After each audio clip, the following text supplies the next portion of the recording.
I'm like, it's really like the cozy season right now. It's the best.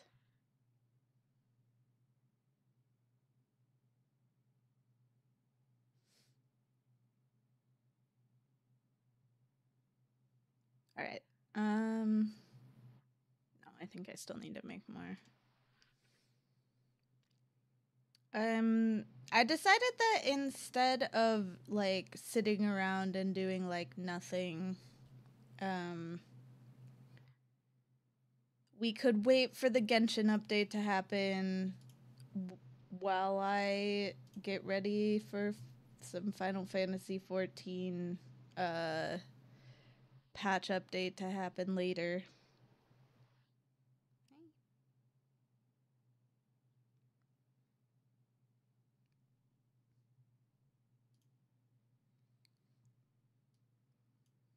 Kind of unorthodox, but whatever. It's better than doing nothing and just like sitting staring at the screen.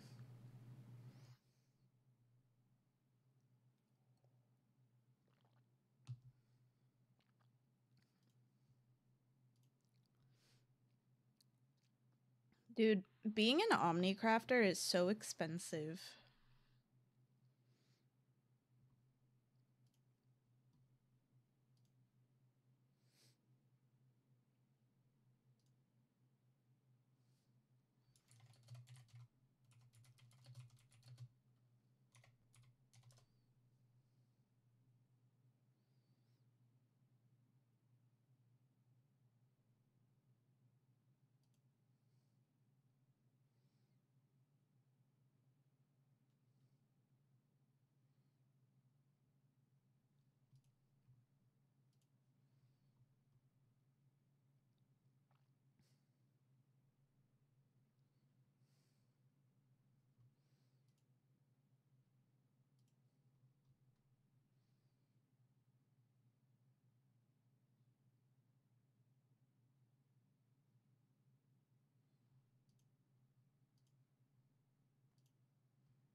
Whoa.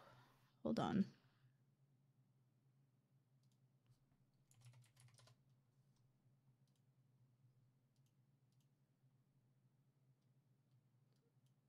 Someone I haven't seen in a very long time on this game just logged on. That was surprising.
see.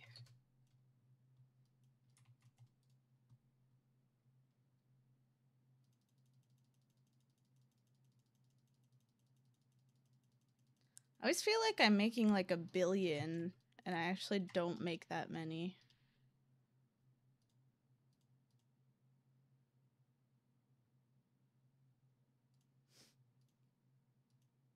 Oh wait, not that one.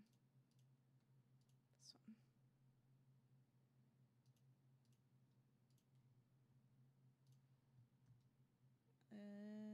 Yeah, I still need more.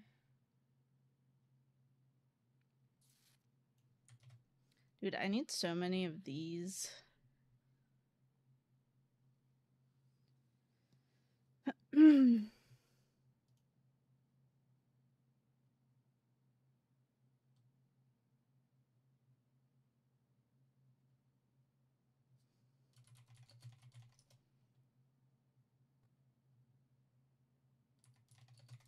Whoa, I always forget that I have to click on it again.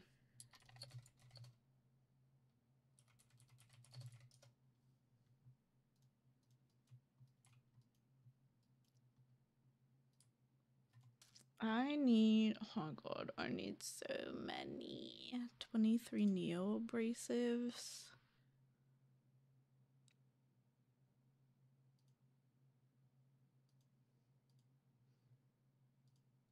Yeah, 20.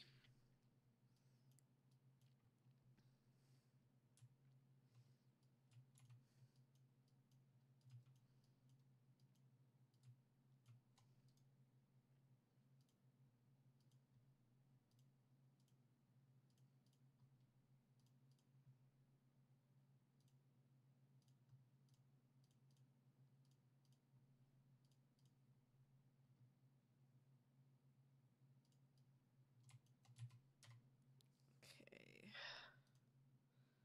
I need to make more. Hopefully not too many more because I don't have very much of that.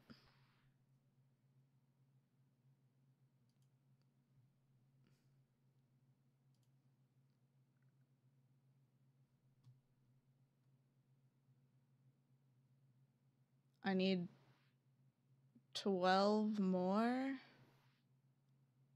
It's kind of a lot, but we'll see. If I get 100 for, well, no. How many did I get?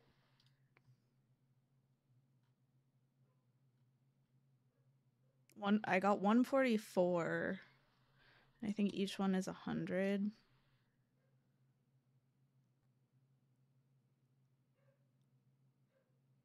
100 times 12.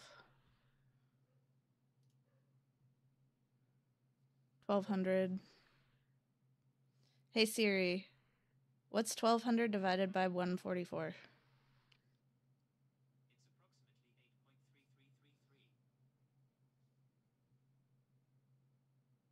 So I need to make 8.3333 more. I don't think I have enough for that.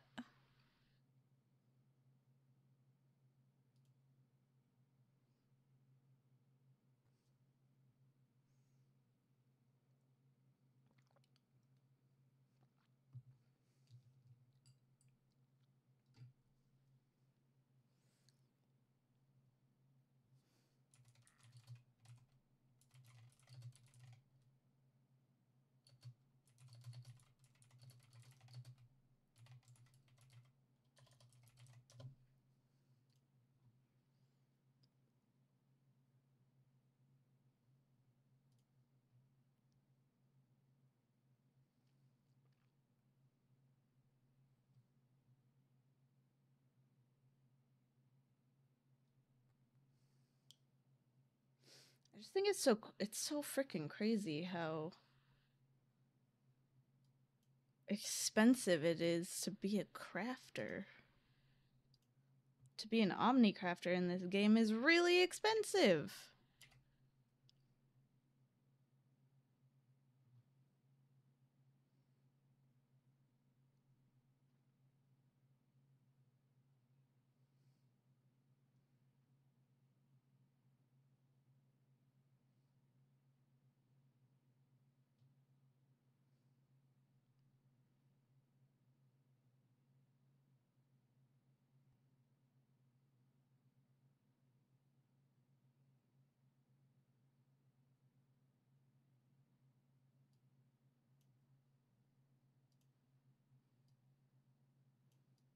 outfit is so cute.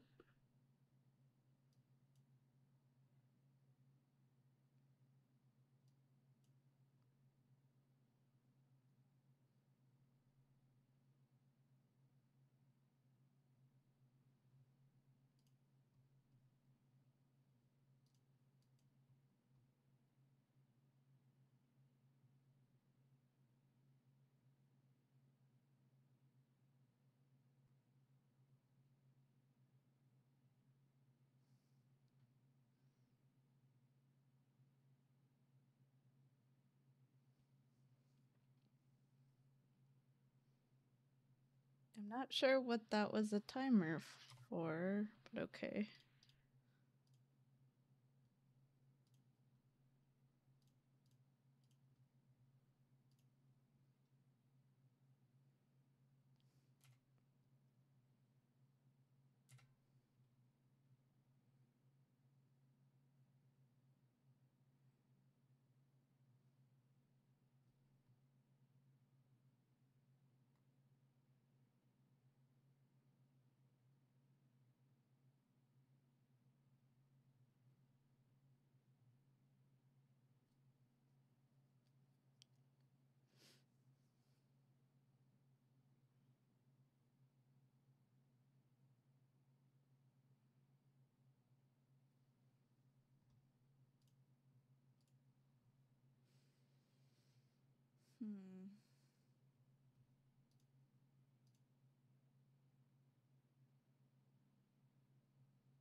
Oh, fuck.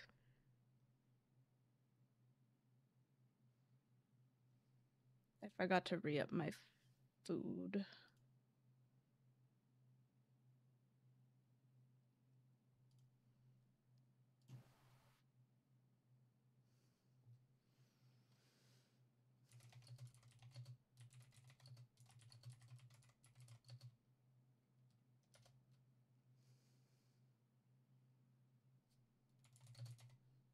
Oops.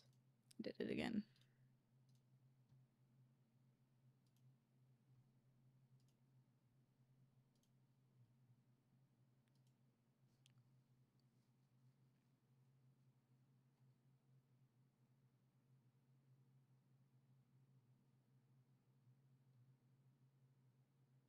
Oh, I guess I didn't need it.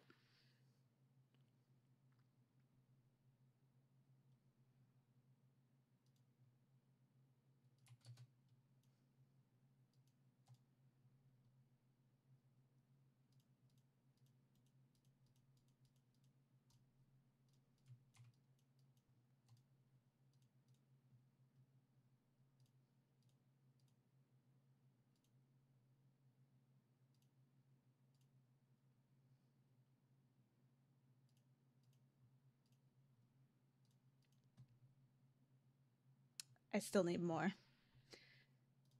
I need 6 more. Suck.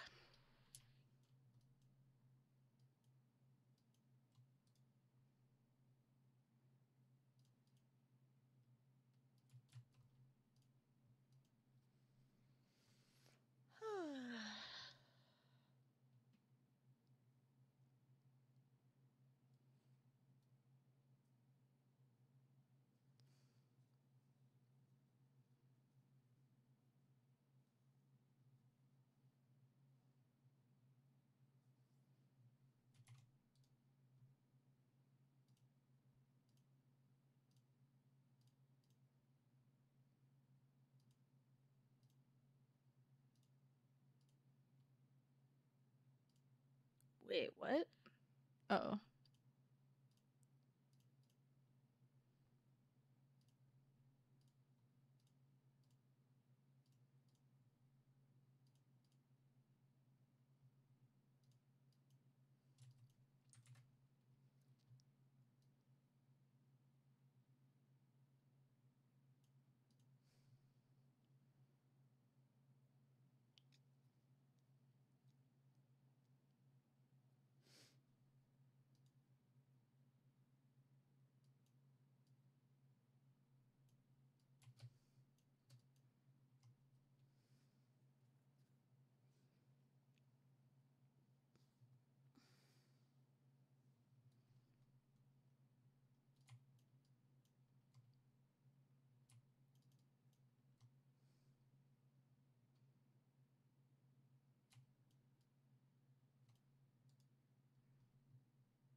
Nice, that one's done.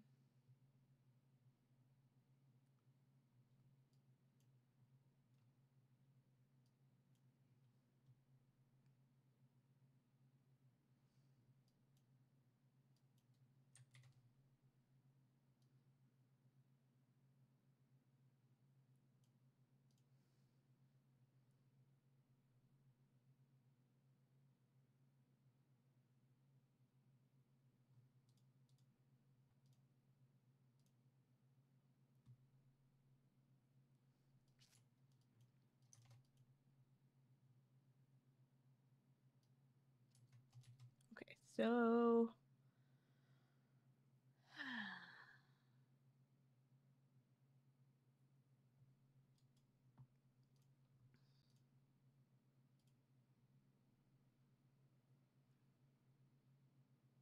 hello, Buddha.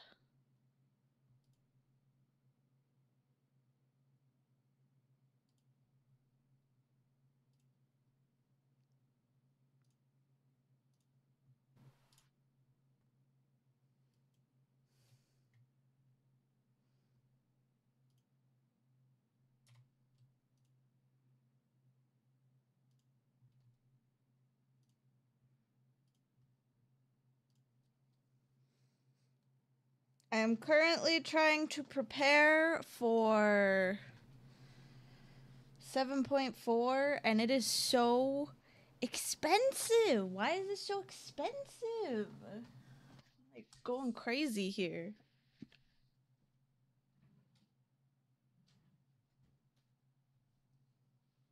Hi, what you doing?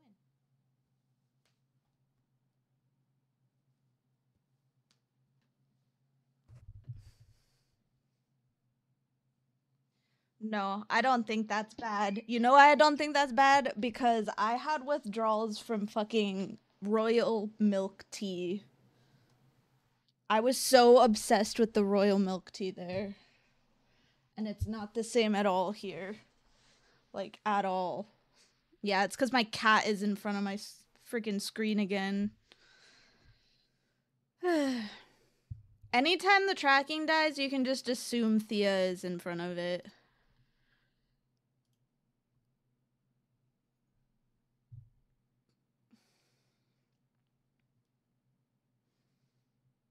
It is so much better there.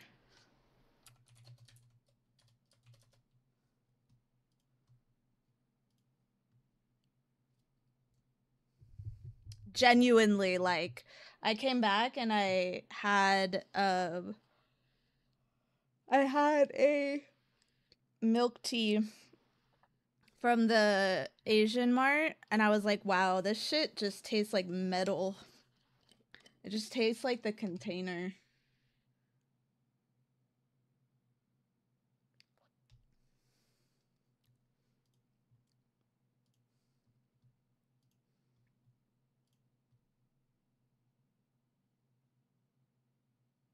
Not a fan of eel.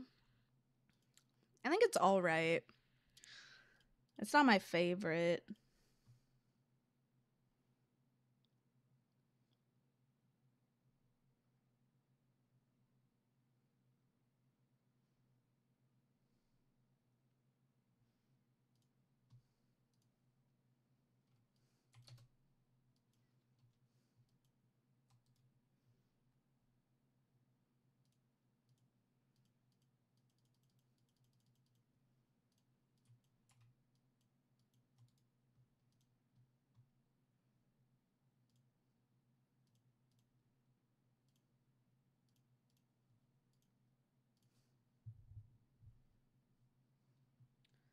I tried it several times there, then here. Japan eel is better, but I'm still not a fan of eel anywhere.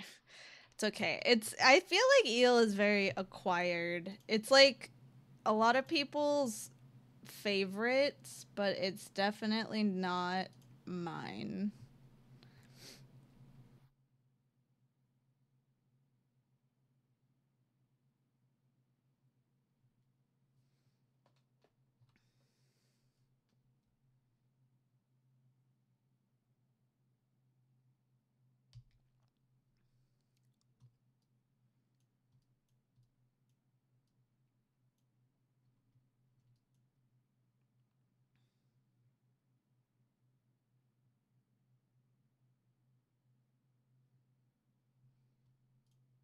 Hold on, I need to look up 11 Chrome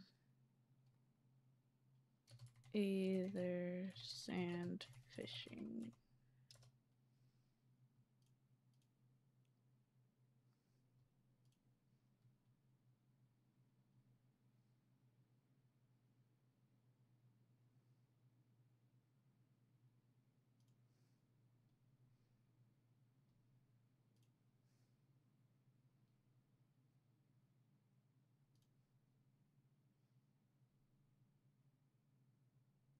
Red maggot?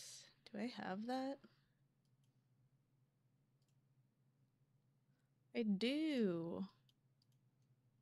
Man, it's an actual fish. Why can't it be spearfishing?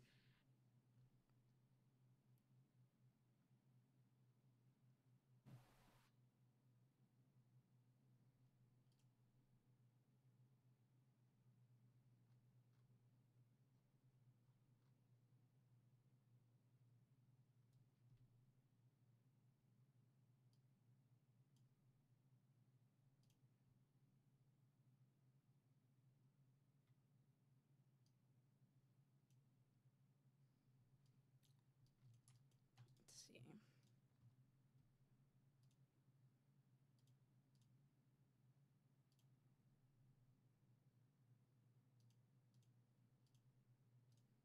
Take more of those. Let's see, let's see.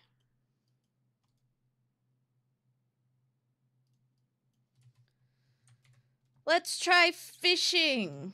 What do you guys think? Fishing? I'm not a huge fan of fishing in this game. I prefer spear fishing.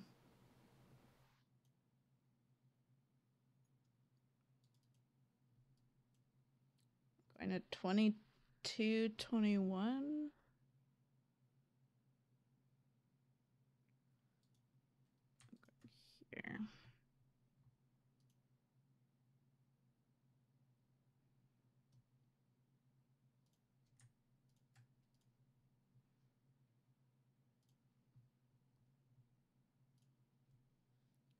Eric and I are planning to go again in like 2 to 3 years. Hopefully, after all the tax crap and xenophobia are taken care of.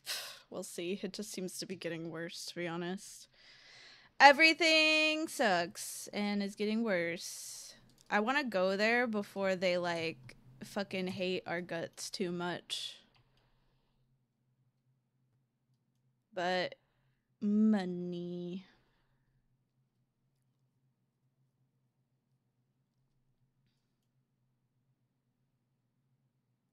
The apparently I am not like the number one person about this, but to know about this, but apparently the new like prime minister or whatever of Japan is like super right wing, and she's pissing China off like a lot. And so China was basically like to Hoyle, like, no Japan references in your game. None.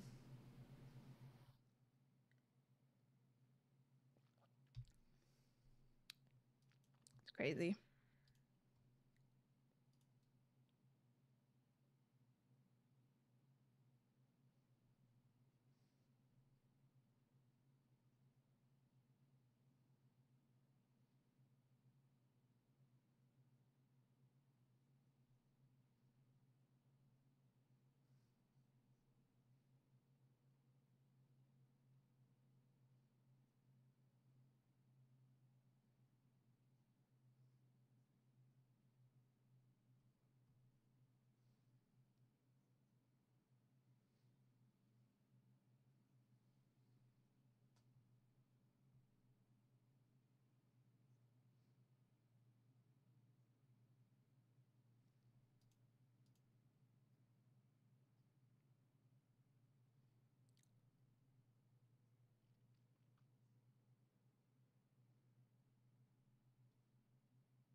Yep. She's an interesting one. I don't know. I don't know much about Japanese politics, but it is an interesting thing that we're all sort of going into this extremely uh conservative movement. Still sad I couldn't play the geisha games. What is that?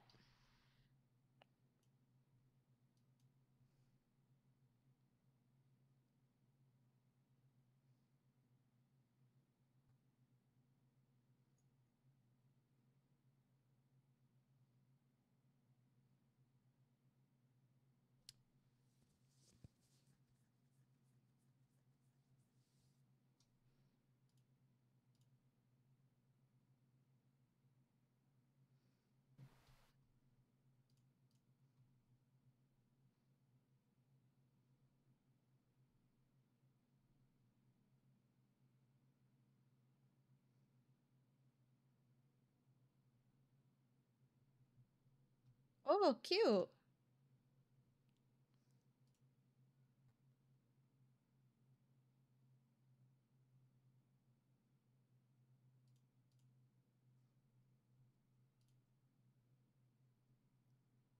It's so cute.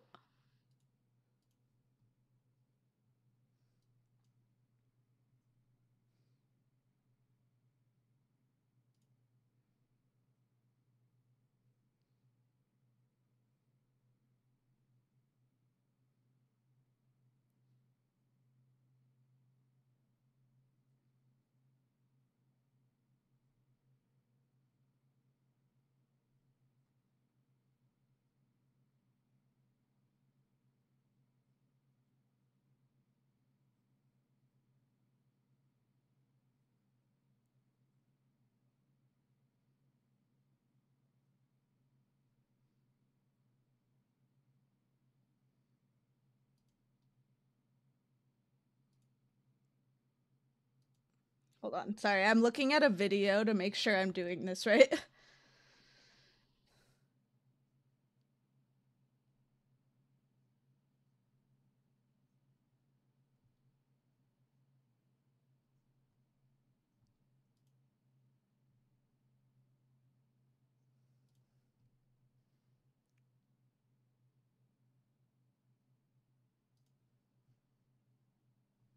Okay.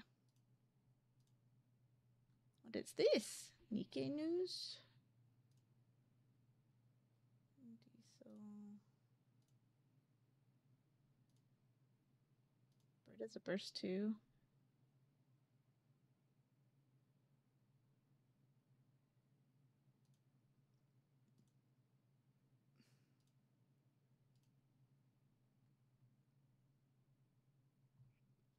I don't want to read.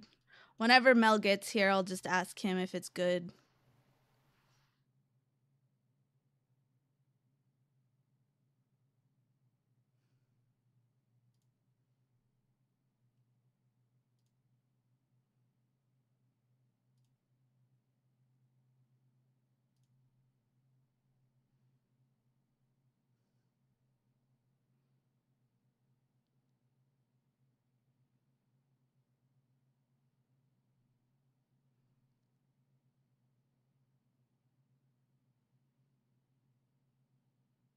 But what if I'm in a boring ass class and this is my distraction tonight?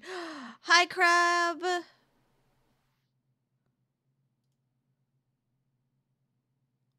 How are you?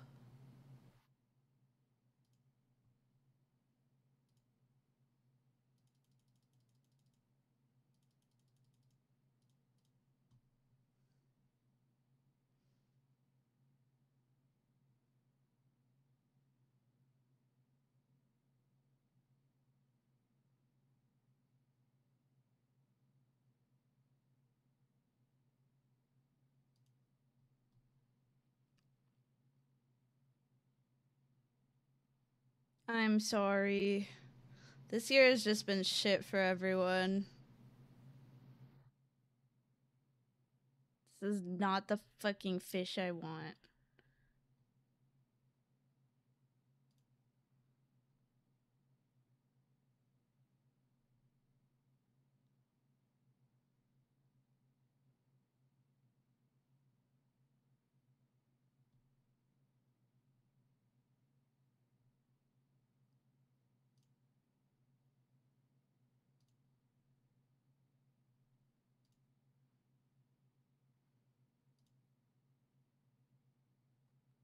Are your classes almost done at least?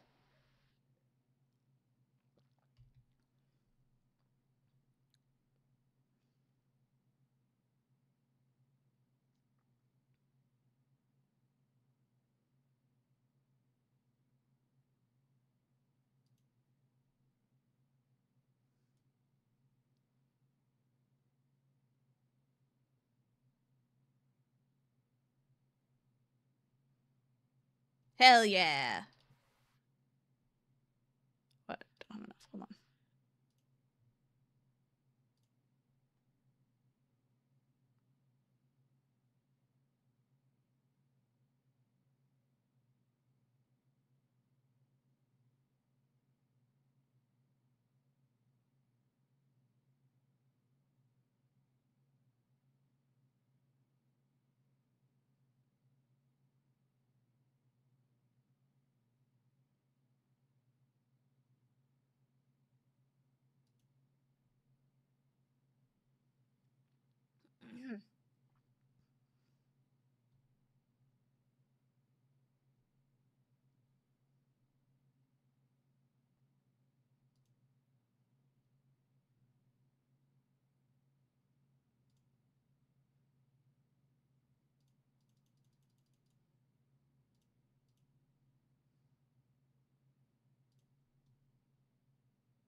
I'm taking 6 classes this semester, taking 6 again next semester, and also working when I can, which is inconvenient.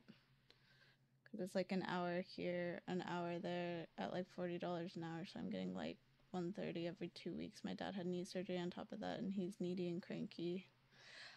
I'm sorry, that's a lot. I did not mean to press that button. Fuck. What a waste. Oh well.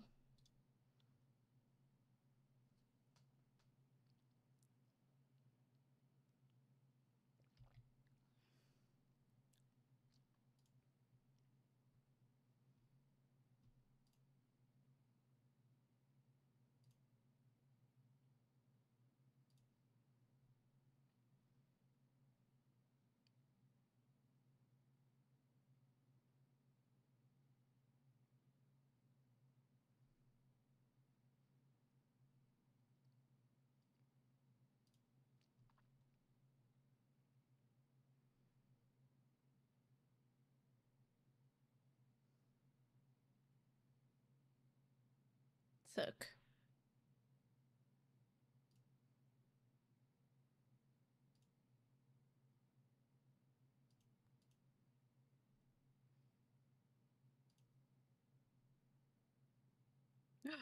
I got a big fish.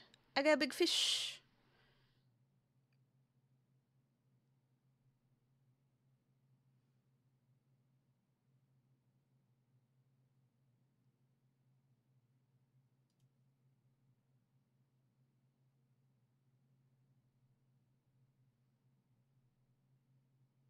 Did you do anything fun for Thanksgiving, Crab?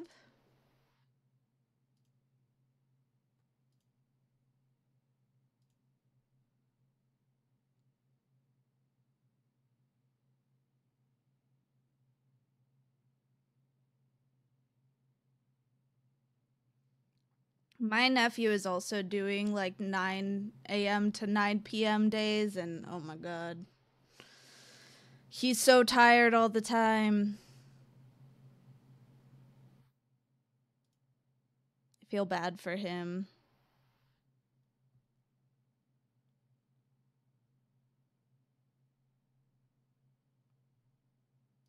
Wait, why did that one suck?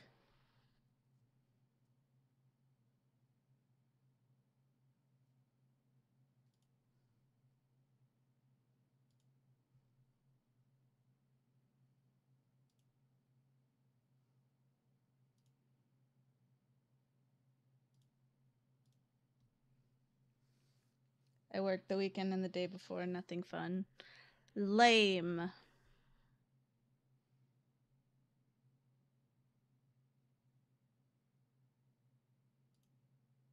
Well, I hope you have a good holiday season after you get done with your semester.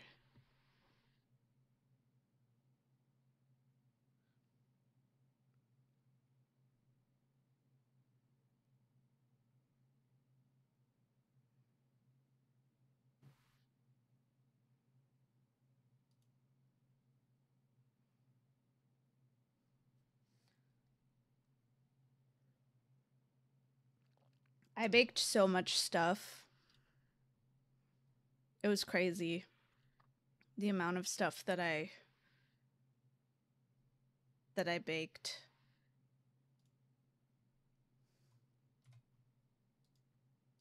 But my family ate all of it. I'm so happy because a lot of the times I'll bake a bunch of stuff and then they won't eat it. And that pisses me off because it's a lot of work to bake all that and then they don't fucking eat it. Yeah, after I'm done with the semester, I'm just gonna be broke again. Well, but I thought you were. Does your work um rely on your schooling?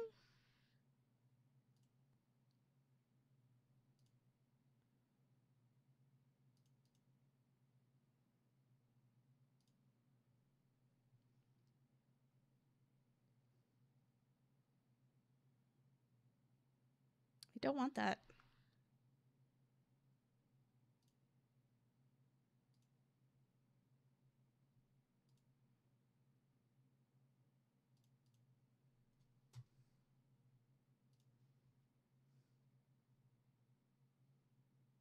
Dude, spearfishing is like a billion times better than this.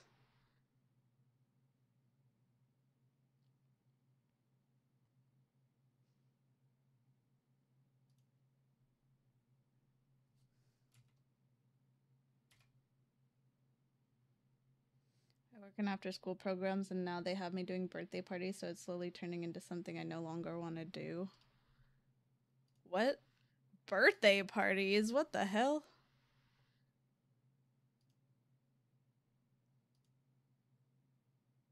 Oh shit. Fuck.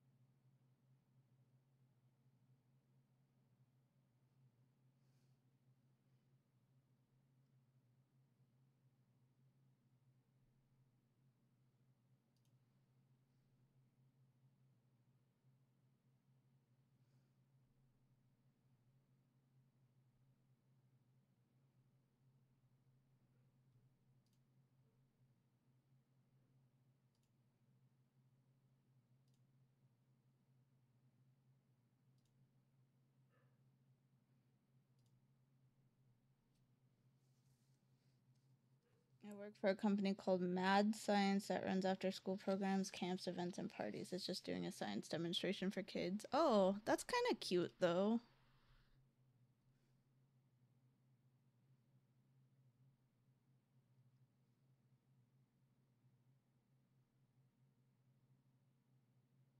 I don't want that. Stop giving me those.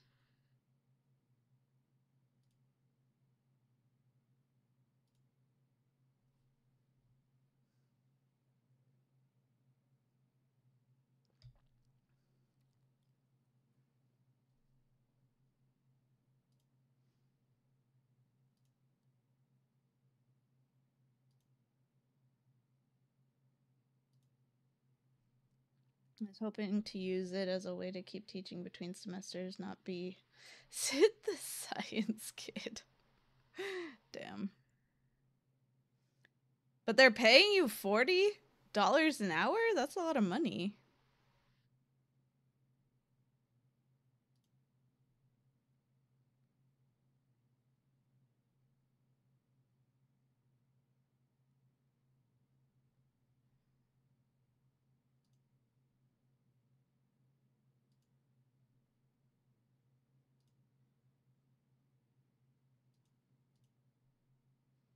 Oh. So it's 40 hours a day. That's not the same.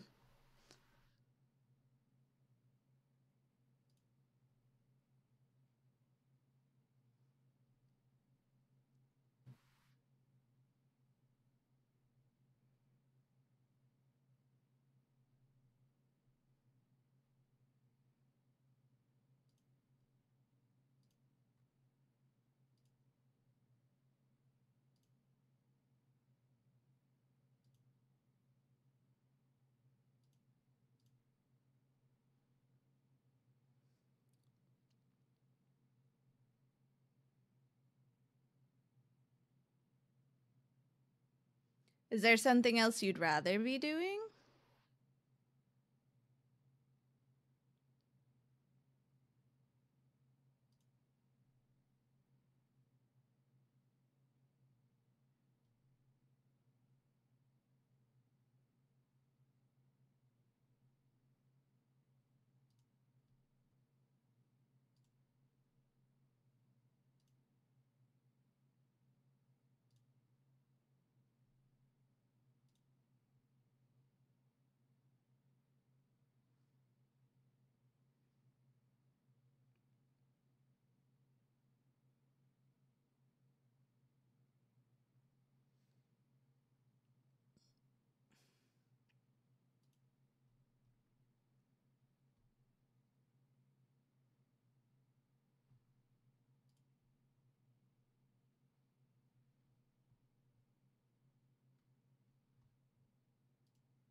Yeah, retail stores are not surviving, and also the people I know who work in retail are getting their hours cut.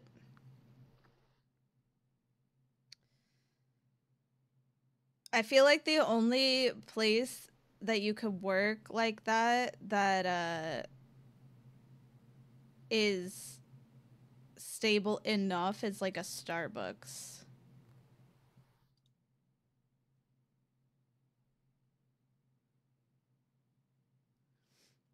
Because my sister's been working at Starbucks for like 6 years now.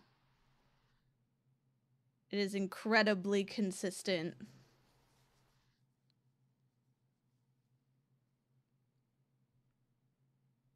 Oh my god, stop giving me the thing.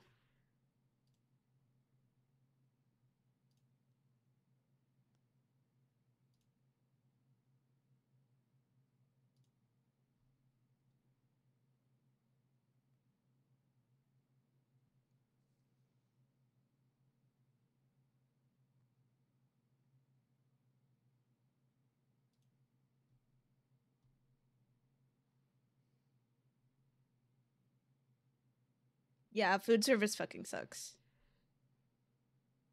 I don't blame you.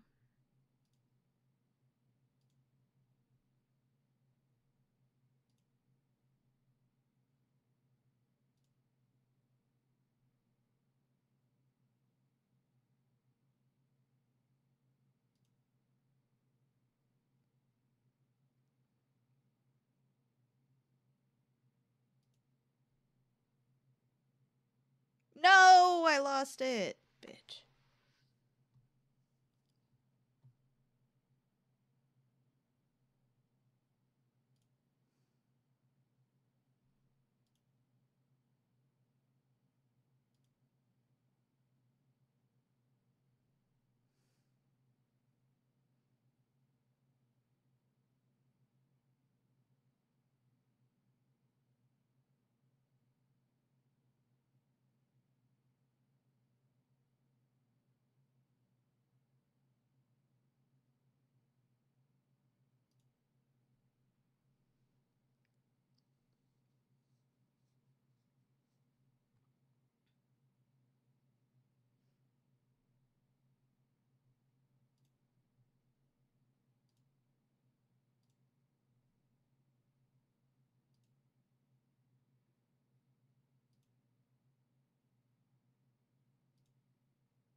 Oh my fucking god.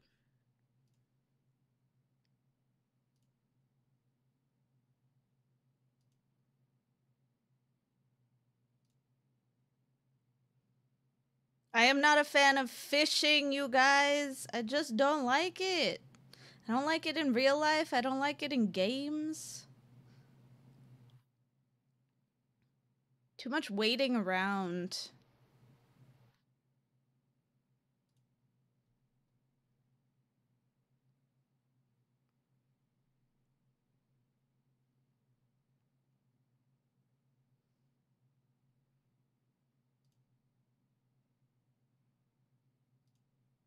Oh, I forgot to push this button.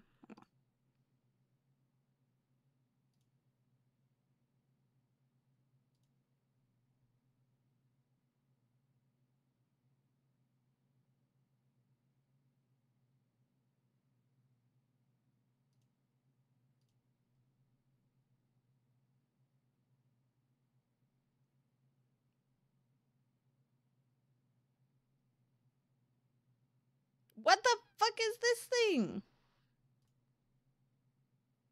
Crazy.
Oh my god. Okay.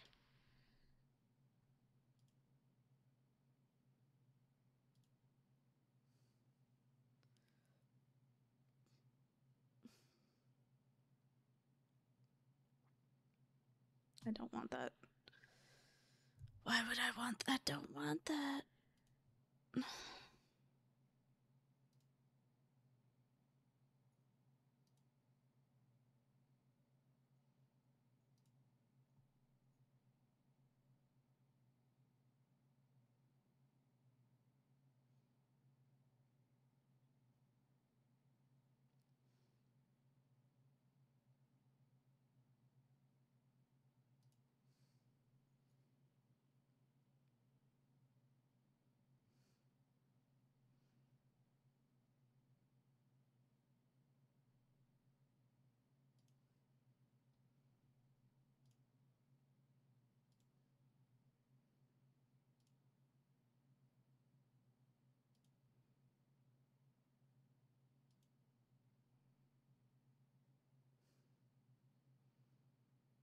Okay, I technically only need like 40 of these, so hopefully the fish that I got is enough fish.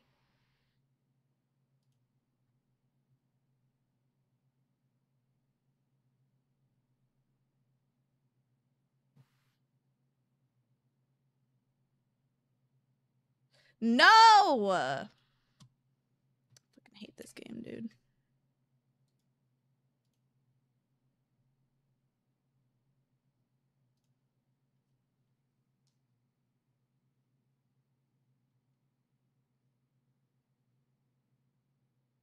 Oh, I keep getting 7s. Oh, I got 8. Okay. This is going pretty good.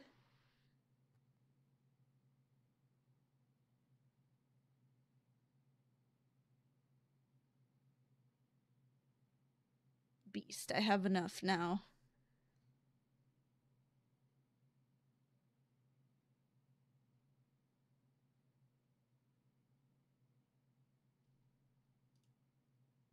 Okay, I can stop doing the fishing part.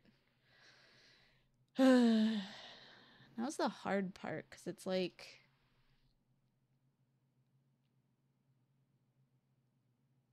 I need these fucking heliometries. Oops, that's not what I meant to do.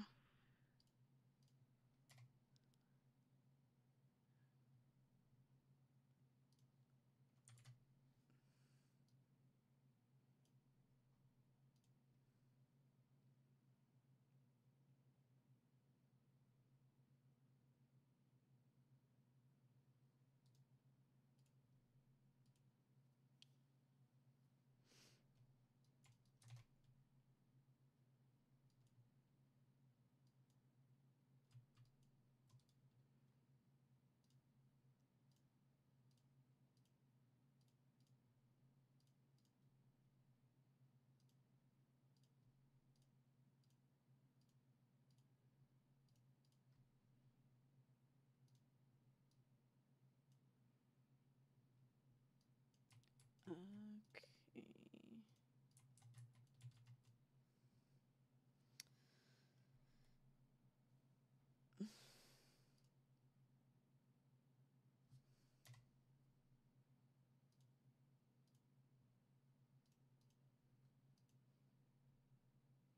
I guess I will do some dailies to try and get some stuff.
Man, I haven't done dailies in this game in like a bajillion years.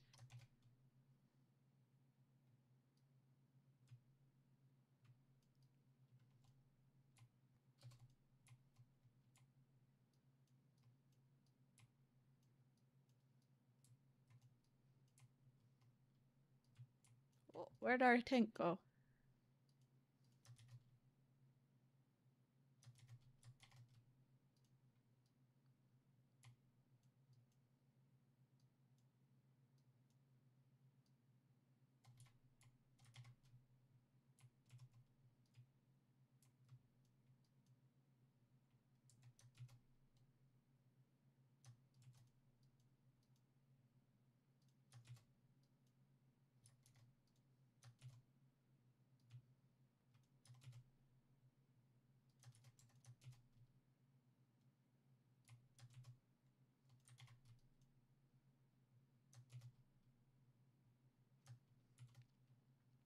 Make beauty stay fire.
I don't know where it's at.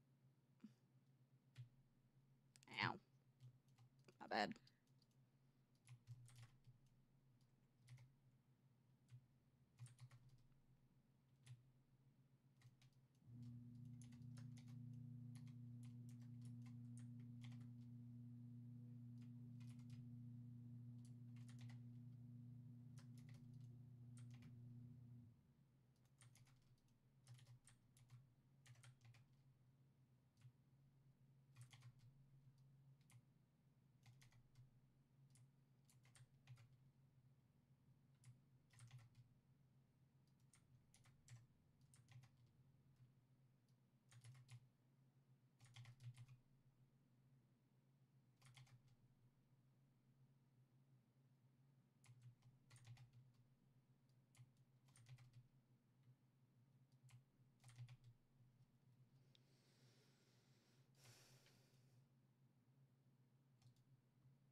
is this tank doing?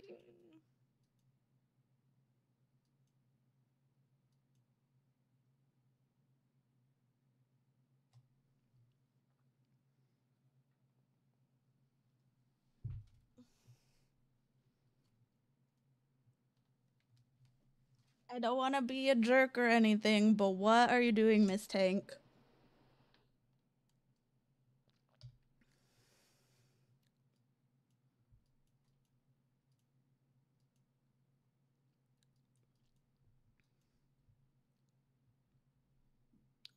I don't think quick is in this person's vocabulary.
What is happening with this tank?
Okay. Just take it all. Take all the damage.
Take it all. Oh, girl! You ran in here without the tank! What are you doing? Oh. Okay. It's all good.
Why do these guys feel so tanky?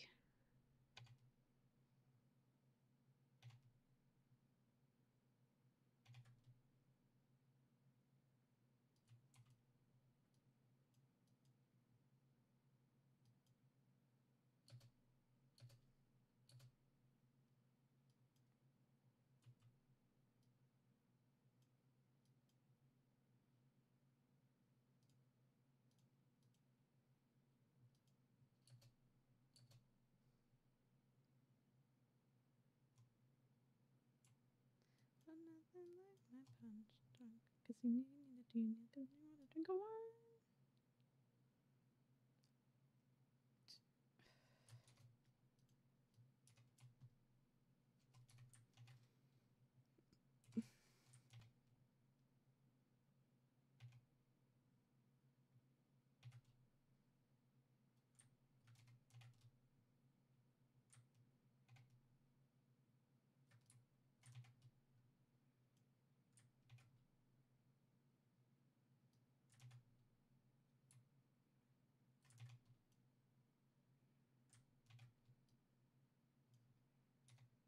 Oh, I'm stupid.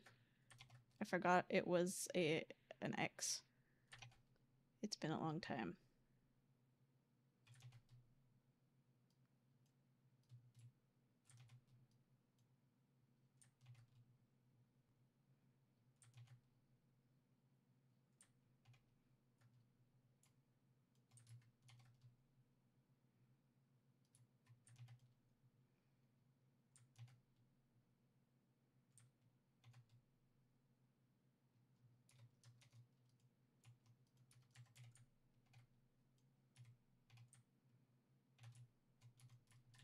Ah. I died.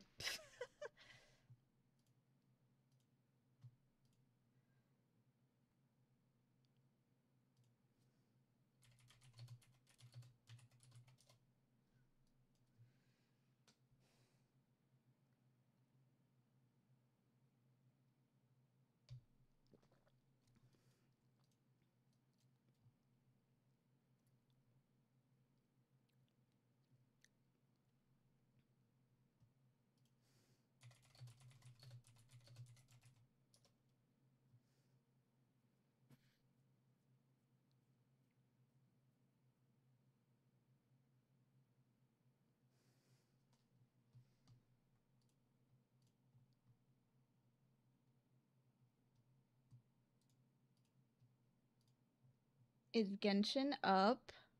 It is up. Okay, I switch over. I switch over.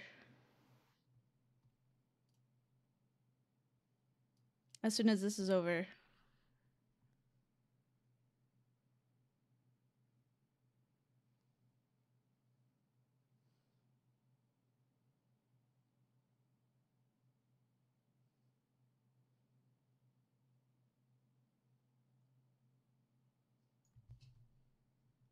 Hi.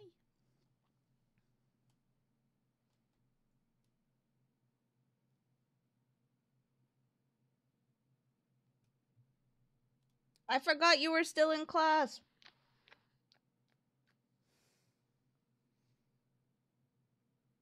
Coke Shaky. Wait, where's Mel? You've reminded me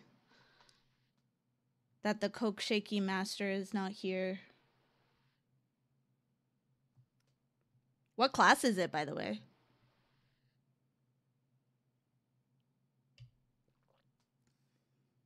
You can become the Coke Shaky master.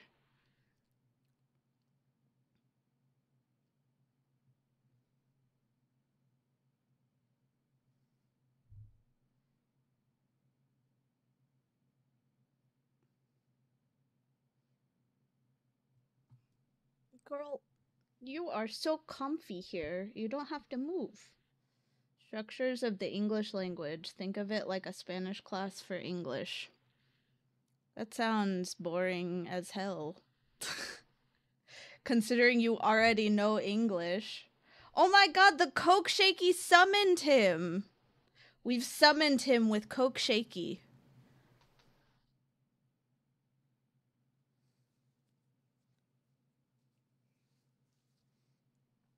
And I have a Ben Stiller British man, but Ben Stiller isn't British.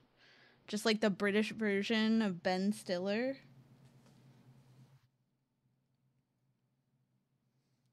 I was playing Pogo. You were playing Pokemon Go? You still play Pokemon Go?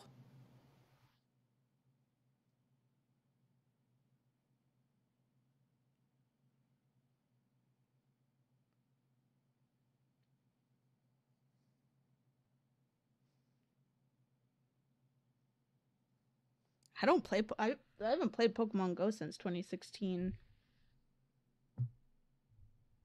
I think it's so funny because most people who play Pogo, they're like, "Oh yeah, I play it because my family plays it." Level 69, nice. Hi, what's up with you? Why are you so cuddly right now? Would you just need all the attention? Do you just need all the attention?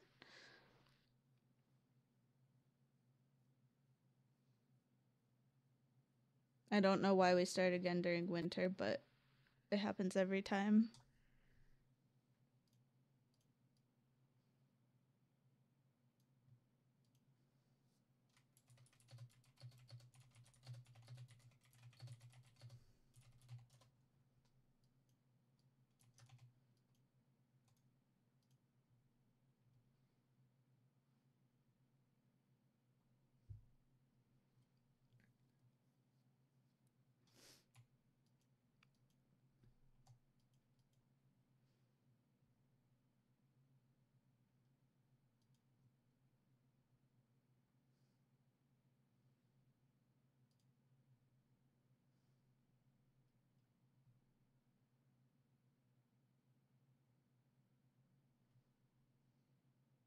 I don't play it anymore, so I just have friends who play it. But it's mostly like people who are like, yeah, my family plays, so I play with them.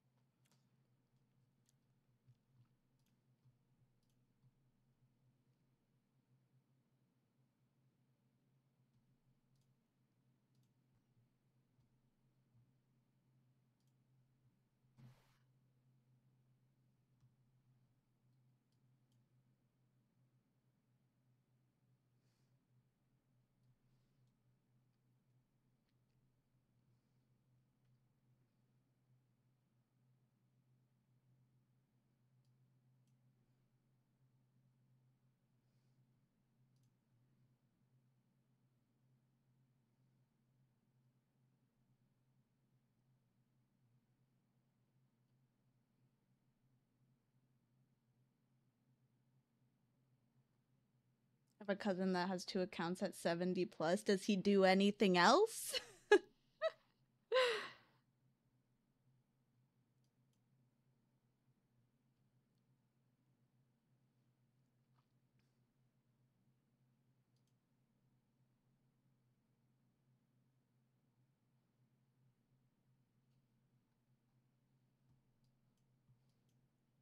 What day does the Brown Dust 2 update happen, Mel?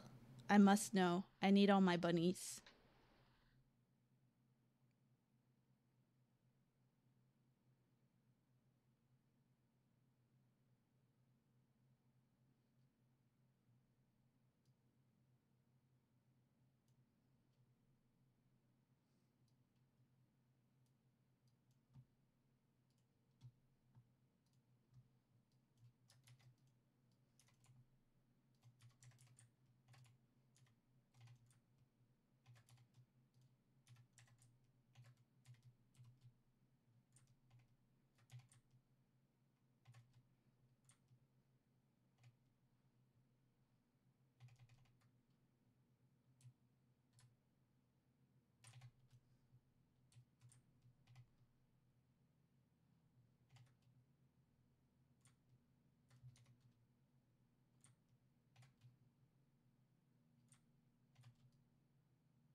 On the 10th? Okay.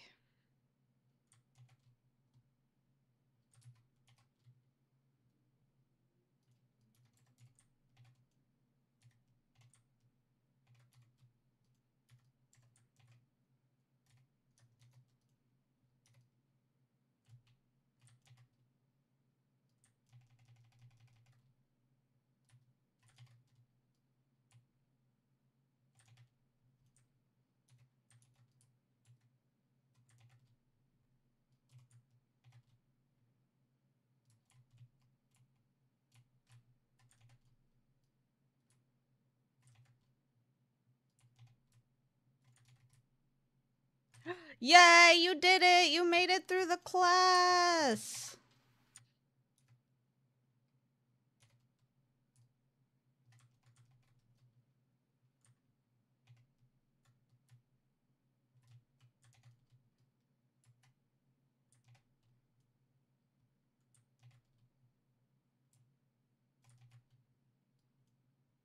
Okay, no dying.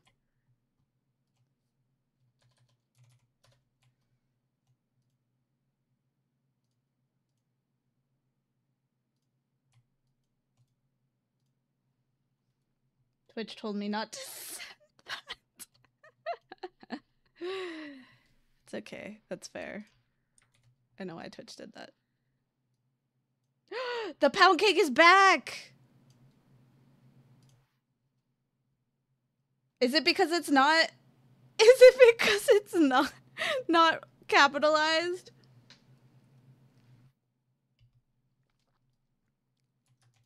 Mod check, mod check.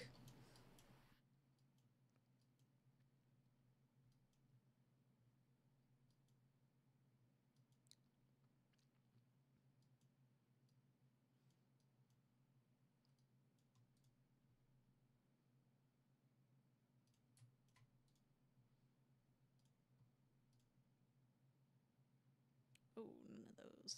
I'd be pissed.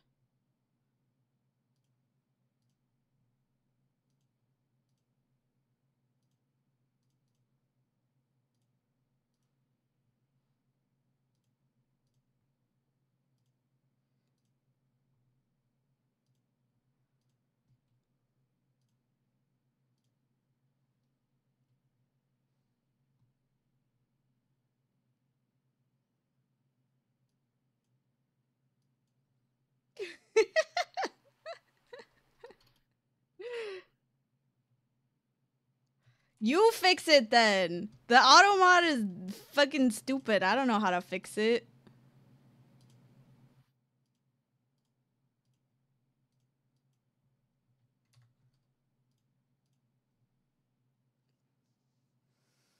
Okay, enjoy your pound cake or whatever. I'm switching games.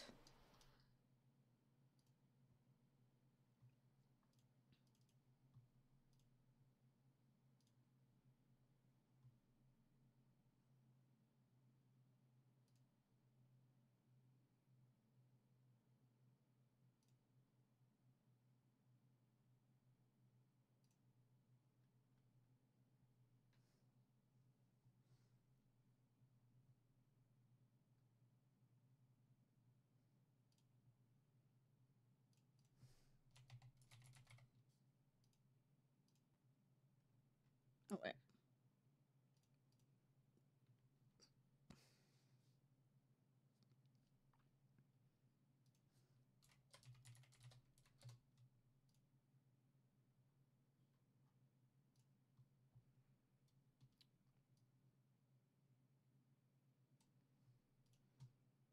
I forgot that I had to download it first, so now we're just all awkwardly waiting here while it downloads on this black screen.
2 minutes.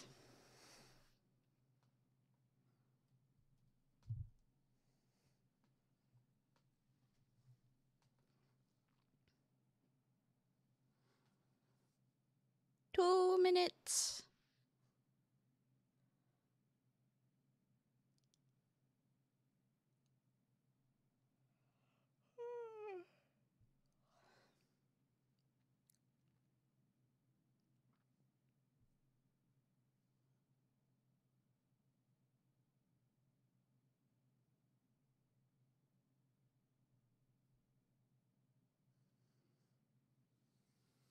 I hope this story is good. That's all I want.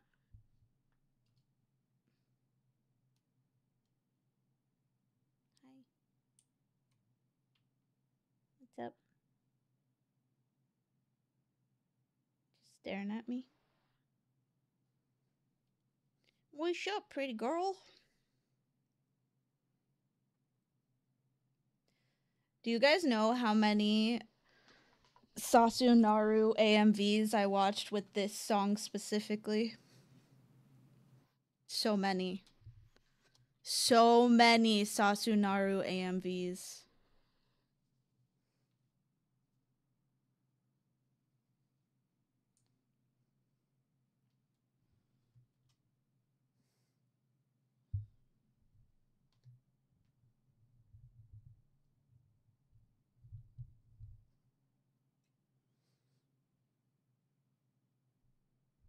Ah, shit, it has to verify and repair now.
Oh, dude, I forgot Yahoda is coming out too.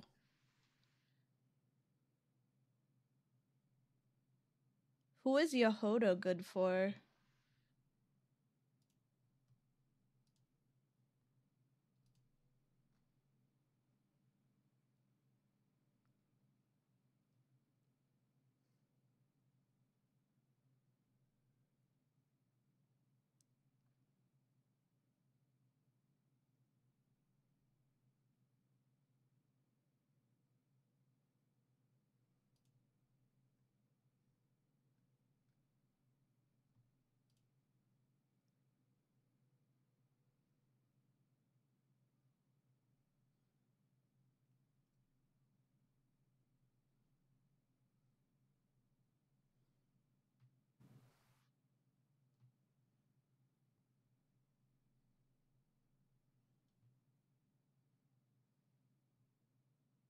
Never.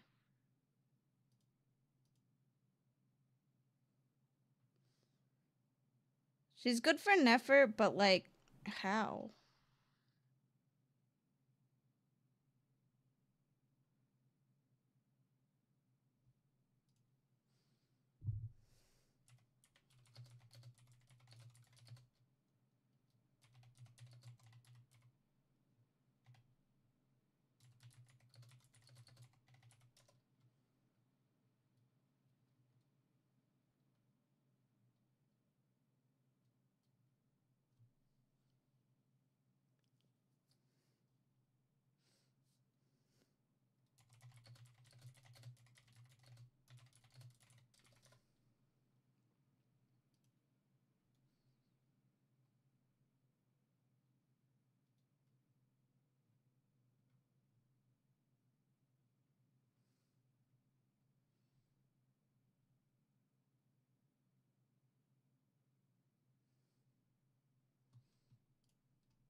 Oh my god, it's finally done.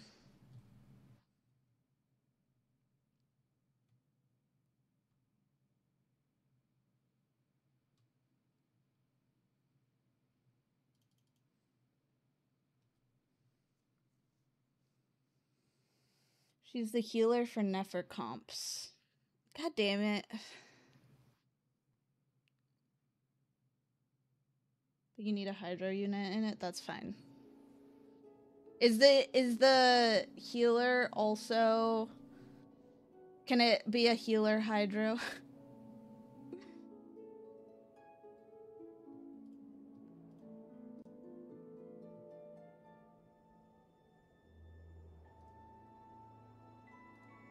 If I bring... Can I bring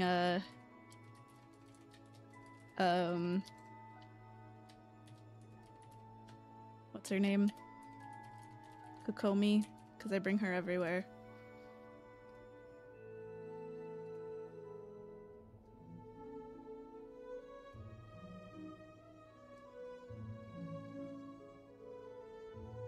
They fucking want you to bring Ino, don't they?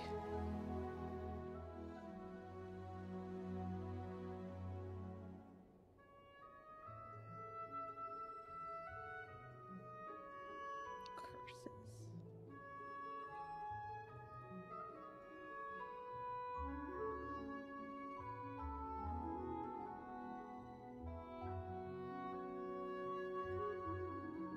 Yeah, she's even in the fucking Flynn's and Effa comp.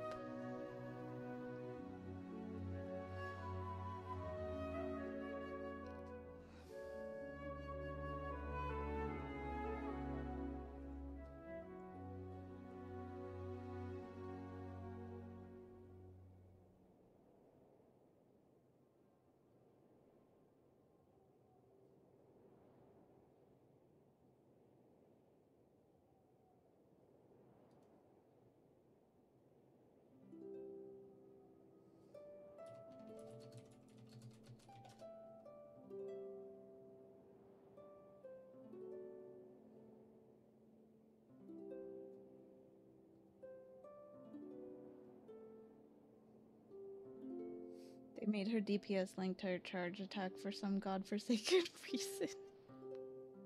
I know I haven't used that for it all yet. I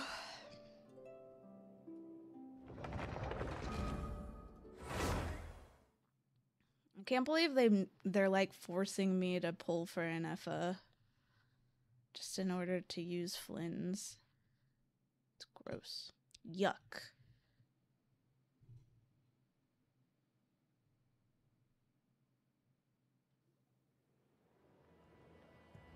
Thank you for waiting. I finished checking your adventurer handbook. Here are your commission rewards. We have no other urgent commissions on the books at present. Thank you for all your hard work lately. Perhaps you two could consider taking a vacation. Amazing! Paimon never thought we'd end up having downtime and not cry. Things were pretty hectic when we first got here. Everywhere you looked, it was either the Wild Hunt causing chaos or the Fatui stirring up trouble. It felt like this whole region was one giant slime in a barrel, ready to go boom at any moment. We really have achieved a lot since we've been here, haven't we? The Traveler and Paimon strike again. That's right! Another win for Teyvat's top duo! Ah, yes. Are you two aware that the Moon Prayer Night is soon to take place? Oh, yeah! Llama told us that was coming up soon. Wait, why do you mention it, though? Do people in Nasha Town celebrate it, too? Paimon thought it was just for Moon Goddess worshippers. You're partially right. Most people in Nasha Town just see the festival as an opportunity to do business. They do not concern themselves with the religious element. The festival was first celebrated by the Frost Moon Scions. On this day, they would wear moon prayer blossoms and celebrate the birth of the moon goddess through song and dance. They would also prepare food and handicrafts and give them as gifts to others. Over time, it became Nodcry's most lively festival. Oh, sounds like fun! I'm definitely up for it. Great! Well, in the meantime, since Catherine doesn't have any commissions for us, let's focus on some personal business instead. When we first got here, you mentioned that this was where your spaceship landed? We didn't get to follow up on it at the time, because we got wrapped up in that whole rare situation, but now we can finally start investigating it properly. Except we have no idea where to start. Well, there's a saying Paimon's heard around these parts, which goes, if you lift up a rock, you'll find something you weren't looking for. By that logic, you'll never find what you're looking for while you're searching, but the moment you stop looking, it'll jump right out at you. I'm not sure it's as simple as that. Could be worth a try though, right? Anyway, Paimon suggests we focus on other stuff we want to do for now, and just keep an ear out for spaceship-related intel as we go. We haven't seen Columbina in a while.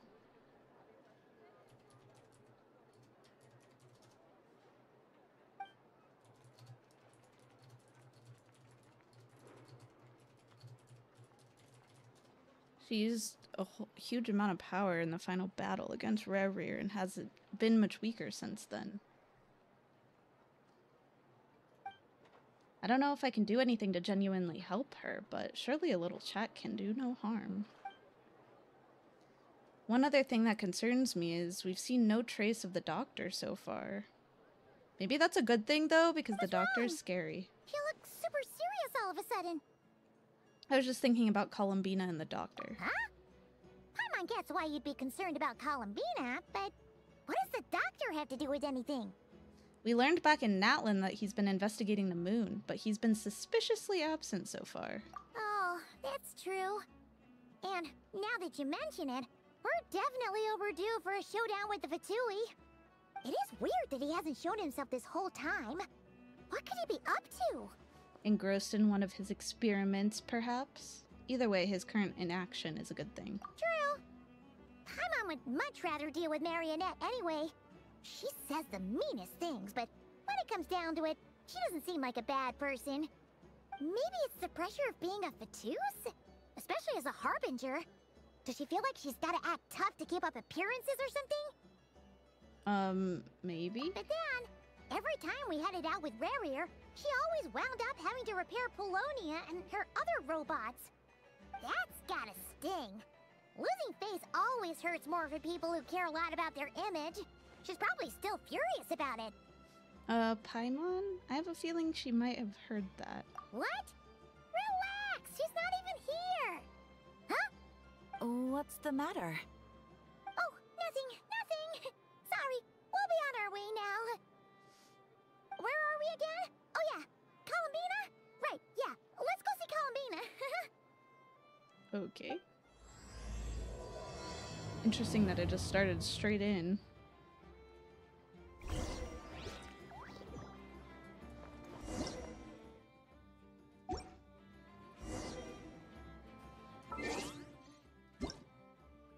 Get my stuff here.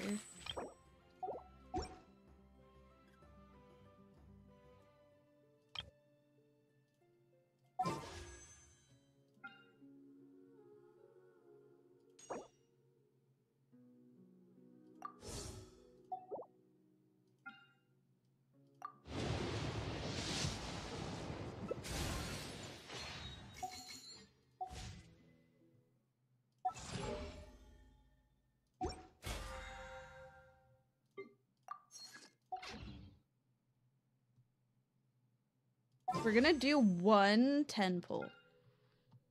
One. Just one. Just cuz. Mostly cuz I want the 4-star. And I didn't even get, I got a stupid sword. That's crazy. Anyway. Fuck this game. This game sucks.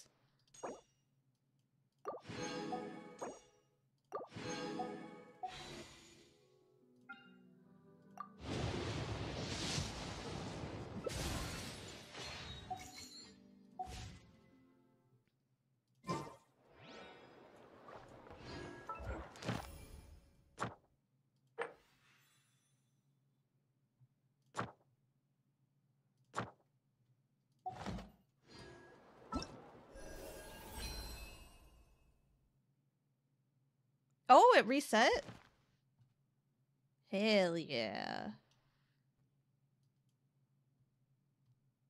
Give me... Oh man, what do I want? Do I do Yae Miko or do I do Shenhe? Or Ganyu? I think I'll do Yae Miko. I didn't realize that it was like gonna be a thing that kept going. I thought it was gonna be like a one and done thing.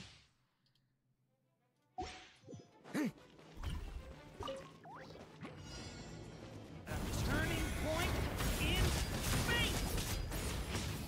Thunder. Oh, I have to actually like...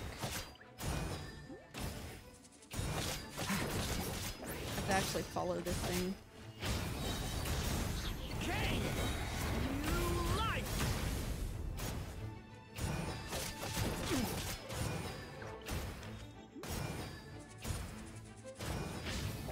Thunder. Lament for the end.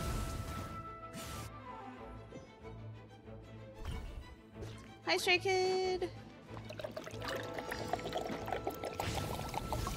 Story has only just begun.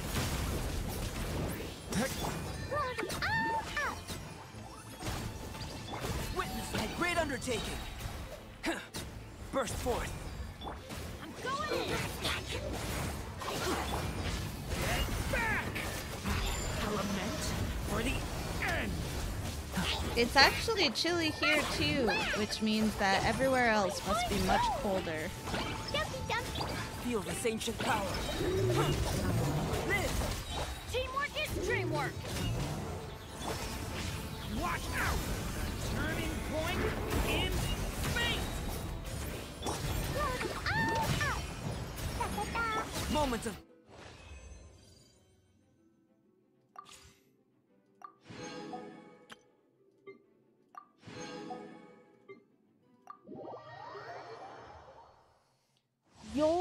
Yori. Hello. Sorry. Yeah, it's hella cold here today too. Hello, welcome in. I'm sorry, it's cold. I actually like the cold. I like the cold much better than the hot. So I'm okay with it being cold.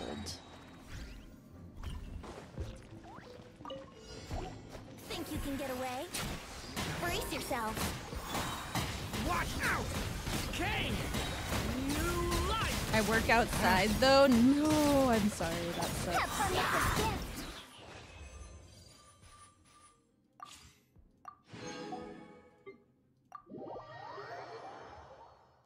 Was it like snowing or something?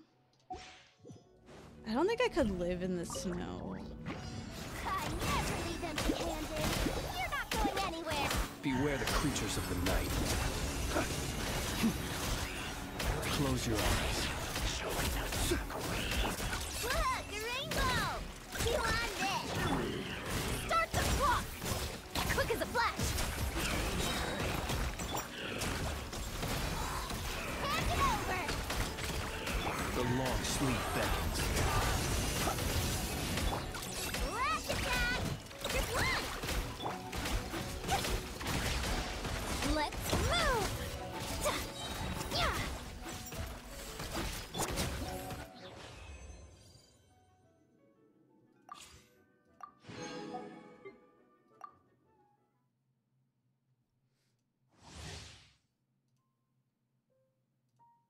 Oh.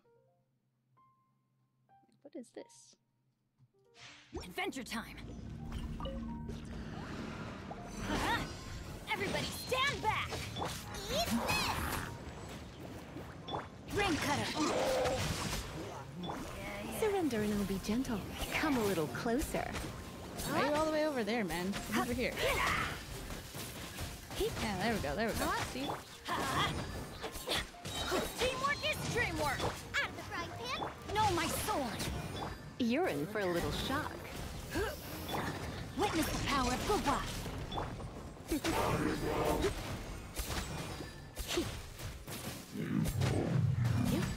Everybody stand back! 16! Oh my Try not to god! enjoy this too much. I Come would a little die. closer.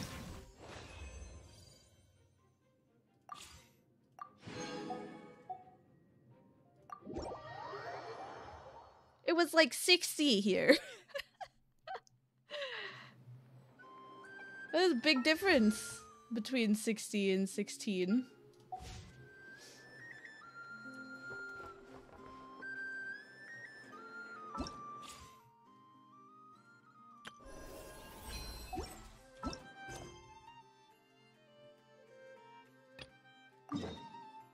Alright, we're gonna go say hi to Columbina.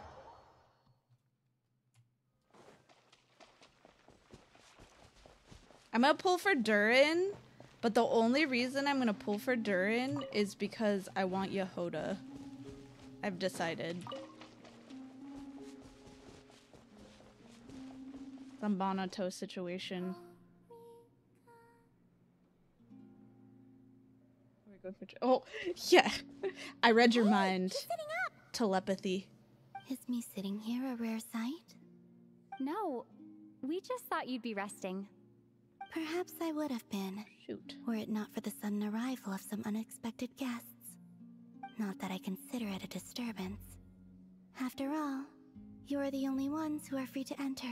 Do we know Would when it not be a little Columbina unfriendly is of me to lie gonna be down while we speak? released? I didn't realize you put so much thought into little things like that.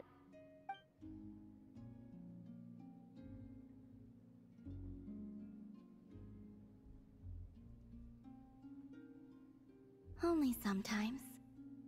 There have been moments lately where I think about you and your companions. They are warm, mysterious, and cozy memories. Very few of my past memories are anything like that. I'm waiting until Leaks to see if she's next. They say that travelers return home Dude, if bearing she's bags next, full of I'm fucked. souvenirs. But my luggage was empty, and I believed it would stay that way. Return home? So, you're still planning on returning to the moon? Yes. This planet continues to reject me, reminding me that I do not belong here. I thought she was next with Varka. She's running with If I remain Varka? into that, there will come a day that I disintegrate. Why does this game want to kill and I me? don't mean reduced to dust or turned into food for the flowers. I mean, I will cease to exist entirely. Alright then. Well, we're sure gonna miss you. But it sounds like we'll have to say goodbye. How do you intend to return? The Moon Prayer Night is soon to arrive. On that day, the moon will be closest to Devat. The Kuvaki in this land will reach its peak at that time. I merely need to grasp the tide, and with relatively little effort. Oh, Paimon gets it! It'll work like a slingshot! You make it sound like she's gonna get blasted up to the moon. If I did that, I suspect I would crash into the false sky. I will be using a much gentler approach. But I do like the analogy. It's fun. I straight up forgot that the sky was fake for a minute. Paimon's sense of humor. In the blink of an eye, the time has come to part ways. It does feel that way, doesn't it? Time seems to fly fastest when you are enjoying it. This is the main quest, yeah. I have always thought of It myself just as jumped a me wanderer straight on this into earth, it when I logged in. and it has never expressed any desire to keep me here. Yet, just as I plan to depart, it tugs at my arm. Is this a gesture of affection? Or is the world mocking me? Oh. Were you hoping I can answer that? Yes. You are a traveler, so you must have a lot of experience in this area. Then, what I would say is, enjoy the moment. That's right! Don't overthink it! Happiness is happiness and joy is joy! The point is to enjoy it, not analyze it! I see. Then what I would say is, even though I am very tired right now, I am still happy. I can't tell from the tone of your voice. Oh, really? You don't think I sound happy? I'm just kidding. I could tell you were in a good mood today from the moment we saw you. Josie! A joke, Yeah. albeit not a funny one. Traveler got as many lines in the last 5 minutes as the rest of the game. Dude, I'm like so enjoying the fact that they finally listened to us about how we don't like that the Traveler is a silent protag. Suck. Josie! How are you? It has been a hot minute. It's been like years, actually. That's just crazy. How was your stream? What is word outro? I'm curious.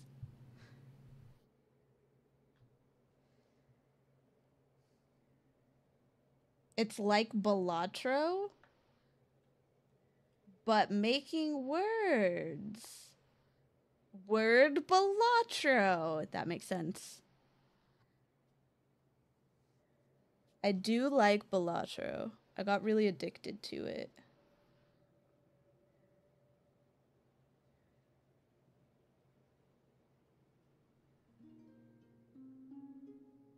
I was lurking on that one and was like, what the fuck, I suck at making words. That's too hard.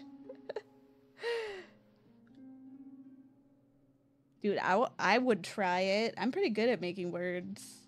I'm better at making words than I am at math.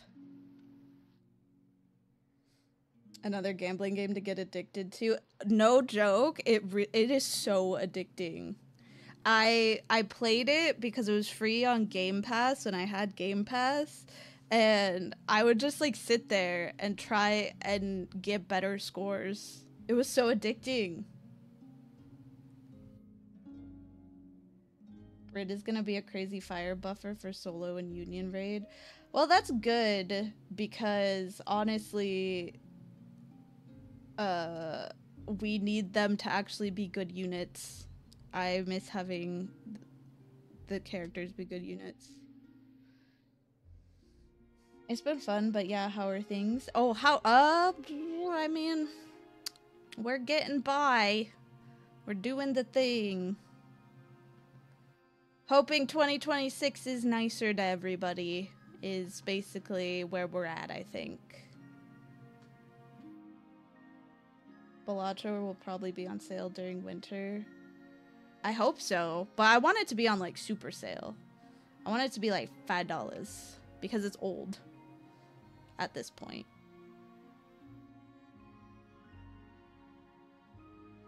We need good Elysian units. Oh my god.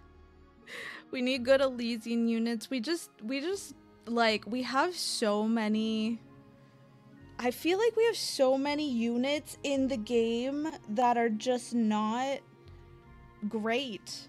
They're just not great. And then for some reason, they made all the units that you would think be water, they made them all wind. Oh, thank you for the follow. It's barely a year old. What are you talking about? What?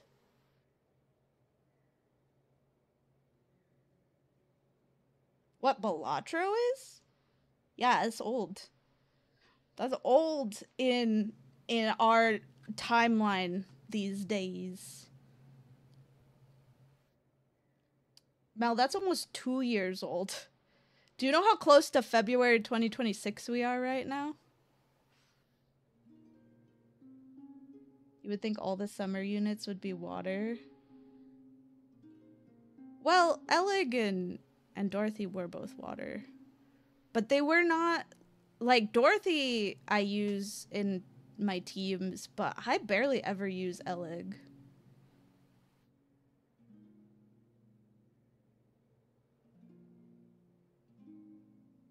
We're going into 2026. Yeah, we are.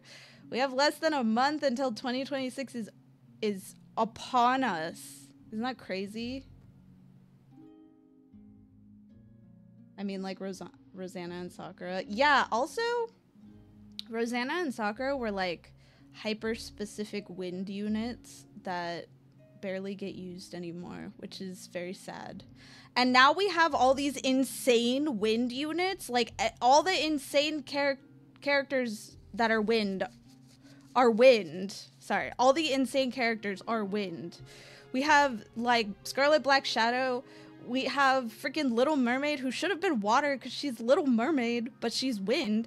We have the jellyfish girl, who, again, should have been water because she's a jellyfish, but she's wind, and she's really buff. Like, why is everybody wind? Why? My wind team is insane. My water team is struggling so hard. My poor water team. I have the maids. They're trying their best, man. Speaking of 2026, are you going to Off-Kai next year? It'll be my first Off-Kai ever. I think so. We should be. I'm excited. I think it's like carnival themed this year, which I think is super cute. I'm going to try and do another Silverveil cosplay, but I haven't decided which version of her I want to do yet. She has so many different outfits. Like, I did the iconic one, so now I'm like, which one do I do next? Maybe the cute skirt one. I like the skirt one. But I do, yes, I think we are going. Because honestly, Off-Kai was super fun. And it's so niche that you will find people to talk to that you, like, will, like, get along with and have a lot of stuff in common with, which is super sick. My special interception, having a blast killing the Kraken. Exactly, dude. We can all take the Kraken down, no problem. But then you get to, like, the fucking Water Week one, and I'm like, dude, my team sucks. I'm crying here.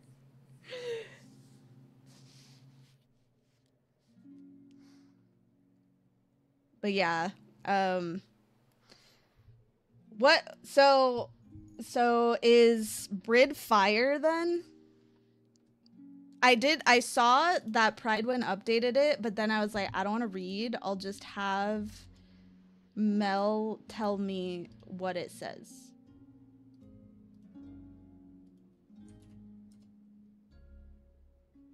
It looks like Brit is fire. And Diesel. Oh, they're both fire. Wait, we get 2 fire units? Dude, what is happening? We get 2 fire units during the winter event? Again. I feel like these should be water. Considering the event is a winter event. That is... They hate water. They hate water units. They want water to suffer. If she buffs fire and she's Elysian, it would kind of go wild with like Rappy Red Hood and D Killer White. I thought... So, I am obviously not super in the know, but I thought Killer Wife D was only good for Pierce units. Is that true?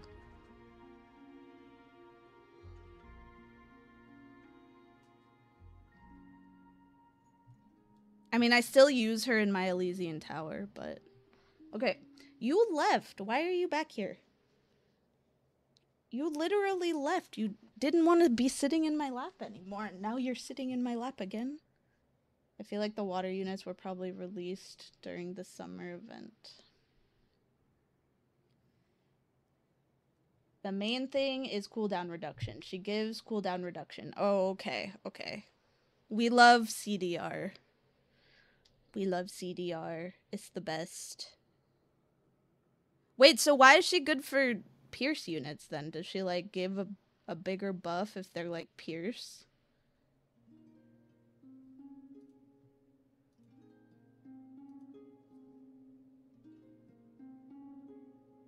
Yes. Oh, okay. Where's your baby? Hold on. I have to give my cat a bunch of love because she is being needy right now. Actually, I think she's just hungry. Are you hungry? Are you hungry? Let me go feed my cat, you guys. My cats. I forgot. It's already 7. I should have fed them an hour ago. I'm a terrible mom. Okay, I'm gonna go feed my cats so they stop bugging me. I will be right back, okay? Also, if you want to see my cats, I posted the cutest picture of them ever in my Discord. Literally the cutest picture of them ever, okay? You have to see it. I'll be right back.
Okay, I'm back. Also, I forgot to bring down my other cup, and so now I have 3 cups. Anyway.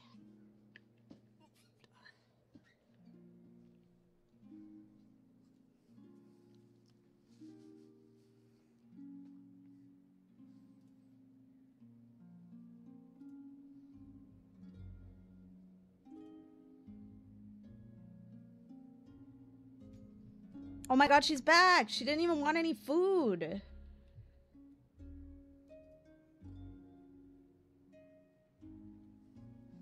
Okay, come here. I fed you. You didn't want any food? Come here.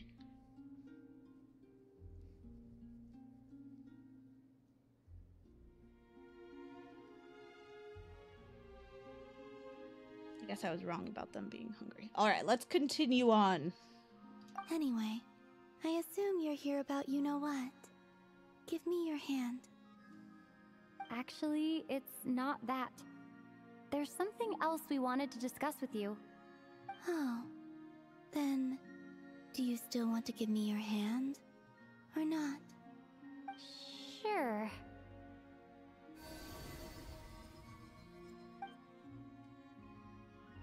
Thank you. So, I've heard that in the Moon Prayer Nights of the past, people here would hold celebrations in the Moon Goddess's honor. Since you helped so much in our fight against the Rayhir of Solnari, I think you deserve a farewell party before you return home. I would hold her hand very willingly. I haven't asked everyone else for their opinions on this yet, but I'd like to invite you to join the upcoming Moon Prayer Night. I've never joined a Moon Prayer Night before. I'm not sure what I would even do. Oh, don't worry about that. We take care of everything. All you need to do is show up. Of course, there's no need to force it if you're not feeling strong enough. It's just, this kind of felt like a golden opportunity. But they call me Kutar, and the Fatui have an arrest warrant out for me. I shouldn't appear in public right now. Yeah, there will definitely be complications, but... I'll make it work. You have my word. Yeah, we got your back. Well, she does. Paimon's actually not too sure what she's planning. All right, if you're sure. I will not refuse your invitation. I suppose it wouldn't hurt to pack a few more sights from this world into my suitcase before finally learning what my homeland looks like. Oh, if you see Lauma, please tell her that my answer to the question she asked me is neither yes nor no. Rather, it is. There is no need. That was kind of cryptic, but sure. Guess it's between the two of you. We'll pass along the message. Bye for now.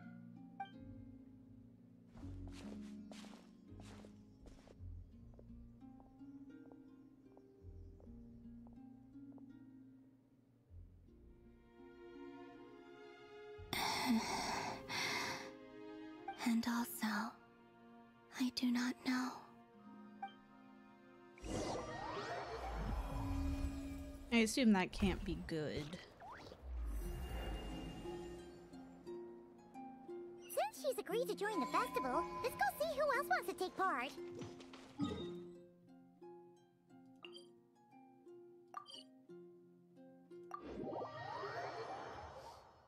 Lauma's gotta be the Let's move out. Also, what exactly is your plan to keep her safe? Not sure yet. I'll figure something out. What? Hey, I'm good Lauma, at figuring it's us. things out. Huh? Varka? What are you doing here? Beats me. I had a bit too much to drink last night, and when I woke up, I was on Hisi Island. I love Mr. this man. Varka is helping to oversee Nasha Town's preparations for Moon Prayer Night. He is here to go over some details regarding the decorations and custom cloth designs. Right, yeah, that too. What do you mean, that too? So preparations are already underway? Yes. Celebrating this festival is a long-held tradition here in Nodcry. Was not expecting him to On sound this like day, that. Yeah, me the neither. crescent It moon took a at little the bit of top getting branches used of to. the verdant crest turns into a full moon, and the moon prayer blossoms bloom with a special radiance. He Our sounds like, people take these to be blessed omens. It's an especially What's welcome his name event from coming off the back HSR? of all The that old dude. nasty The business older with dude. Rayhir. Everyone got put through the ringer recently, and now they're looking to turn their fortunes around. The big shots in town all agree that a big, lively celebration is just what we need to rebuild people's faith in this place. No wonder Catherine said the people weren't so bothered about the religious element. Mika. That's right. It's become No, the more the of a other local guy from custom by this Penacony. point. The celebrations have little to do with whether the religious stories behind this event are true or not. You're Owen Wilson. Even the Frost Moon Scions Gallagher, are yes. eagerly He awaiting reminds the me of coming Gallagher. Moon Prayer Night, despite now knowing that their past beliefs were founded on a falsehood. That's fair. It's a bit like the lantern ride in Liyue. It's a chance for people to enjoy themselves, not debate the existence of the Adepti. Gallagher is 13. He's not old. Okay, semantics. Although in their case, the Adepti definitely do exist. We've met plenty of them in our time. Oh, one other thing. We just went to see Columbina. We went ahead and invited her to take part in the festival this time. Hope it's okay. Wait, so... you mean she agreed to it? Huh. That's quite a surprise. Then I suppose that she intends to return to the moon on that day. Oh, yeah. It's kind of a complicated process, but basically, it's like a slingshot. I blame Misha. Misha is the reason for all of their problems for the most part. She probably shouldn't have endorsed your metaphor. I understand. In truth, I had a feeling that she might make such a decision. Well, if Kuthar has decided to participate in the festival, we should prepare accordingly. Yeah, exactly. She was saying how it could be risky for her to show her face in public. We were wondering if there was any way we could hide her. Unfortunately, the people who carved the statues did an excellent job of capturing her likeness. It will be very challenging to hide a goddess whose face everyone is so familiar with. Darn! We may have bitten off more than we can chew here. Nah, don't sweat the small stuff. We can handle that. Huh? Are you saying you have a plan? Not as such, no, but the most important thing with a festival is to keep the mood light and your spirits up. You can't go preparing for a festival with those long faces. You'll never convince anyone to enjoy themselves. The Mondstatter spirit is strong with this one.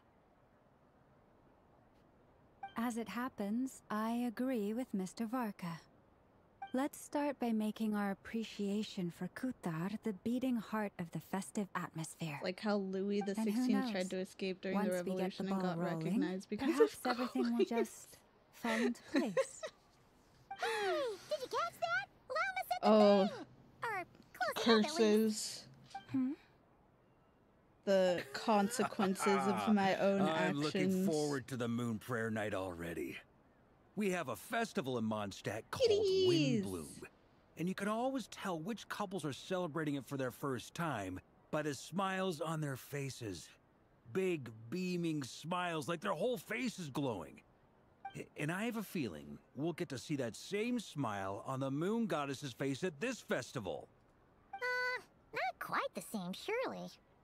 Anyway, I'll take care of business in the city, but I'll have Is to leave the apparently decor up to 6'4", you and so the pray that Frost Moon Columbina Scions. isn't also there. No one else can capture that. Oh, I thought you were traditional saying aesthetic that quite was like his you height. guys.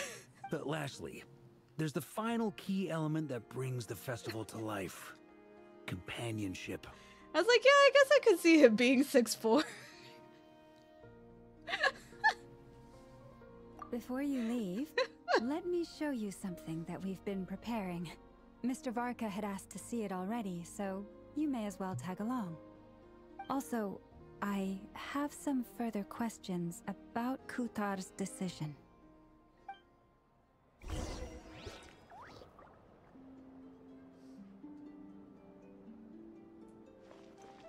Oh my god. Wait, can I stand behind this? Amazing. Flawless. No notes.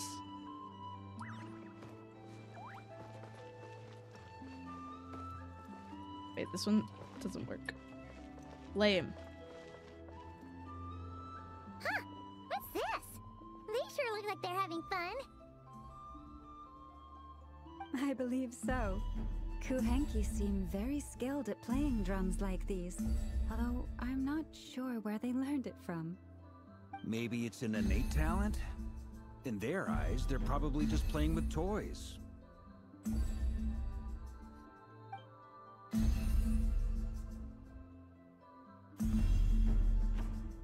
Wanatar! You want to play too? Yeah. She looks more confused than anything. Maybe we can teach her next time if we get the chance.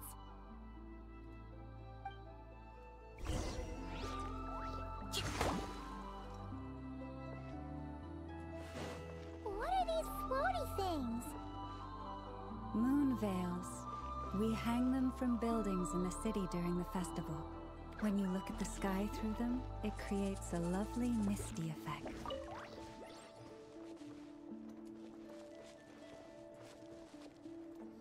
There's some crumbs of information. Supposedly Columbina is next patch. Seems hard at work. Okay, I would be okay with that. For Moon Prayer Night. Because that For means that instance, she's the 6.3 sculpture and being Varka made is over here. 6.4. Mr. Varka and I were just finalizing the details of where it will be placed. Ah, there she is.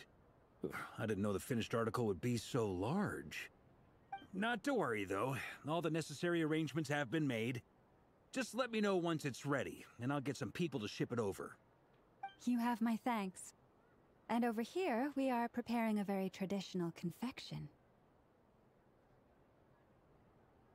Oh, look at all these colors! It looks great! Data miners are so fast. Paimon They really try are. Of course. Although the I data have a mining for feeling you'll like HSR it has a been in lot. fucking shambles. You bet! Sweets and treats are Paimon's favorite.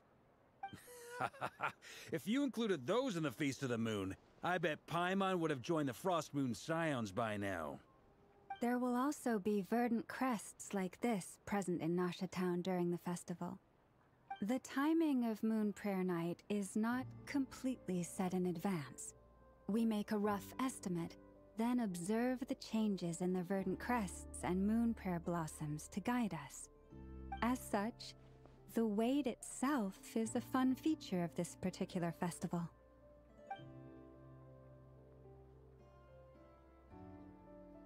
Welcome back, Buddha.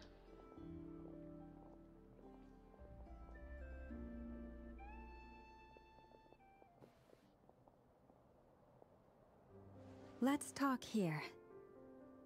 To tell the truth, I am very surprised to hear that Kutar is willing to participate in the festival. I once asked her if she'd be willing to stay with the Frost Moon Scions. I could introduce her to everyone, and we could be a family to one another. She did not answer, but she has not appeared here since. I took this to mean her answer was no, but if that were the case, she would not have accepted this invitation. Speaking of answers, she asked us to pass along a message. There is no need. Ah. I see. Maybe she is right. Maybe the Frost Moon Scions of today no longer need a moon goddess. But my wish was not for her to come here and be worshipped as a deity. I simply wanted to offer her a place to stay. I'm sure she believes that showing herself here might invite Fatui intervention, and as such she does not wish to cause us trouble. But what really pains me about all this is that this is her birthplace. She ought to belong here, yet no one has been able to grant her shelter. I usually just I look think who comes I'm out and then completely qualified avoid to weigh leads in because here. they tend to love spoiling When story. They do someone's love about to doing depart that. on a long trip, The worst. what they need is blessings, not burdens. We should wish her the best, not make the journey harder than it already is. Anyway, she's agreed to attend, hasn't she? All we need to do is simply respect her decision. I see your point. Yes, she will soon depart after all. Our job is to leave her with some happy memories. Besides, who's to say her journey to the moon is a one-way trip? It's not like she can't come back and visit if she wants, right? Paimon agrees wholeheartedly. Festivals are all about having fun, so let's keep it simple. All right, I'm gonna head back to Nausea Town soon. Want to come with? I'm guessing you have some other folks to visit there. Sure thing. Let's go. Bye for now, Wilma. Thank you all. Goodbye.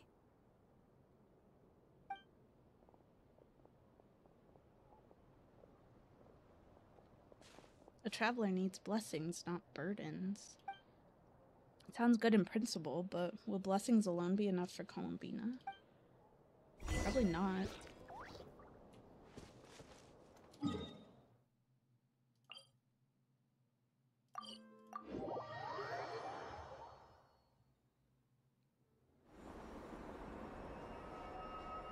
Huh?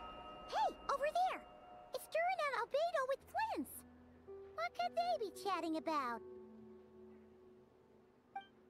I feel like if Albeda's gonna show up this much, he needs Your guess is as good an as mine. updated model. Ah, Grandmaster. And the Traveler and Paimon. Hello there. It's been a while. Perfect. We have some new volunteers for our investigation. Sorry, what investigation? Wait, let me guess.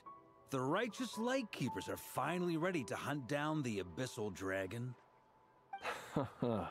Yes, that too. Yeah, right. Oh, wait. Why does everyone keep saying that too? Well, to be precise, the facts match, but not the causality. Wait, so I guessed right? Half right. Don't act so impressed with yourself. Maybe I can explain. We ran into Mr. Flint's north of Nausea Town. At that time, we just noticed a few abyssal creatures out in the wild, but the strange thing was, I didn't detect any traces of abyssal energy on them at all. On closer inspection, we realized that they were not real monsters, but something akin to reflections in the water, or perhaps a mirage. Huh? What do you mean? Like, you could see them, but not touch them? Exactly. It was very peculiar. They roared and tried to attack us, but we could not make any physical contact with them. I think I've heard of things like that happening in Notcry before, but I don't know much about it. Yes, it's a known phenomenon. Mirage-like illusions tend to appear in Notcry in the run-up to Moonprayer Night. From a distance, they appear quite real. I myself thought that Misters Durin and Albedo were locked in battle with abyssal monsters when I first arrived. But after sharing intel and investigating a little further, we can confirm that these illusions are harmless. There is no great cause for concern. I see. I'm glad they weren't real. All the Mirage stories I've heard are either animals, rocks, or small houses. Abyssal monsters, though? That's a first. It's a first for me, too. So I'm planning to look into it further just to be on the safe side. I intend to inspect a few more locations. What about you two? Any plans? Alice contacted me a few days ago. She'd like me and Durin to assist her with an experiment. But we lost contact shortly after receiving the message. I'm sure that comes as no surprise to anyone familiar with her. We don't know when the wind will blow, yet when the wind blows, we will know. That, in a nutshell, describes how Alice operates. Yeah, that tracks. Okay. Well, I suggest we investigate this Mirage business in the meantime.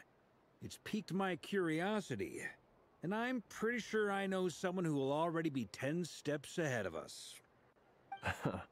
Well said. Right? Whatever's happening in Notcry, she always seems to be the first one to know. Let's go see what she knows. 5 years is crazy. While we're at it.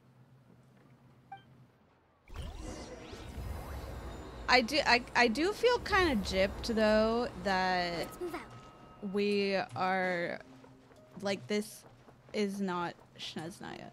You know what I mean? I thought we were going to Snezhnaya, and then they were like, no, we're gonna take you to a place that you didn't even know existed.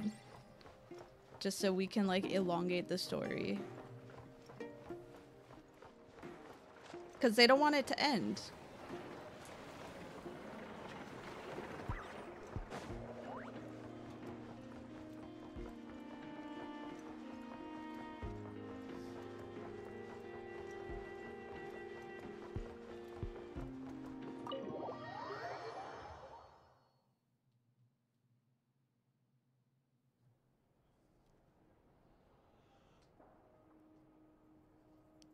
You're right.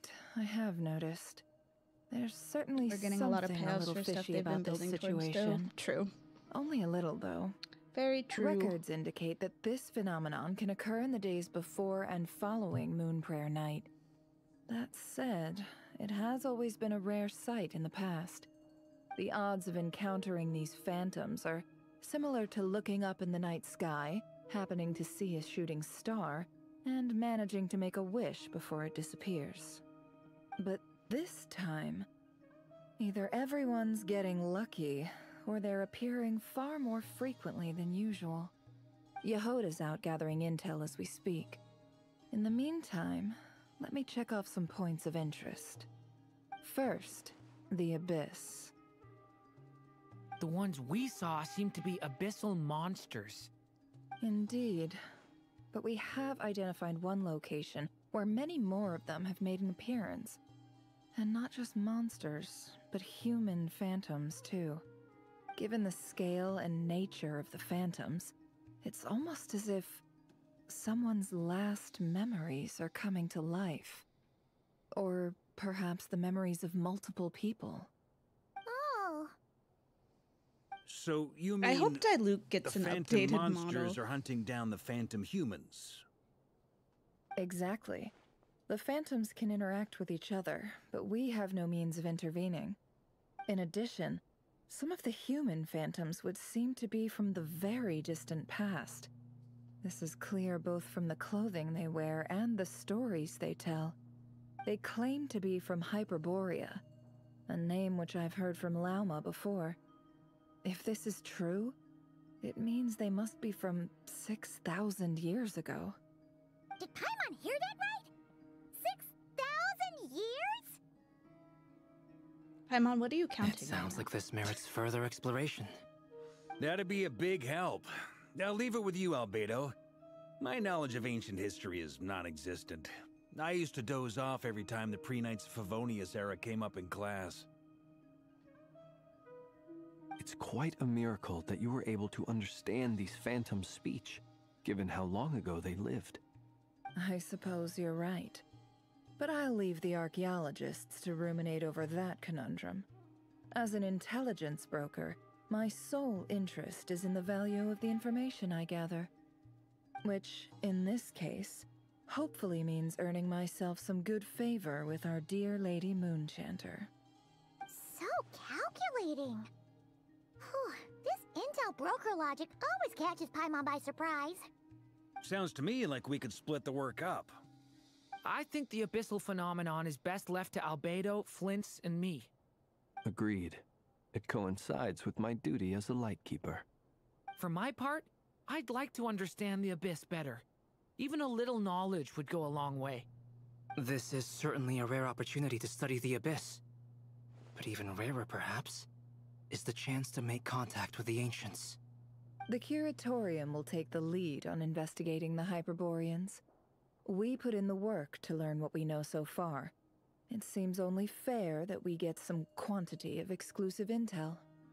That just leaves our trusty team of 2 unassigned. Seems like it, yeah. Since you became an honorary knight, of course. This was part of my grand plan all along. Ha ha ha! Oh yeah, by the way, we managed to convince Columbina to come to the Moon Prayer Night celebrations. Would you and Yehoda like to join too? She agreed to that? Huh. Quite an achievement. Never underestimate the traveler, I guess. I'd be happy to join. No point shutting myself inside when the streets are all decked out. I doubt any clients will be visiting during the festival in any case. And Yehoda loves a party, so I'm sure she'll jump at the opportunity. No, no, no, no, no, no, no, no! Way to contradict me in front of... Wait, no, that's not what I have bad news, boss. So many people. All right, everyone inside, quick! We're already inside. What are you talking about? Oh my god. This is gonna sound crazy, but hear me out. I saw one of those phantoms at Star Sand Shoal, and it was some sort of flying ship. Like a spaceship? A spaceship at Star Sand Shoal? Wait, like our spaceship? When you came to Tibet in. Hell You yeah. said you saw the same thing through the moon marrow, right? Huh? You already know about it? Our talk no Ugh, jutsu I is thought it literally was gonna Naruto. blow Of people's course she's minds. joining. Everybody Turns loves out us, I'm okay? less to find out. Wait. We are the fan favorites. You came here in a spaceship? Now my mind is blown! What's it like on the inside? Was it like flying through space? I want to know everything! Maybe that's a conversation for next time. This is still a huge discovery on your part. Yep, exactly. Huge discovery. You're the best. Second best intel broker in the world. After your boss, of course. Wow. Really? Well, I don't know if I'm all that, but... We love our I girl guess that failure. decides where we're heading next. Come on, don't look at me like that. I know the spaceship doesn't have anything to do with me, but you don't want to leave me as the only one twiddling my thumbs, do you? Please? Fair enough. You can tag along. In that case, let's meet back here to discuss our findings once we're done. I wish everyone a productive investigation. You too.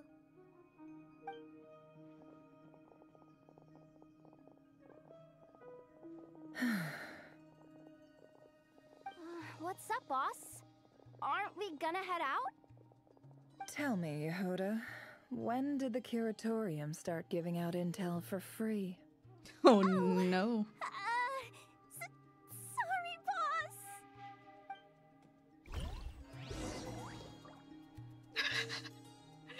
We love our girl failure.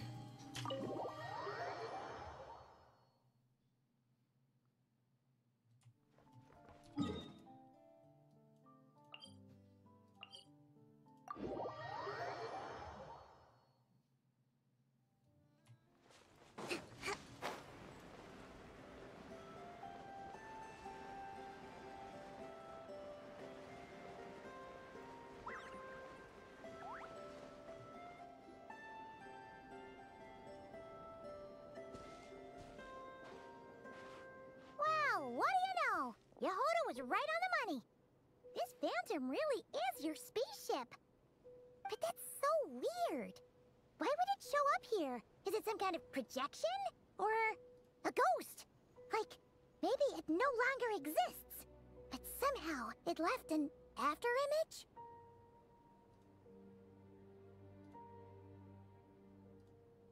I'm not sure either. Ah, you're already here. Miss Lauma, what a surprise. I thought you were busy with festival preparations. I was, until one of our people informed me that a strange sight had appeared at Star Sand Shoal. No one's ever seen something quite like this before. I thought I should see it for myself. Same here. Oh, so we heard that these things appear around the festival period. Any idea why that is? Unfortunately not. We have very limited information about them, since they can't be interacted with. And no human phantoms have ever made an appearance before now. The most we've been able to deduce is that these sightings appear to be connected to the increase in Kuvaki energy around this time. Let's look around and see what we can find out. Yeah, seems like that's all we can do. This is all so confusing. Allow me to lend you a hand.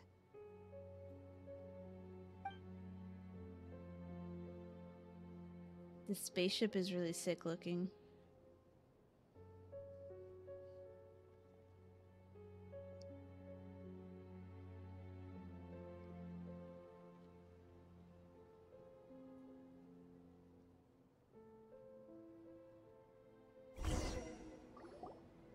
everyone. Our friend here should be able to provide us with some information. Is that a phantom Rhyhorn deer?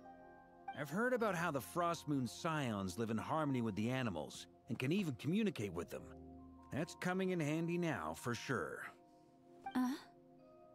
Okay. Yes, I understand.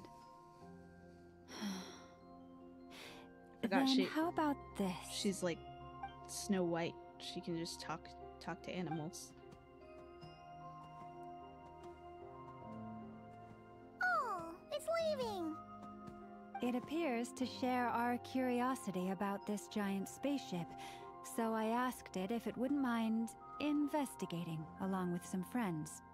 In return, I told it about some nearby spots where the wild fruit grows abundantly. We may live in a different era from these phantoms, but I trust that the terrain, climate, and ecology here are more resistant to the effects of time than some things are. Let's give them a moment and hope for the best.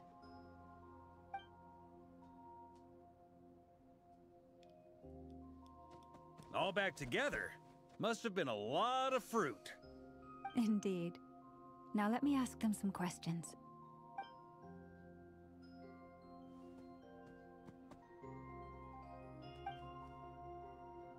It did find a lot of wild fruit, enough for them to feast for a long while. This puffin circled in the air several times, but didn't spot anything out of the ordinary. Certainly nothing to do with the spaceship. Huh. Well, it definitely makes sense to get a bird's eye view. Indeed.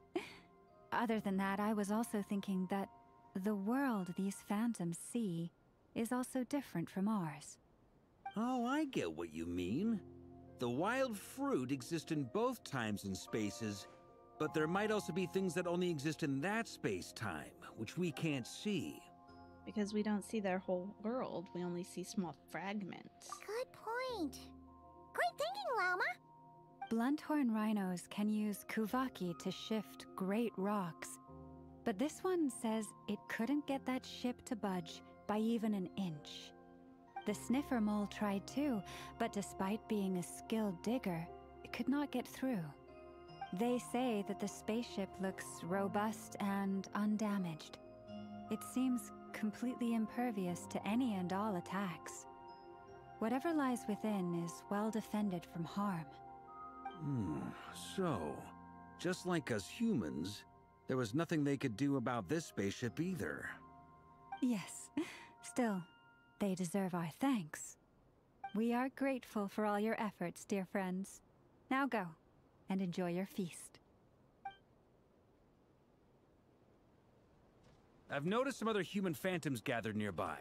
Come on, let's go talk to them.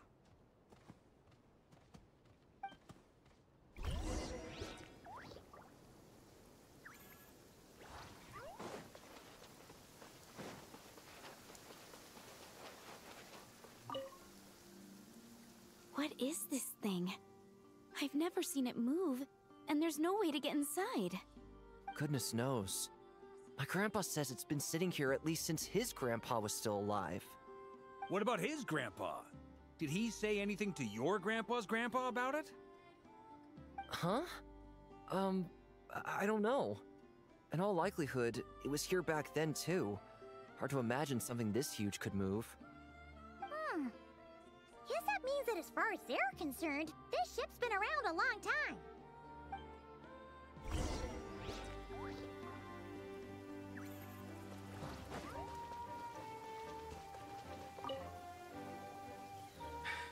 Come on, brothers. If we can get even a small chunk off of this thing, it's gotta be worth a fortune. Today is the day we strike it rich. Huh? You mean Paimon? Yes, brother, I shall join you. Let's make our fortune. We should go with them. What the? This thing is crazy tough. I can't even scratch it. What's it made of? Sorry, brother. Looks like we'll have to seek our fortunes elsewhere. Enjoying yourself? I was just seeing if I could influence this phantom's perception by playing. But nope, no dice.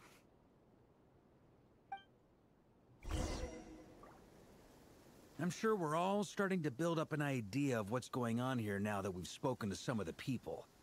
These phantoms are reenacting real historical events in Nodcry. It's almost like we're in some kind of interactive stage play. We can talk to the actors, but the plot is fixed, and we can't influence it. It makes sense. History is set in stone. The objective facts of the past cannot be changed. Paimon totally thought you were just goofing around earlier. Why is But the rain actually, going up? You were doing some serious investigating. Of course I was. Anyway, at this point, I think we're forced to conclude that although the Phantom spaceship is right there in front of us, we aren't going to learn much about it from these people. If only this showed the moment when my brother was searching for me. Maybe then I could have discovered why he wasn't in the spaceship. Or, if it showed the moment when it disappeared, I might have found out who was piloting it and where they were headed. But no such luck. All we've seen is an arbitrary moment in time during its long stay here. Don't be discouraged. If nothing else, this is Sounds like proof some of the ley ship's line existence. nonsense true. And think about it. I feel like it So always many has to people do with tried ley to hack lines. their way inside, but no one could get the door open. It's made of very tough material. To me, that says that we'll either find the ship itself or the story behind it. It's just a matter of time. Thanks, Varka. Huh.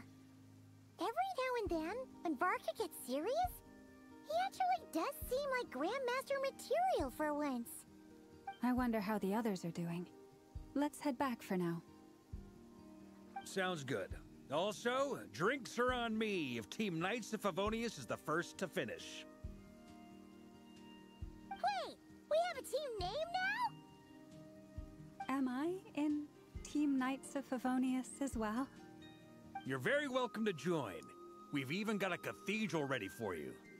Isn't that technically blasphemy? You wouldn't I dare was make gonna a joke say. like that if Barbados was in earshot. Nah, I'm sure Barbados doesn't mind a little harmless blasphemy once in a while. Yeah, honestly, probably not. Venti would probably just laugh about it.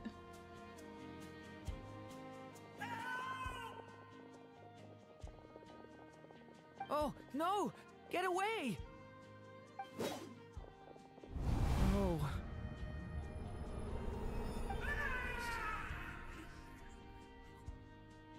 Oh, did he just watch him die? That's rough. I know it's hard to stomach, Mr. Durin. But as I'm sure you've noticed, there is nothing we can do to intervene in that which unfolds before us. Damn, that What? sucks. We have to at least try. This is And Venti try we're you talking have. about? Yeah. But are you aware of how many unsuccessful attempts Dude, I love you've made now? everything that has I to do with wasn't Conria. keeping count. Just saying. I'm afraid this is the 39th failure so far. Or the 5th if we're only counting this particular victim. There are no indications that these phantoms may be altered in any way. No, they're not in Mondstadt. You seem to have They're calmed in, down a little. They're still in Nodcry because they're I'll seeing make us these a weird fire. phantom things. You should rest and have some water. Feeling any better now, Mr. Durin? May I ask a few questions? Be my guest. What exactly are we witnessing here? What happened to those people? My guess would be that we are seeing Nodcry during the Conrian Cataclysm. Would that be accurate? Conria. That is Hey, you were correct. right. As you know, Conria. once the abyss senses even the tiniest crack, it floods in and spreads like wildfire. There was a time in the distant past when it permeated all of Nodcry, causing immeasurable harm. The people paid a terrible price to heal this land. Then, 500 years ago, the whole of Tevat suffered an abyssal disaster. Once more, Nodcry was dealt a devastating blow. I see. In the face of the abyssal onslaught, all were like grains of sand tossed around by a tidal wave. Be they human, fae, or god. The moment you witnessed is but one drop in a whole ocean of catastrophe. All right. I guess that answers my second question, too. I wanted to know I why really there's did just nothing I could focus on do to Nefer help and Llama them, the past and two story quests. I that's completely because what forgot we are Albedo and seeing Durin actually got is there. Wow. history. Wow! I see. That would be my guess as well. As I understand it, history and fate are not all that dissimilar. The latter may be unseen to us, but both are immutable. Welcome yes. Fate was determined long, long ago. I still have a couple of other questions for you, Mr. Flint's. You mentioned more than one abyssal disaster that has struck this land in the past. How can you be sure that what we're seeing is from the Conrian incident? And also, how are you able to stay so calm when you're talking about these events? From everything I know about you, you're not cold or ruthless, and you're not indifferent to the suffering of others. Alas, I am forced to show my age. I must be 600 or 700 years old by human measure. Wait, so you... One is not easily moved by history when one has witnessed the truth firsthand. I'm sorry. You needn't apologize. Your passion is a good thing to have. Treasure it. No, because 6-7. someday you may find it in terribly Boo. short supply. Now, at the risk of offending you, I have a question in return. Your curiosity toward the abyss, is it born from hatred or because you sense its call? I only ask because I kept a fragment of Rarir's body in my lantern for a short time. Specifically, his heart. So I know what a burden it can be to carry the abyss with you. And I hear its power growling from somewhere within you. In my eyes, your mere existence is a miracle. My honest answer is... I don't know. I don't think I have the confidence to say for certain. What I will say is the abyss is not the only issue that haunts me. It deserves to be hated on. I have to pee. I'll be right back.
Even before I became who I am today, the question dogged me constantly. Should I even exist at all? My doubts remain unresolved. But when we fought Rarir, something became a little clearer to me. Sometimes it is the darkness within us that allows us to achieve the impossible. I certainly got the sense from your 39 attempts that you were trying to achieve the impossible. It sounds like you've resolved to see the truth for yourself. Absolutely. In that sense, he and I are quite similar. Then I wish you every success. I look forward to the day of your transcension.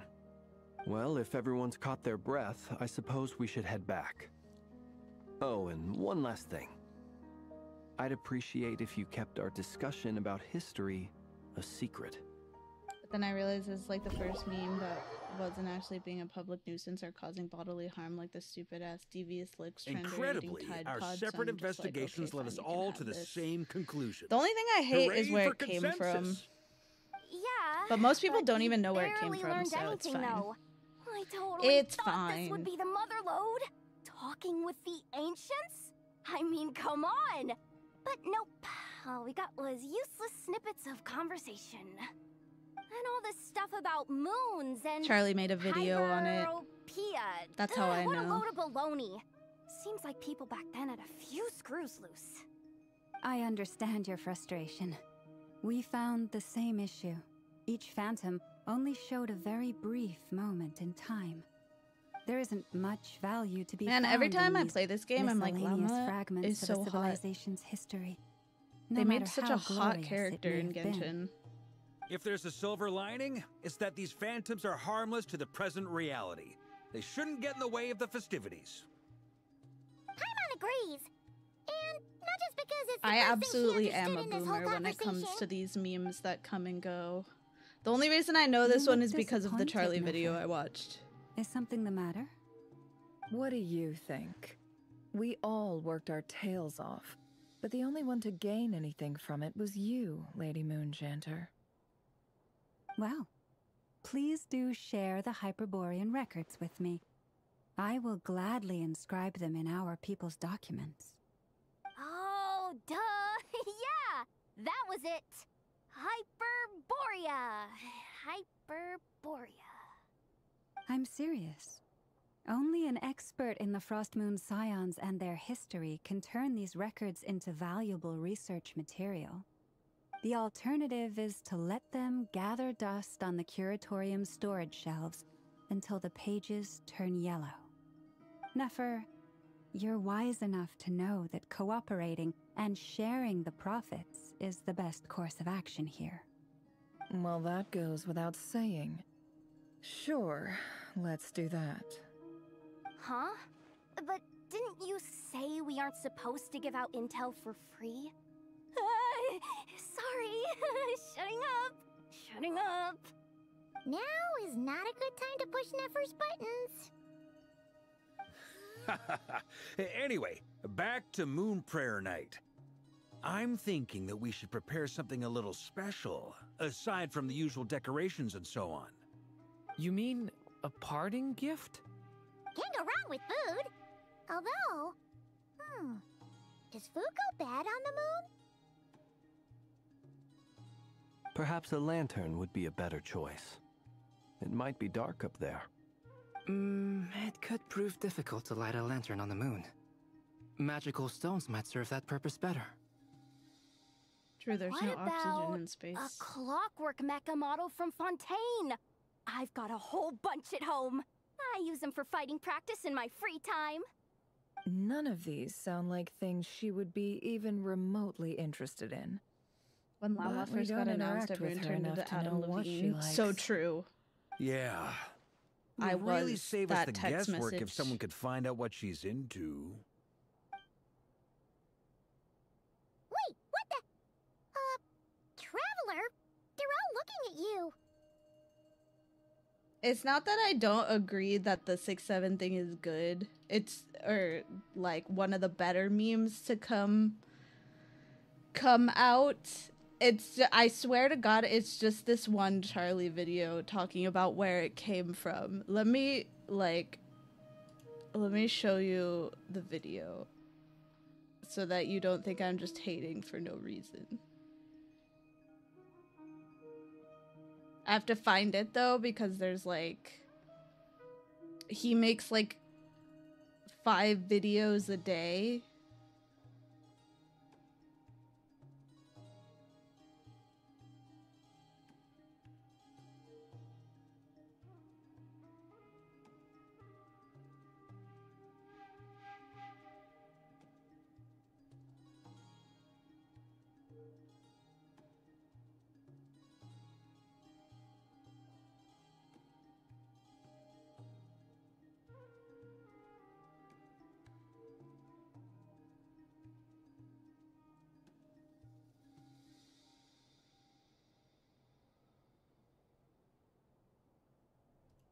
I found it. Her body is absurd. Yes, it is. It's the fucking hips, man. I talked about this before, but it's the hips. Okay, I got it. I'll find a chance to ask her. Great! Haha, problem solved. Now, I need to stop by Dory's. Gonna need her help sourcing a bunch of stuff for the festival. Then let's leave it there for now. We all have our own business to attend to. Traveler, if you find out what Kutar likes, let us know right away. Gotcha.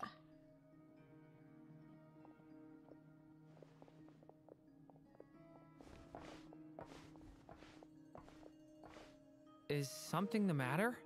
That's my line, Durin. You seem a little down. I'm fine. It's just... I'm still feeling a little rattled after witnessing the horrors of the Abyss. But it's okay. This is something I have to work through. I'll be all right. Thanks for your concern. Well, don't put too much pressure on yourself. If you ever feel like something's wrong, physically or mentally, we're here to talk. Don't forget, I'm a member of the Knights of Favonius. You can always rely on me. Come on. Stop treating me like a kid. I mean, he kind of is like a kid, though.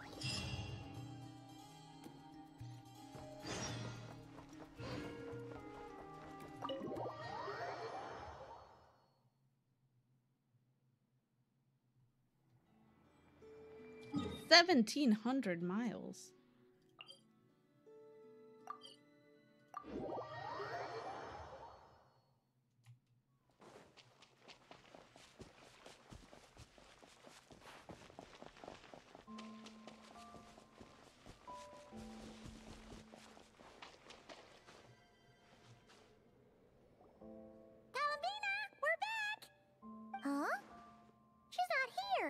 I can't sense her presence at all. Weren't there a few Kuhenki here last time too?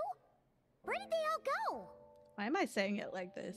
Maybe she took them out for walkies? Why did I say it like that? Walkies? For Kuhenki? You're not pets, you know. Oh well, looks like we just came at a bad time. Let's try again tomorrow. There's still a few days until Moon Prayer Night, so we're in no rush. Besides, she needs time to rest anyway. Fair point. Let's go.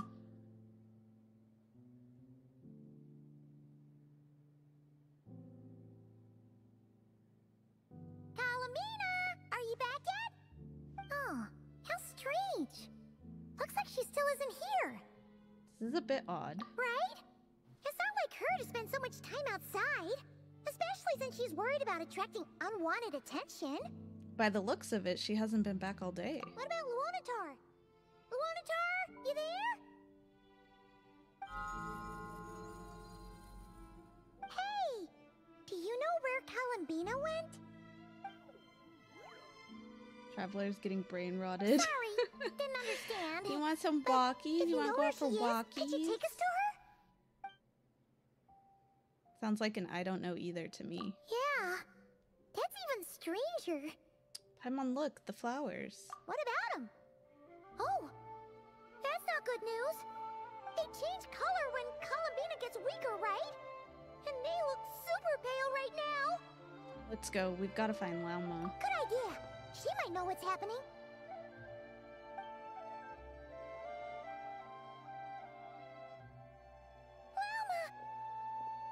Ah, it's you. How is Kutar? Is she okay? She's missing. Has she visited the Frost Moon Scions? No, she hasn't. I came here to check on her after I noticed the flowers had changed color. Based on past precedent, she must be very weak right now. Even getting up to walk would be a struggle. It seems unlikely that she wandered off outside. Not to mention that she doesn't do that at the best of times either. So yeah, this is super weird. Has anyone approached Silver Moon Hall lately? No. Very few people are in the know about Kutar's whereabouts. And if anyone suspicious had visited, they'd have left some sort of evidence. Come on, let's go to Nasha Town. If anyone has seen her, someone there will know about it. It's not Cry's information hub after all. Makes sense. Let's go!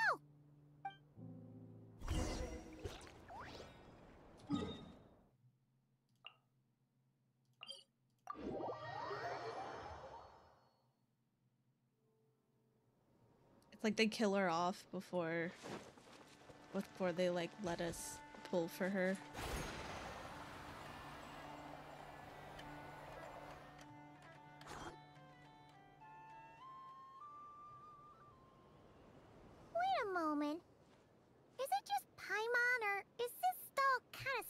suspicious. Has never been here before, right? No, I don't recognize it. Alas, your free and easy adventure time is over. Now, prepare to face the final boss of Nod Cry. Whoa! Where'd that voice come from? Not sure, but it's definitely hostile. No, no, no, not that way. The final boss is right here. The sniffer mole? That's the final boss? Surely not. Wouldn't be the first time that happened. Oh my god. That voice is a little familiar. Okay, the jig is up. I'll stop teasing you. Turn around. I'm right behind you. Oh, it's Alice. It seems I've managed to leave quite an indelible impression, even though you've never seen my face. Ah, nothing could make a great mage more pleased with herself. I love Alice so much.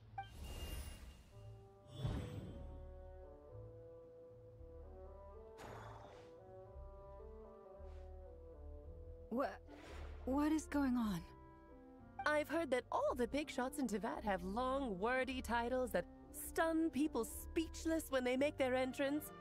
Unfortunately, none of them are affiliated with the Hexenzirkel, and we ourselves keep a very low profile. The notorious name-dropping doesn't quite work for us. Still, I, for one, think I'm really quite amazing. So that didn't stop me from coming up with a title anyway. She's so fantastic. It's really you this time? Not a lantern or a Dodoko, but Alice in the flesh? Oh, that's right. So, what do you think? How does it feel to finally meet me? I just wish you had a real hat. You look like... You look just like Klee. Oh, that's the first thing you thought. A little surprising, but that actually makes me very happy. Because that means that when Klee grows up, she'll be just as stunningly beautiful as her mother. So she's a friend of yours? Manifesting 5-star Hexenzirkel Lisa. This is actually the first time we've seen her in person. I see. Madam Mage, that was, quite a powerful entrance. I certainly won't be forgetting it anytime soon. It's okay, Lauma, don't force it. Paimon will do the honors. This is Alice from the Hexenzirkel. She's a friend of ours. And of Arcus, too. She's helped us a lot in the past. That's right. She's a good person, just kinda... unpredictable. Well, what is the human heart if not unpredictable? Hmm? If we could not do as we please, how would we differ from machines? I am Lauma, Moon Chanter. It must be of the so Frost crazy Moon for her Scions. voice actress to It is a finally, pleasure to like, meet you. be I in know, the game. I know. Before you got here, I spent a good, 15 minutes getting up to speed on Nodcry's present situation. In other words, I've read the whole in the last episode part, so we can skip the pleasantries. Fair enough. Well, Miss Alice, I can already tell that you have quite a unique personality. You'll get used to it. Paimon sure is. So anyway, what are you doing in Nodcry, Alice? Oh, I thought I told you already. This time, I'm the final boss. And what a formidable foe I shall be. Powerful, confident, Dude, they're giving all these women the most insane hips. I'm going to send a formal request for Jean to put you in solitary. Oh, drat. My one weakness, and you found it in an instant. Fate has been dealt a devastating blow. Thus falls the great Dodo King. Why are you playing along with this nonsense? For funsies, of course. What's wrong, Paimon? Are you disappointed in me? Am I a gigantic letdown? No, it's just... You Aw. seem like a busy lady. And this is the one time you've shown up in person. Paimon figured it would be for something more high stakes than just goofing around. You're quite right. I'm here in Notcry because something big happened. Something big enough it caught the attention of the Hexen Circle. It concerns the 3 moons, Tevat's borders, and of course, the moon goddess you are currently searching for. You know where Columbina is? Kind of. Why don't we discuss this over a pot of tea? My main reason What if for they coming run on this trip to Tevat was, Alice? of course, to have some fun. But And then I do her second technically have a banner job to do is as well, Klee. namely They run maintaining Alice the and Klee stability together. of Tevat's borders. I'll skip over the complicated parts, but to sum it up, abyssal energies are all that lie beyond Tevat's border. We'd find ourselves in a real pickle if they ever made it through. And the phantoms you've been seeing are a sign that the border has been disturbed. Ah, no wonder they tend to show up around Moon Prayer Night. Is it because the real moon is now so close to us that its power can cross the border? In part, but only a negligible amount passes through. Just enough to influence the verdant crests and so on. And as you've noticed, there has been an unprecedented number of phantoms appearing this year. The influence of the moon beyond the border cannot explain this. No, there is another far greater factor at play. The trilunar syzygy. A trilunar Words. syzygy. What the fuck is a Eons syzygy? ago, before the heavenly principles came to Tevat, it was the then 3 moon goddesses who controlled the laws of this world. You're talking about life, death, and such, aren't you? Oh, that's exactly it. The 3 goddesses split these powers amongst themselves, promising never to consolidate them into one singular body. This was meant to keep the world stable. But, fast-forwarding to the present, the eternal moon's marrow is with you, while the iridescent moon's marrow, which should never have appeared in this world, has been retrieved. Add that to the presence of a moon goddess in the flesh and... the power of all 3 moons is gathered here in Notcry. There hasn't been an event like this since the War of Funerary Flame. And it's having a noticeable effect on Tevat's borders. Why are you so concerned about said borders, if I might ask? Because I wish to give my darling daughter a peaceful, sunny environment to grow up in. Is that a good enough reason? Sounds like a lie, Sounds like but you're yeah. dodging the question, but it does make sense. Well, that's one reason anyway, and the most important one. The others are a little complicated to explain. For instance, cleaning up after dearest Miss R. Oh my god, look, he's so Albedo cute. could tell you more about that if you're curious. But right now, I have a more important question to ask you. Why are you collecting the moon marrows? Columbina wants to use their power to return home. I see. Nicole told me about that legend once. Nicole? You mean Mage Anne? Oh, so you remember. We heard her voice in Fontaine. Yes, of course. That was the story about fate, her area of expertise. But back to the story of our dear moon goddess. I'm afraid her intended method of returning to the moon is unlikely to work anymore. What does that mean? She may be missing, but she hasn't gone anywhere. She has disappeared. What does that mean? That is an insane name. Thank you for the follow.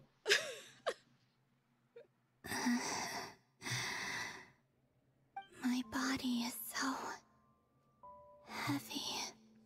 Wait, no. It's my mind that's heavy. My arms and legs are as light as a feather. What's happening to me? I feel drowsy, like I've been asleep for too long. Is it daytime or nighttime? Is the moon out? I think I'll go for a walk.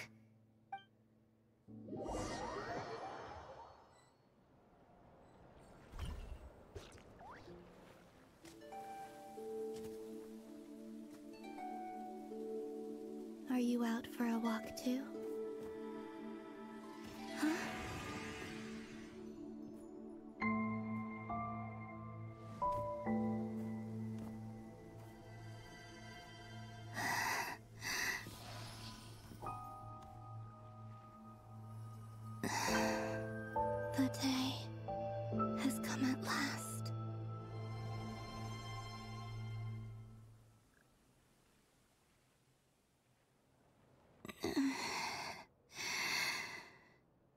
Have I grown so weak that I can't even sustain my physical form?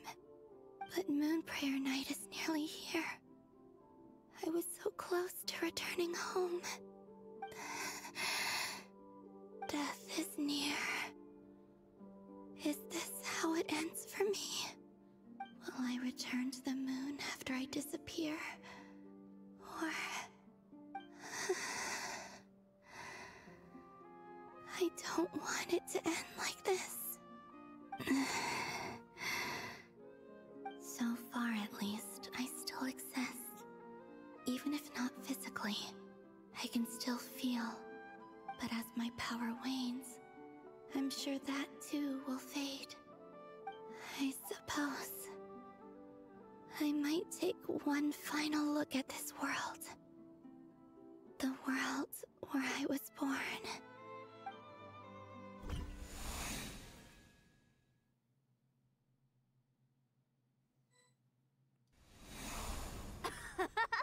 Come on! Come on! Wait for me! The Frost Moon Enclave. How much it has changed since I was born. These decorations, they're so heavy. It's times like this when you kind of wish men could be priestesses and acolytes. How fascinating. I've never had the chance to be privy to people's private lives in this way. In the past, people would get so solemn and serious the moment I showed my face. Like they were frozen stiff. Karina, Lametti, it's time to eat. Coming! I want to watch them a little longer.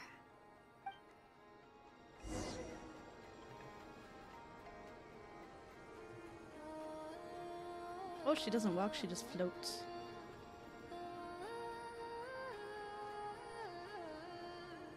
So just fill these balloons with air, right? Yep. Try a couple now to test things out. The rest can wait till Moon Prayer Night. Think fast. Rita! Teasing an acolyte of the Frost Moon Scions? Surely that's a punishable offense. Take this! What are they throwing? Like water balloons or something?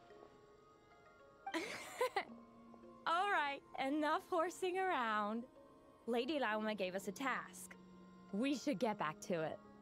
The task is just to check that the balloons don't leak, right? Doesn't matter if we fill them with air or water. Okay, you got me there. And you got me there. But still, we can't use all the balloons before the festival even starts. We won't use all of them. And as long as Lady Lauma's trusted acolyte doesn't snitch, this can stay as a little secret between friends. A couple more can't do any harm, right? Oh, you menace. Then, think fast! Is pumping a balloon full of water really so much fun?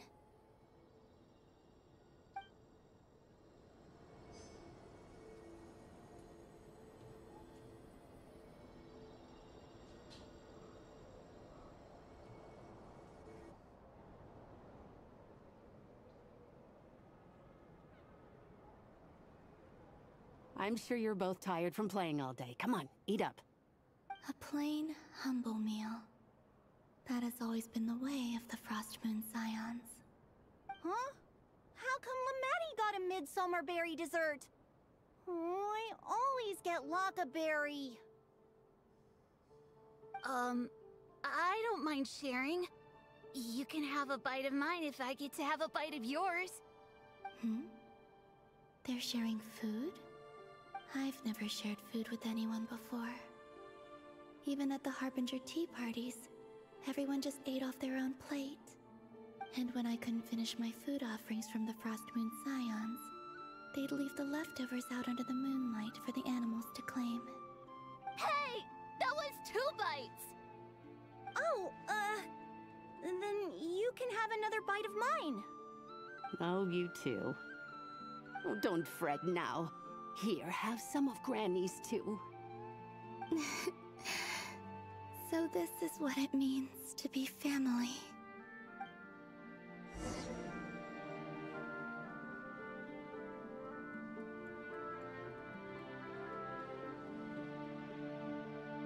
I'm seeing so much that I'd never usually get to see. They'd never act like this when I was around. It's nice, being able to just watch people in peace in these final moments. What a rare opportunity. I think I'll go take a look around Nasha Town, too. Maybe the Traveler will be there.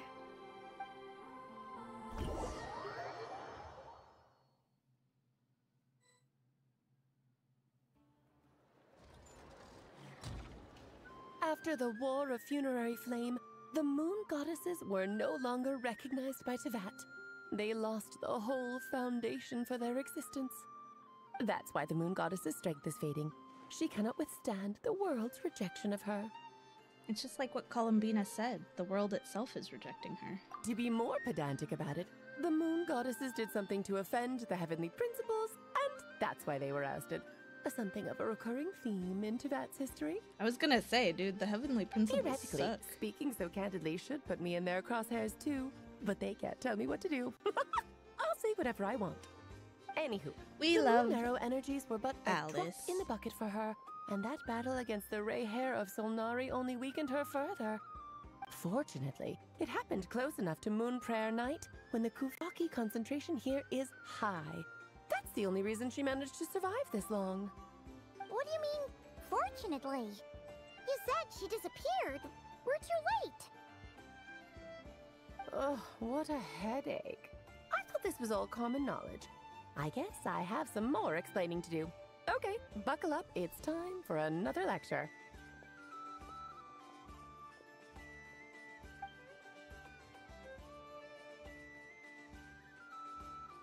Now, I said earlier that the Moon Goddesses lost the foundation for their existence.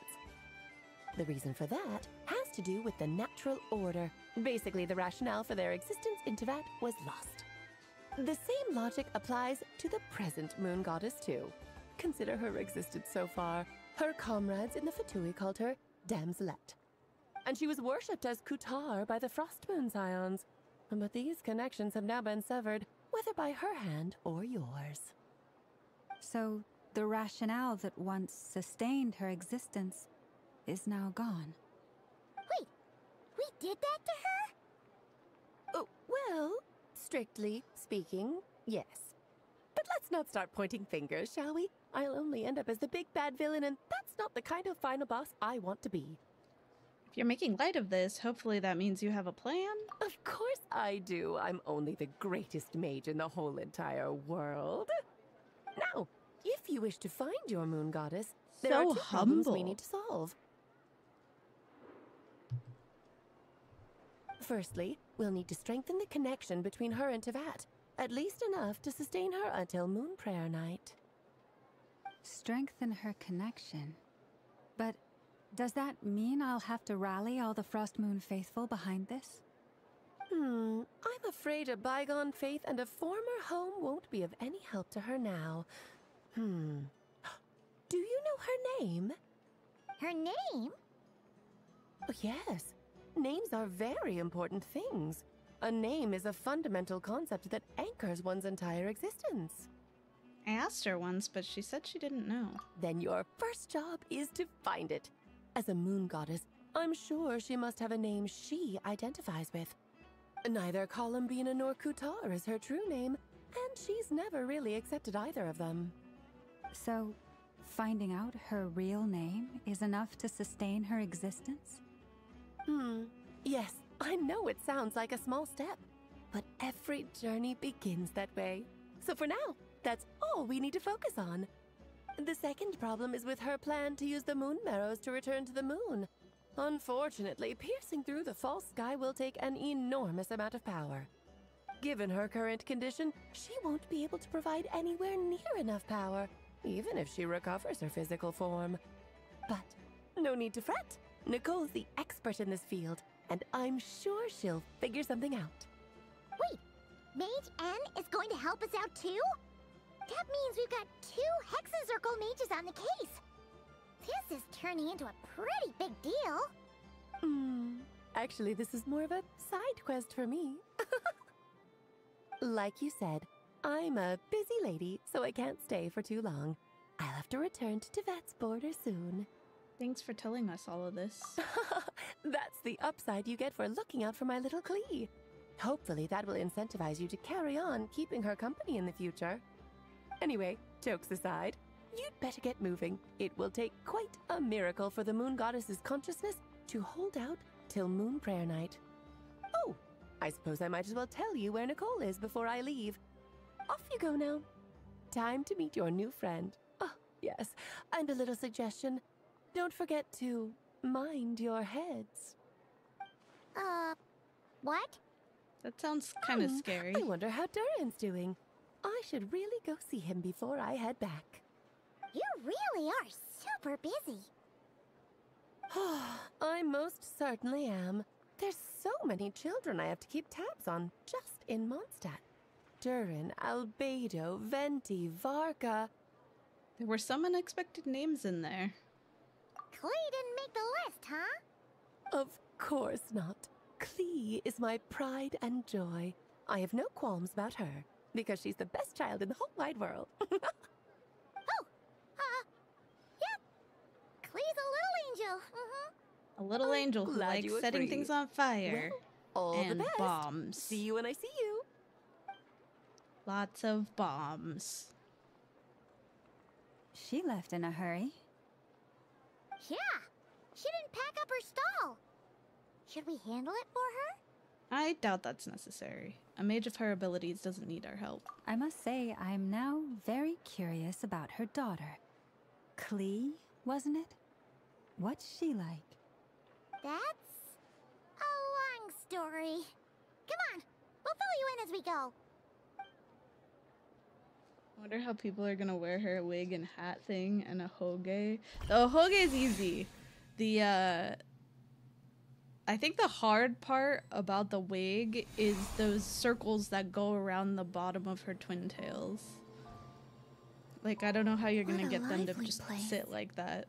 I've never experienced Nasha Town like this before. Also, I saw Hey, you old geezer! Doki You're Doki having already us has through. like a Who are prototype you of the calling hat. old geezer?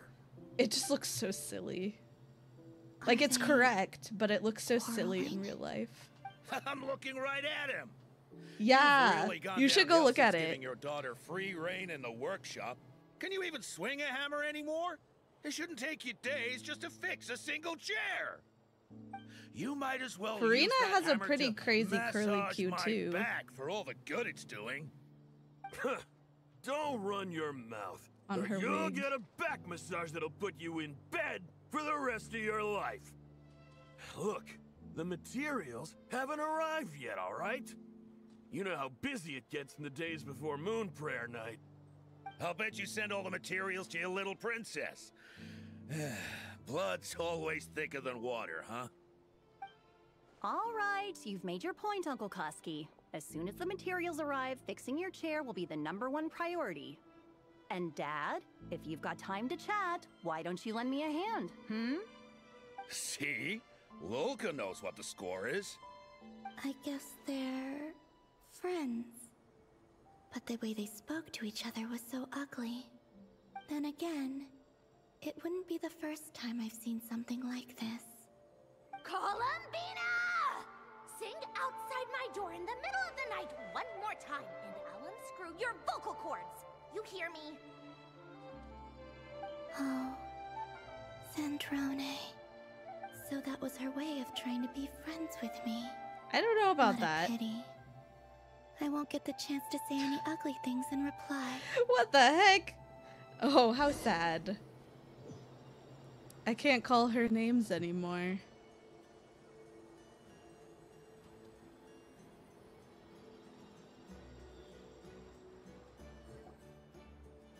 Hey, have you decided what to give her for Moon Prayer Night? I sure have. She's gonna get the surprise of her life when she's least expecting it. Then I'll whip out the ring and pop the question. The surprise of her life. What a fun turn of phrase. Cool, I get the picture. You can spare me the gushy details. Ooh, looks like we have a customer. Hello there, ma'am.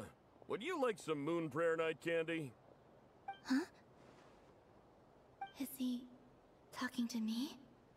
Can he see me? Here you go.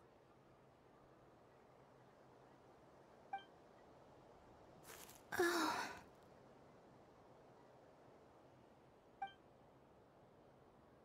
Come back Aw. anytime. Right. Now, where were we? Wait, what? Do they give them out like it's Halloween or something? I don't know why, but Aw. I still held out hope.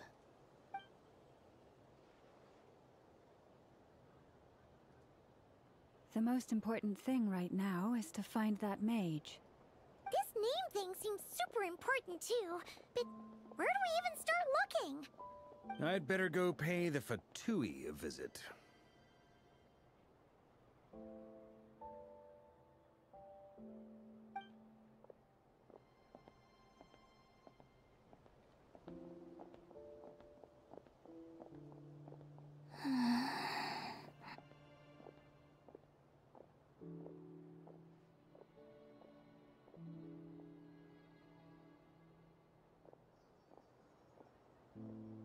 Columbina?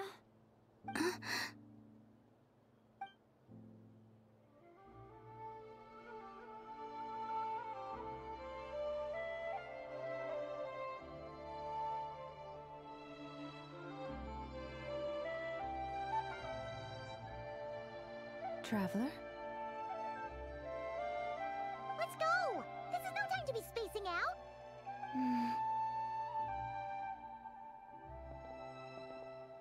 It's the it's the lesbian telepathy.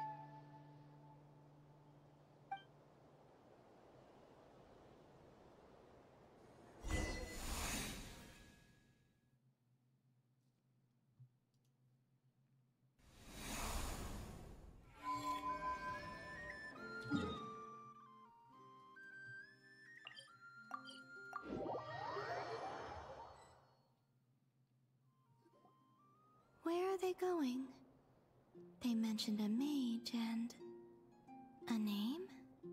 So, Mr. Varka, are you acquainted with this Nicole? Or should I call her Mage N? Ah, not really. We've never met, though she has come up in conversation. From what I've gathered, Alice kinda took Nicole under her wing. Taught her how to speak in a more ladylike fashion, that kind of thing. Huh. Hard to imagine Alice as an etiquette coach. Kind of like a bad one. Yeah, Alice is a larger-than-life personality, I'll give you that. But then again, that's why she's able to draw such an eclectic mix of people into her inner circle. If I remember correctly, being an interesting person is actually one of her main entry requirements. So, if you ever wanted to join the Hexenzirkel, I'm sure you'd both be eligible to apply. Hey! Don't go around making promises on Alice's behalf! I wouldn't dare. I'm just trying to paint a picture of the Hexenzirkel for you. Okay, sure. Anyway, since none of us have ever met Nicole, how are we supposed to find her? We can't just go up to every woman in sight and ask, "Hey, are you Nicole?" Maybe something she's wearing will give it away? Like, a windbloom pinned to her chest or something. Wait a minute. Alice never said Nicole was from Mondstadt. Oh, true.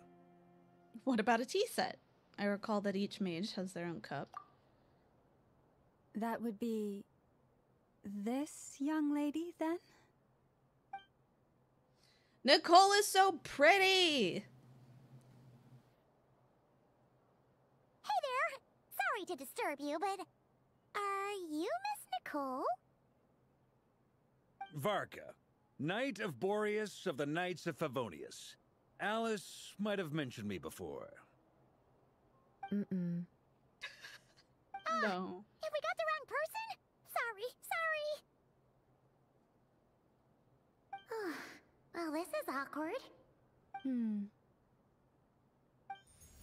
When I shook my head, I meant, no, Alice hasn't mentioned you before. Huh? Where is this voice coming from? My apologies.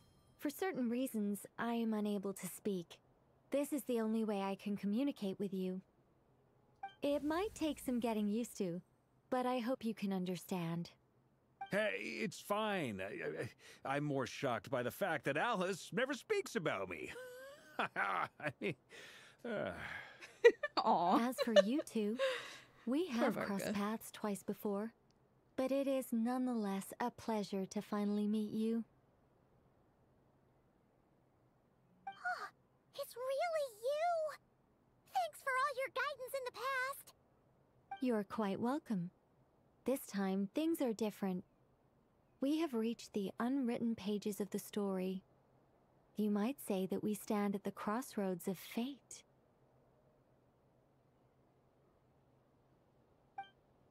Now then, allow me to formally introduce myself. My name is... No, stop!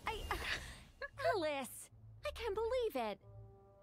I had a whole speech prepared. I'd agonized over every single word. What the heck? She always picks the worst moments to ruin other people's plans. I'm so sorry about that. Alice took the liberty of devising some bespoke self-introduction magic for each member of the Hexen Circle. But I could have sworn I deleted all of the triggering conditions for it. How did it bypass everything? It just shows up in real life? So embarrassing. This is a very different side of Nicole than what we're used to. Is she not used to face-to-face interactions? Don't worry about it. We've seen that introduction magic once already, so it wasn't too much of a Peak shock. fourth wall breaking Please go right on, there. Miss Nicole. We'd love to hear what you have to say, or, well, communicate. Huh? Are they talking to this lady?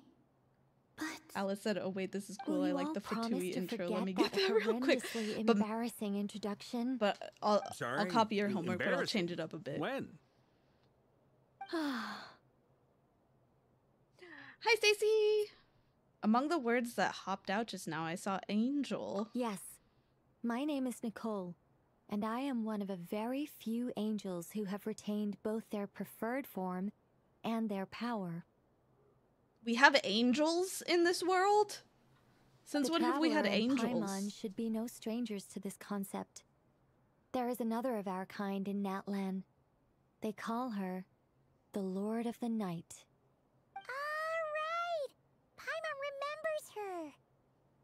We saw her little Sealy guy, but we've never seen her in person. Yes. Well, I have retained more of my power than she. It's because I don't have a long-term duty to fulfill. To be more specific, no. We'll be here all day if I get into the specifics. Moving on. If I'm not mistaken, you are here because you wish to learn how one might reach the moon beyond the sky. That's right. Is that something you can give us any guidance on? Colin Penis getting bored. Yes, I do know a way. It began with the Hyperboreans, who lived after the war. Well, she can't hear flame. what Nicole is saying, right? Blank looks. Maybe I should start with the background of the war. Or maybe not. It shouldn't be an issue. I'll fill in the gaps for you when we have more time. Anyway, after that war ended, the three moons retreated to beyond the false sky. The Hyperboreans were humans I once aided. They accepted the civilization and creations bestowed upon them by the angels.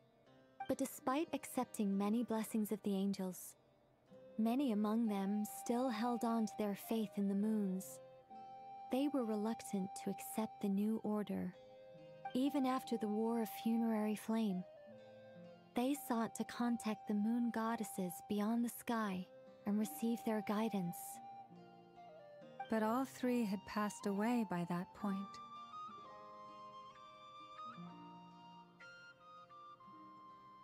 This mage has a unique method of communicating. Is she talking about the moons? Yes, but they did not know. And so, still they prayed for the moon goddess's mercy. After building titanic structures that consumed vast amounts of Kuvaki, at last they glimpsed the moons and heard their voices. But of course, they were gravely disappointed. For it was then that they realized the three moon goddesses. Look at this were person's dead. hat. Oh, It's so pointy. such a sad story. It is. Humanity was in a very sorry state at that time. The angels who had once aided them were gone, and the war of funerary flames had left them homeless and destitute. Just a second, I gotta ask. How relevant is all this history to the task at hand? Oh, shush, Varka. We're Well, learning history. I mean, it's important. Okay, it seems we've drifted into irrelevant narrative waters. But It's I been liked a while it. since I've had the chance to speak inside someone's head. As soon as I got started, I lost control, and the words just flowed out like a waterfall. What I'm trying to say is... Right, yes, that's it. The relevant part is the ritual created by the Hyperboreans. The fact that they bypassed the false sky and saw the true moons implies that they successfully built a connection between Tevat and the outside world. Which means, with enough Kuvaki and a sufficiently stable connection, it should be feasible to send one person over the border. Okay, so they built some kind of portal? Oh, yes. A portal. Yes. Is something wrong? You sound disappointed. I just didn't expect you to summarize it so well. It turns out I could have said all that in one word, if only I'd managed to think of it. No, please, it's fine. This is invaluable knowledge. I'll be sure to record and preserve everything in writing. Hello, hello! Pixies, thank you so much for the raid! How was your stream? Welcome in, everybody! How was your art stream? Good? That's good, I'm glad. Ugh. Sorry, I had to move my leg.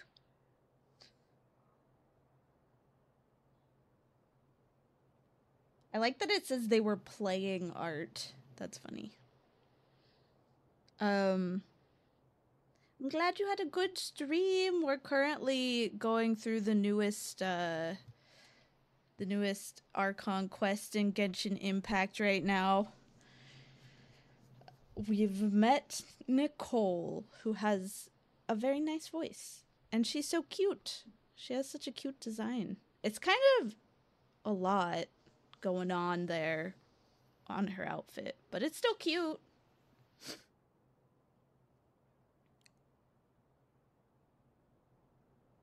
No worries. Thank you so much for the raid. Yeah, I don't want you to get spoiled since this did just come out. No worries at all. Thank you so much and have a really good rest of your night.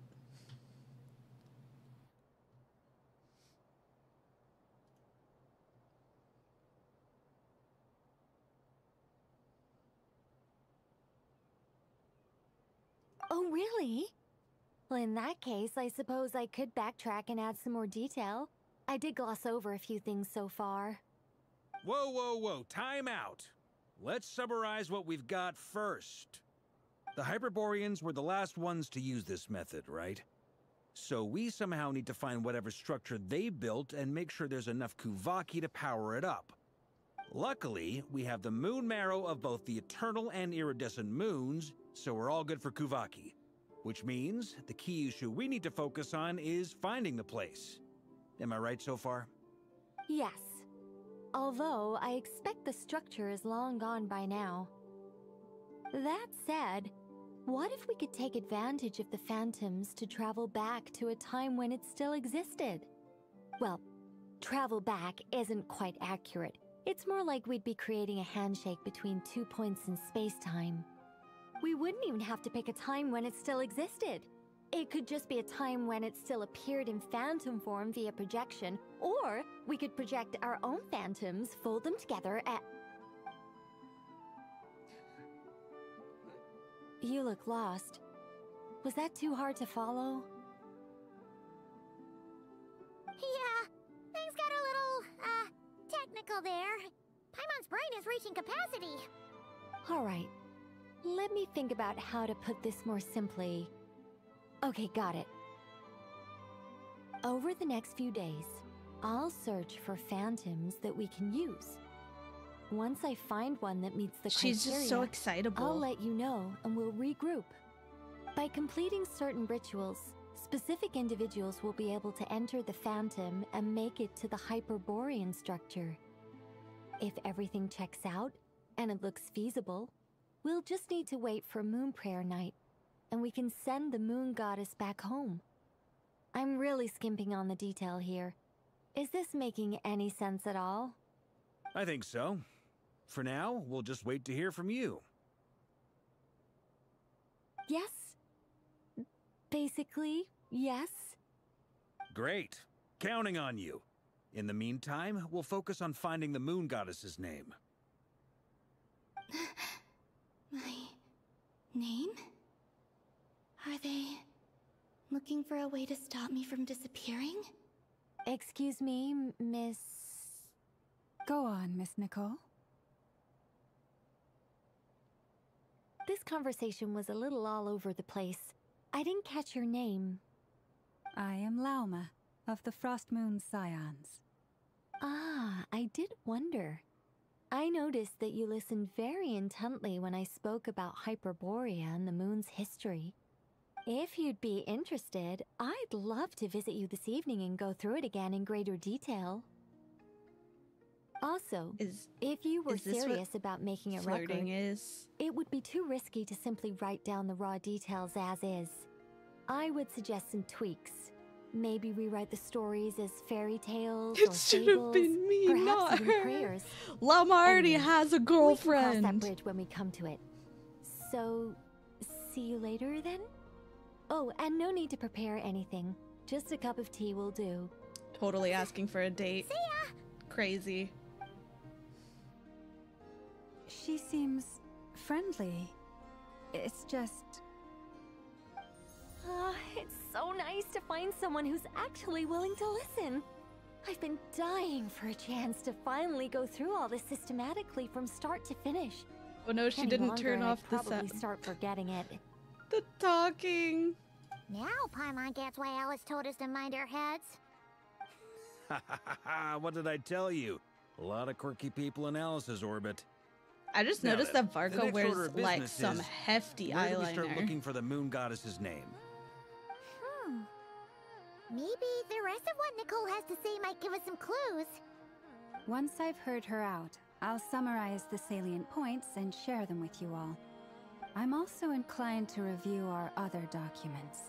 Yes, our faith was first established by our Hyperborean ancestors, but many of the more factually accurate records are from after Kuthar's birth.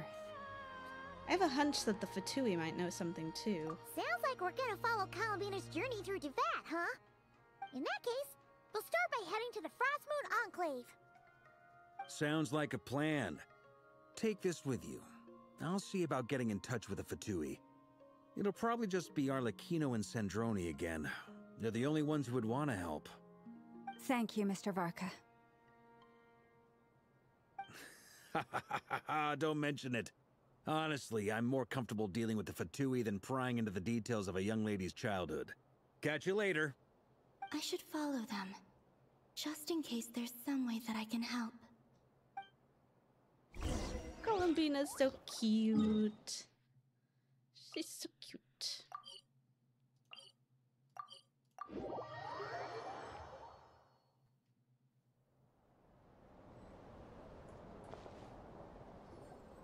A while ago, I took the time to organize all documents in our possession that pertain to Kuthar. What you see here is the material I consider reliable. Hmm? You're saying there's unreliable material too? Yes. Most of the information we have was transmitted through an oral tradition. Inevitably, some of her stories were mythologized and deified over the years through countless retellings. That's why I organized them into reliable and unreliable. There's no sense seeking answers in history unless we can ensure the veracity of the historical record. Makes sense. Alright, let's take a look through. Clear and concise would be one way to describe the writing style of these historical records, but you could just as easily describe them as terse and dry. And since Lauma already knows the material like the back of her hand, the quest to find any new information in these texts is tough going. Almost all these records refer to Kutar instead of Columbina. Although neither of those is her real name. Paimon's not sure what point she's trying to make. What we can gather from these records is that the Frostmoon Scions worshipped her as a god, placing impossible expectations upon her. I cannot fault them for their earnest faith, but for all their devotion, worshipping her day in, day out changed nothing. I imagine that none of it resonated with Columbina. It wouldn't surprise me if, even back then, she had already begun to reject the name Kutar and everything it represented. Okay, there's an ad break, so I'm gonna go to the bathroom, and I'm also gonna get a snack. I will be right back.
Okay, I'm sorry, I'm back. I'm back. We go and continue on. Lama speaks the truth. When I heard them call upon Kutar with hope and expectation in their voices, they may as well have been calling upon somebody else. When you were organizing these texts, what criteria did you use? Well, that's a bit complicated. I looked at the level of detail, perceived authenticity, prose style, and how realistic their portrayal of Kutar seemed to be. Amongst the Frostmoon Scions of today, only I know of her existence, and I alone have spoken to her face to face. As such, I know that there are certain things she simply would never do. That being said, I have sensed some changes in her lately. Changes? Me? Oh, seems like this is getting us nowhere. Oh, for what it's worth, why don't we check the unreliable sources too? Sure. Give me a moment.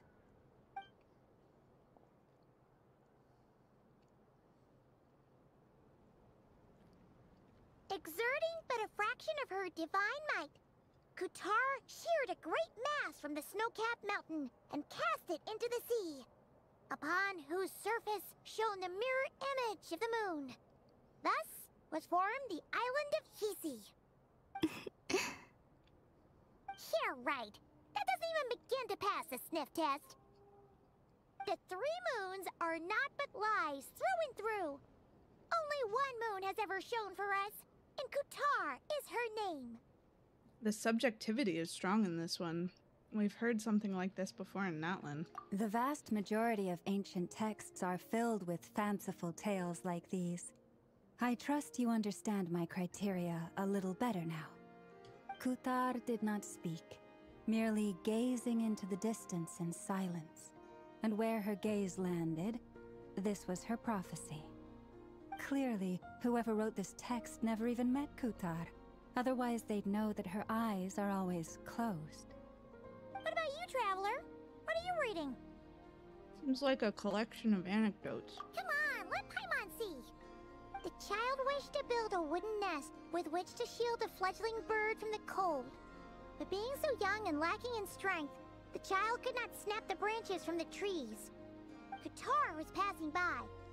Upon seeing the child, she summoned forth the Kuhenki, who built a beautiful nest for the child. I remember that.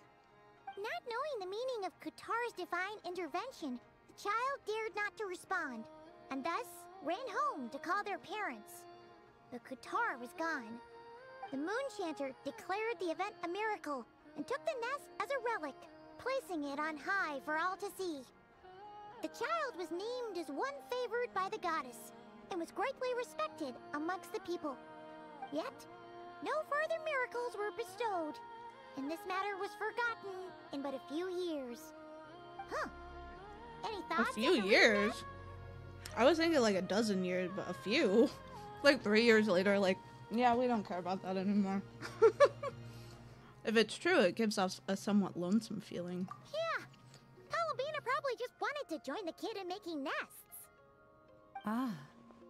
I'd originally considered this a fabrication, because Kutar did not perform any similar actions in subsequent records. But now that I think about it, it does seem like something Columbina would do. It's just that... She didn't know how other people would interpret her actions.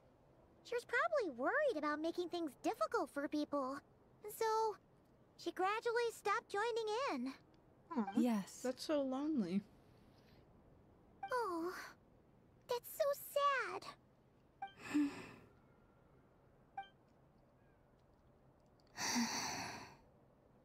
And now, I can make no such gestures of warmth, even if I want to.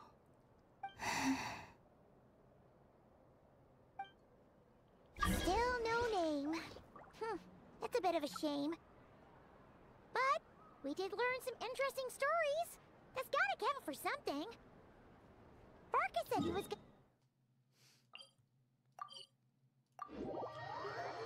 I got teleported to the wrong one. In my own work, but I also see the meaning in all the endeavors of the people of Fontaine.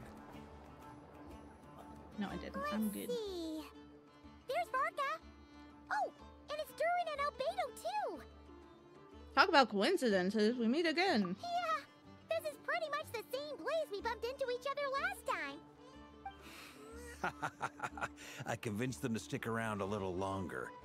We were all waiting on people, so I figured having a little company would help pass the time. Ah, so you've been waiting for us?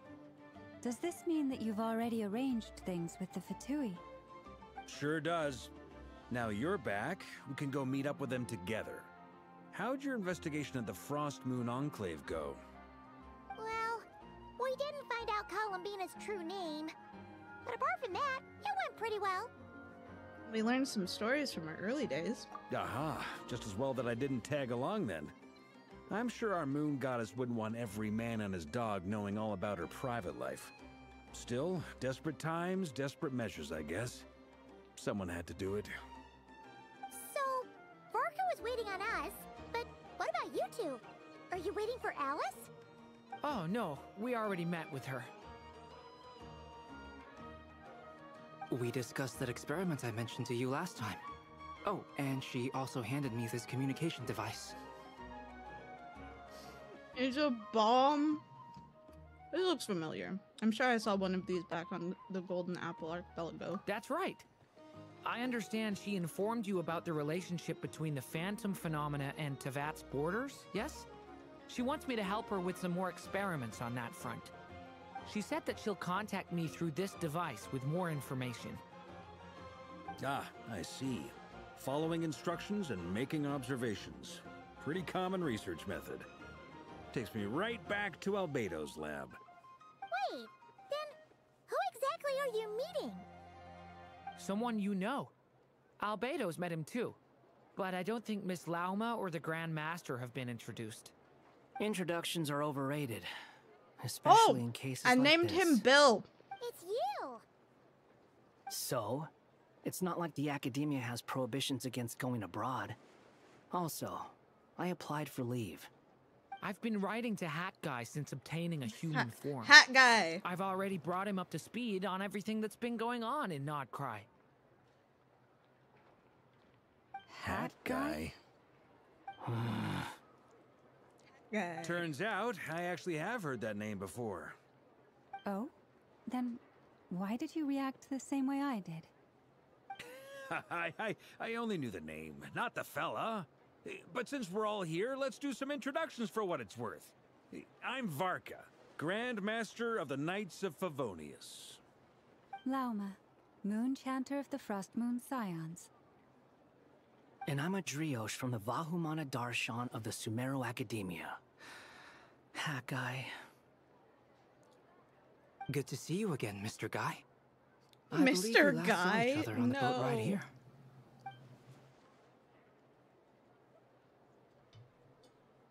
Can't we just call him Wanderer? That one worked well. Mind you, the only reason I came here is because there's someone I want to look into. Who's that? The Doctor, also known as Dottore, second of the Fatui Harbingers. Just as I thought. From the tone of your voice, it sounds like there's bad blood between you. I was reviewing our archives and noticed that a lot of information about him was missing. Left a bad taste in my mouth. That's all there is to it. Dottore, or Zondique, as he was then known, once studied at the Academia, but he got kicked out before he could graduate. So the Harbinger's #2 man is a college dropout? Ah, how embarrassing for them. Last we heard, he was planning something. I mean, not really. We actually heard He that wasn't a few really a times dropout, before, he got even coming kicked to out. Notcry. But we haven't Because seen he a does trace of him fucked up since we got here. experiments. He only appears when something interests him. For all we know, he might have left already. But the fact he did something here at all is worth noting. It'll fill a couple extra lines in his file. Why does it sound less like a file you're writing and more like a criminal record? Anyway, we were just about to meet 2 of the other Harbingers. Want to come along? You might learn a thing or two about him there. Sure. Even though they're harbingers, well, they're old acquaintances of ours, so, you know, when you talk to them, try to be... I got it. The Frost Moon Scion's relations with the Fatui remain tense. Forgive me if I do not attend. In that case, we'll continue assisting Miss Alice with her experiments. Good stuff. Everyone's having a fruitful time. All right, we better get going. I'll lead the way.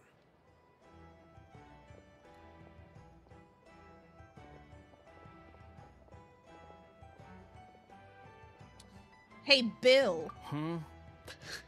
Are you here for revenge? Well, yeah.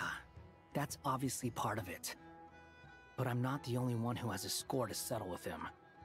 Neither you, nor Lesser Lord Kusanali, nor I want to see him meddling with things again. Fair enough. One other thing. When we return, let's talk about Columbina. What's the hurry? Don't worry. Pigeons always know which way home is. After the conversation ends, the group splits into 2 teams. I didn't have time to read that. Very cool. Oh, Arlecchino is still here. Who is this? A scholar from Sumeru. They call him Hat Guy. He's an old friend of the Travelers. Wait, this is the academia representative you wrote about? He doesn't exactly look the part. I believe this will prove my identity. You'll notice it bears the seal of the Sanctuary of Surasthana. Well, what do you know? So it does. All right then. My mistake. It's fine. I expected as much. What?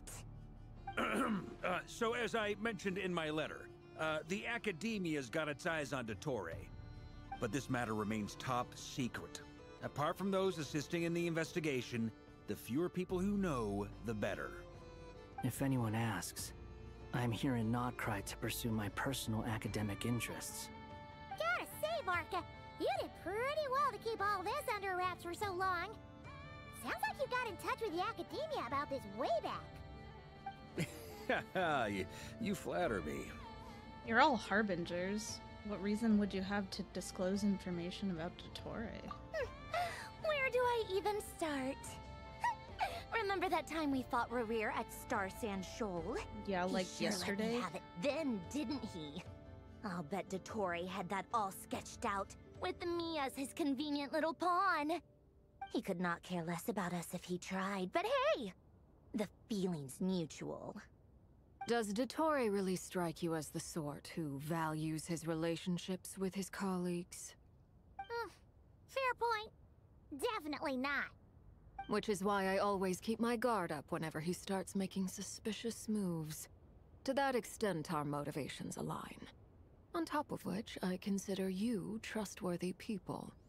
Now, back The on topic. Harbingers In the wake of the Reikir of confuse Solnari me. episode, Sandrone and I grew suspicious about Dottore's complete inaction during the entire affair. So we tried to find out what he'd been up to, but unfortunately to no avail. He never lets anyone in on his plans. The more he cares about something, the more secretive he gets. Indeed. Perhaps he believes that by keeping a low profile, he can avoid trouble. But that trick isn't going to work on his colleagues. Yeah, I mean, he's been researching the ancient moon's remnants. And he's been trying to get his paws on the moon marrows. Only an idiot would believe he doesn't have something more planned. With this in mind, I returned to Snezhnaya and relayed my thoughts to Her Majesty the Tsaritsa, entreating her to have him recalled. That's pretty direct. Did the Tsaritsa agree? Yes. I made it abundantly clear that the Fatui's business in Nodcry is almost concluded, and we do not need 3 harbingers in this territory. Her Majesty concurred. Accordingly, Dottore has returned at her orders. I imagine he is continuing with experiments. which no one besides he would ever have any interest in. Common sense might mean nothing to him, but he's not stupid. He knows that no good can come from opposing the Tsaritsa. Smarts alone won't get him all the way. He needs the Rooster's resources and Regrator's Mora, both of which the Tsaritsa can strip from him by waggling a finger. But doesn't he have a track record of publicly following orders while going against them in private? He probably has it down to a fine art by now. Wouldn't put it past him. We worked together on a research project once. Only briefly, but it was enough to show me that we're fundamentally different people. He has no interest in doing things methodically, stage by stage. His thoughts jump all over the place, and the moment his curiosity is satisfied, or he gets the results he wants, he disappears. The only similarity we share is that, once we set our minds on doing something, we will see it done, whatever it takes. Well, we definitely saw some of that in your battle with Rerir. You got so competitive. Ugh, do not remind me. Then I believe we all concur. Dottore will not simply give up. Fantastic. Now this is turning into a whole day of unpleasant memories. Ugh. Are you talking about the moon marrow stuff? He also strikes me as the kind of person to disregard experimental regulations, ruin all the equipment, and go way over budget. Then leave the first person he can find to deal with the fallout. Exactly. This one time, he was running some high-temperature experiment and the substance exploded. But does he care? No. He orders his subordinates to open the device so he can observe the results, which causes the gas inside to leak out. That gas was poisonous! If I hadn't been there, who knows how many people might have died? And after all that, he left, while I was still cleaning up after his mess. What a waste of time, he said. Waste of time? The nerve! He wasted my time! The little cheek poke. You've So been cute. bottling that up for a while, huh? Hat guy, I must say, you seem awfully familiar with internal Fatui affairs. Did they not know Especially when it anything comes to about him? Dottore. Thank you, Lady Harbingers, for providing such valuable information. Didn't he say that I he have was no other also a questions for now, harbinger at the So I'll time? be on my way. Wait, what? You're just gonna leave? You're welcome to join if you want. Ugh. Just when Paimon thought he'd finally mellowed out. He makes quite the impression. I'll say. I've met tons of headstrong people, but not many of them would join me in bad-mouthing Dottore. Anyway, back to the main agenda. Varka, you said that Columbina has gone missing? Or rather, disappeared. Yeah. We're working on building a connection between her and this world. The simplest method is to find out her real name. I've actually asked her that question before, but she said she didn't know. Considering our relationship, I doubt she was lying to me. Could she have given you a pseudonym? What did she do while she was with the Fatui? As far as I recall, she was never dispatched by Her Majesty to claim a gnosis or anything like that. The Tsaritsa's plans had long contained a place specifically for her. I always thought that was weird. What could she do that the rest of us couldn't? Knowing what we do now, it's probably something related to Kavaki, right? More than likely. When she first arrived, Columbina would often go to Her Majesty and ask when she could start the task assigned to her. But Her Majesty always gave the same reply. The time has not yet come. So she spent her days in Snezhnaya doing basically nothing. The Tsaritsa has summoned a beautiful blind maiden to be a harbinger, giving her the third seat by virtue only of her enchanting voice. It was a dumb and stupid rumor, but the The reality of the situation made it hard to refute. And what happened after that? I imagine she stopped caring. She no longer seemed to care why she had been recruited, and Her Majesty never gave her any missions, so she just continued to sing in the flower garden. For my part, I was busy. So busy, in fact, that watching someone be that idol had me fuming. But still, I got the sense that she had long been used to a life of other people claiming she was needed when she wasn't. I just felt that having a place to stay would cost me something eventually. And so I waited quietly for the day that I would have to pay the price. And on the other end of that spectrum, you had me. Someone once told me that I had the lousiest work and the toughest luck. That's a good way of putting it. I forget who said it, but those words have always stuck with me. Sounds like something Bill would say. No wonder. But you've done your job exceptionally well all this time. Because at heart, you are a conscientious person.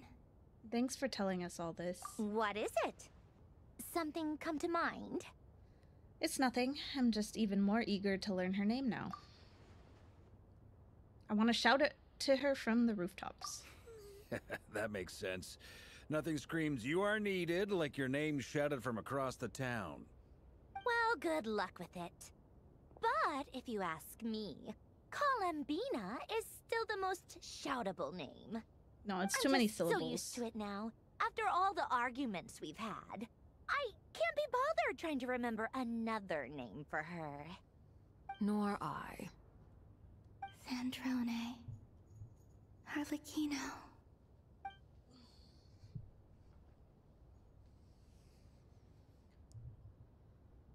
Huh! It's a Sealy! Does that mean Nicole has news for us? Well, I was Ladies, like, I haven't seen I Sealy thank you in for your days. hospitality. Like, years. If the chance ever comes up, I definitely owe you both a drink sometime. I'm sure it will. You can make your own way out. Heck, you've been here enough times, you probably know your way around better than I do. Take care, everyone. We'll be in touch if the situation changes. Okay! Time to do what adventurers do best. Follow that Sealy! Oh boy! I haven't done this in forever, because they didn't have Sealies in that one. Here you are.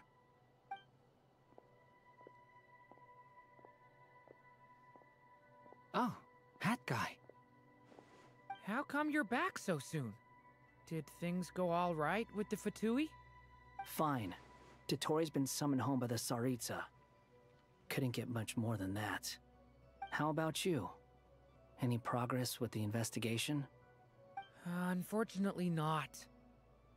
We've tried everything. Different phantoms, different locations, different points in history. But the results are the same each time. Abyssal monsters roaming the land. People crying out in despair, with no hope of being rescued. Every time I see it, I can't help but think, is this what it was like in Mondstadt when Dragonspine Durin attacked? Hi, Meerkat. Welcome in. If I fail in the task I've been given, will I create yet another tragedy? That's just meaningless speculation. When we encountered similar phenomena previously, I tried to interfere with those illusions, using sounds and lights to guide them. However, we could not change their fates. At most, we were able to extend their existences. The events of the past are like fate that has been written into Irminsul. There isn't a living thing in Teyvat that can escape its past. But Miss Alice instructed us to try to find ways to change the outcome that these phantoms face. It's an impossible task. Can't you just refuse? Since she asked us to do this, I feel like it can't truly be impossible. Or if it is, well, mages can make the impossible possible. I could not have been born as Durin otherwise. But you also said that your past 39 attempts were fruitless. That's true. But you're still going. Yes. After this many futile attempts, surely you realize that you're not doing this because you still believe what some mage told you. It's because you want her hypothesis to come true. It's something you wish for deep inside. So, think for yourself about what you want to do. As long as you don't believe it's futile, it isn't. Yeah. Previous experience indicates that we cannot touch the phantoms, which limits the effectiveness of our interventions. If we want to clear this hurdle, we need to break this rule somehow. Same thought here. Following the same rules means repeating the same failures. Reducing ourselves to mere playthings of fate. So you mean we need to figure out a way to make contact with them despite knowing that we can't? Yes, and I suspect that's something only you are capable of. Everything in Teyvat is logged in Irminsul, but the withering that once occurred in Sumeru was a sign that the Great World Tree was being corrupted. This corruption allowed things that should not have existed in Teyvat to appear. This is tantamount to rewriting reality to an extent. You're saying abyssal power might be able to affect those phantoms? No one's ever tried it before. If you're gonna try it, it'll take courage. And you have to be confident that you can control it. Is anyone there? Has anyone seen my daughter? She's missing. I have to find her. These hats are crazy. They're so pointy. Spargana? Are you in there?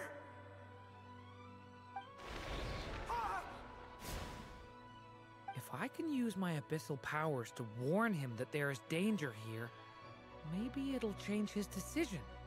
Maybe he'll stay away. Yes. The important thing is not the nature of the power, but rather how you use it. Isn't that bad, though? To intimidate and obstruct. Sounds about right for the Abyss. Well, let me try. I should be able to influence that thing. Isn't this like all in the past? We shouldn't like change things that are happening in the past. What? This isn't the time for that! Just run!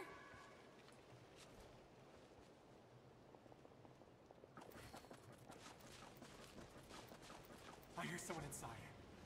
Spargana? Are you in there? Where are all these monsters coming from?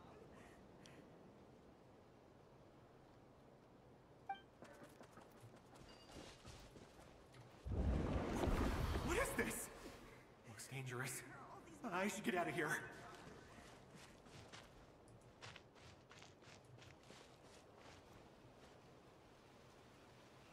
He really left. Ha! We did it! Don't celebrate too soon. Follow him. See what he does next. Okay, but did we just leave that girl in there then? Monsters approaching from the front. You need to stop them and create an opportunity for him to hide.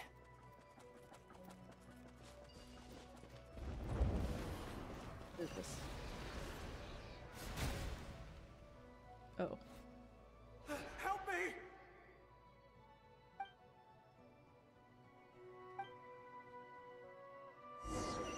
Wait, what? I'm so confused. Monsters approaching from the front. You need to stop them and create an opportunity for him to hide. Oh, that one. No! There's monsters ahead!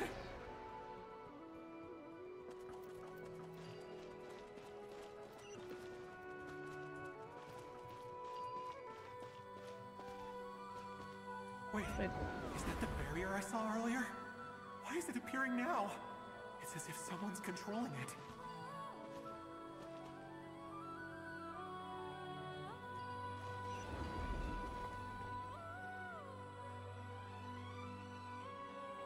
The monsters are gone. Is it safe? Got it.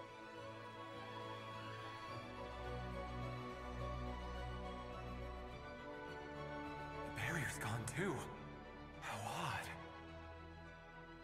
Anyway, I guess I'll keep going. Quickly, let's keep up. I feel like this can't be good, right? Wait, there was someone else here? Don't go any further. We've got anti-monster traps laid out everywhere. But my daughter must just be up ahead. I have to go.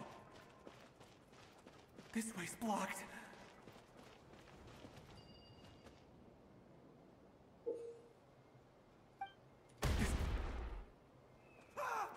Good night, Stray Kid.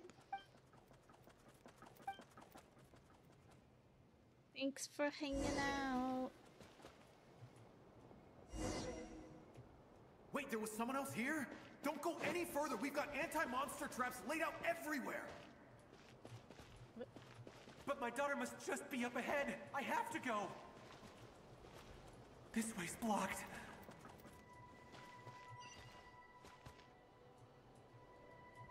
We might be able to use the explosives over there, but we need to take care not to hurt him. I'll use the barrier to keep him at a safe distance. This barrier seems to be helping me somehow.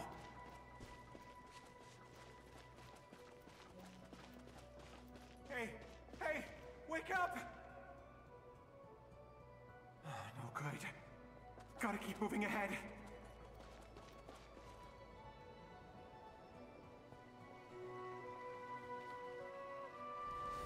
So many monsters! There's still a chance, Durin. Use the traps.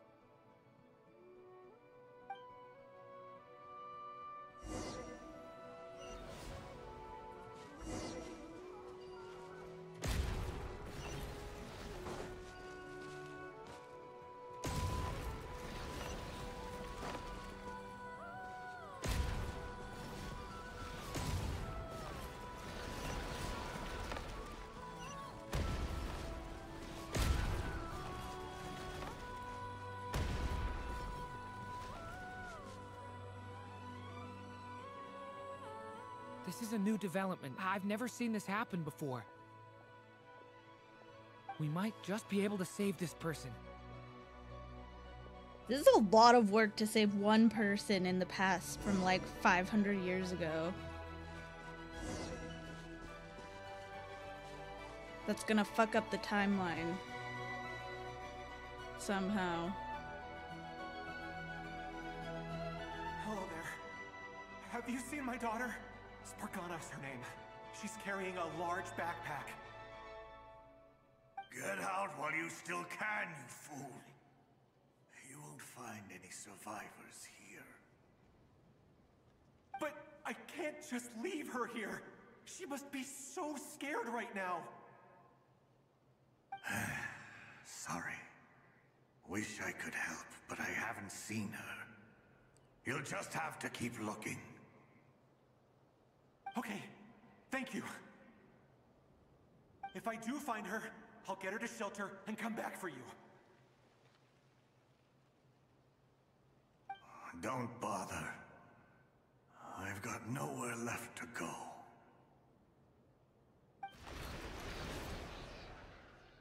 What's that noise? Monster!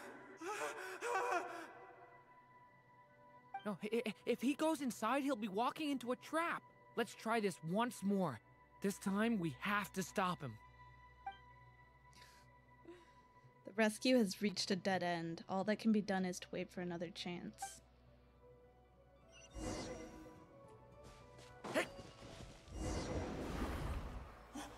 Why? How will I know where Spargana's gone like this? You know what? I'll trust this strange barrier. It's gotten me this far after all.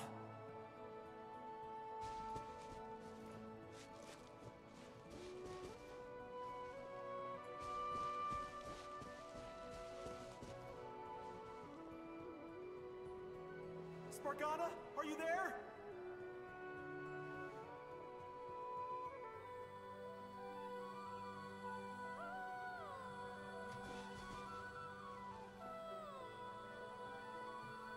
Hello! I do remember you.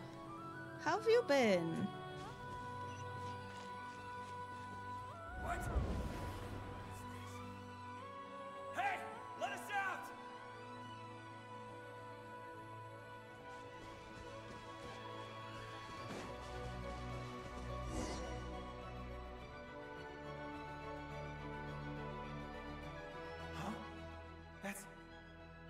like one of my daughter's books. Thank you. Thank you. Yes, it's one of hers for sure. That's her name on it right there. She left her backpack here.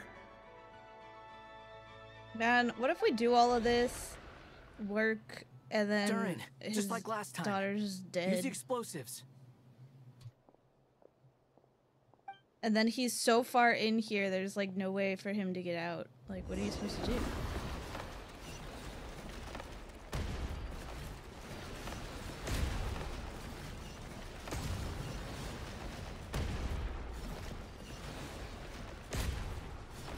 Oh, fuck, I fucked up. I fucked up! I didn't see the ones on the left.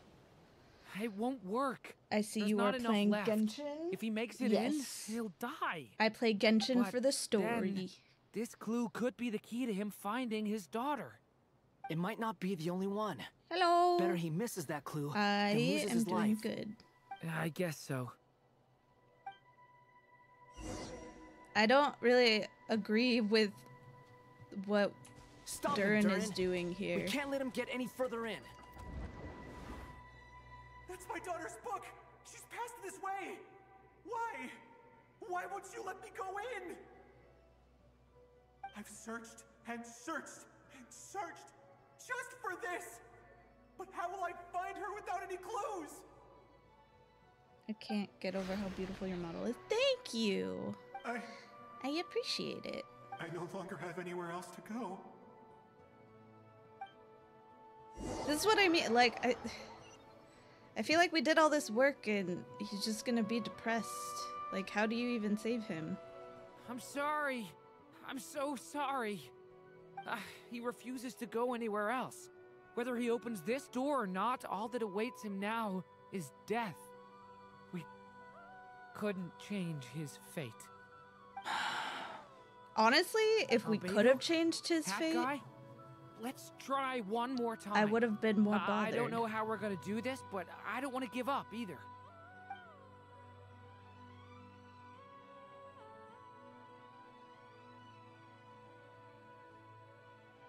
Why am I here? What's going on? All these scenes running through my head. Where are they from? Huh? What's going on? His reactions have changed. I'm doing pretty How good. many times have I... What's happening to me? I'm gonna pull on this banner just so I could get the 4-star. Huh? Wait. Who are you? You can see us now? I feel like I always could, but that I only just realized you were there. I'm sorry, I don't know how to describe what I'm feeling. But you were the ones guiding me using that marked barrier, right? I haven't done anything yet, but those monsters, those deaths... Oh, thanks for the follow. Like memories. Like things I really did experience. And the check-ins. I won't find my daughter. In fact, I'll ultimately die trying to find her. Isn't that right? Well, no, it isn't. Yes, it is. Even so, we're trying to find a way out of this. You've not seen my daughter either, have you? It seems she really isn't here.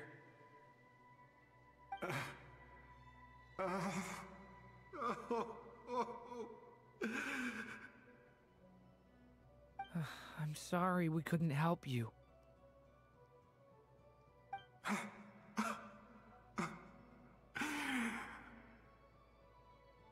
just tired. Maybe this is destiny. Maybe it doesn't matter how hard I search. How long do I have left? Experience says 15 to 20 minutes. 15 to 20.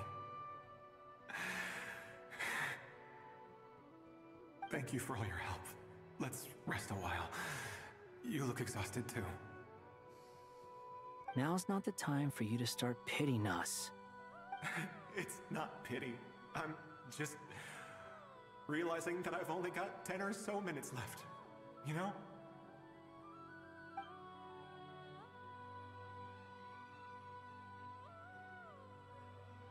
You say you're from Mondstadt, yes? A place with windmills, where people enjoy limitless freedom? And you're from Sumeru, where they've built an academy into a giant tree? Yes. It seems you've never heard of either place. Those names are unknown to me, I'm afraid, yes. Have you heard of Hyperborea? I have, but I heard that it was destroyed in the distant past. I see. That was where my ancestors once lived. What about Delphi Pytho? Was it later rebuilt? I've never heard that name. Then what about Sal Vindagnir? I have seen that name on stone tablets on Dragonspine. But I'm afraid the only things left of that place are its ruins. Oh dang, is that Dragonspine? That's sure cool. enough, there was no way to turn this around, huh? I'm sorry. I was the one who asked to chat, but it seems like we're too many ages apart. There's barely any common ground to start from. It's all right. We did hear something new, at least. From how you speak of your lives, things must be going all right for you, I guess. They are. Mondstadt is a place of freedom and happiness. There's a lot of good people in the church and the Knights of Favonius, and even outsiders find that it's an easy place to feel at home. We have festivals a few times a year. Everyone gets together to drink, sing, and be merry. Sumeru is a lot more uptight. Not really the kind of place where you can relax. It's a nation fraught with problems wherever you look.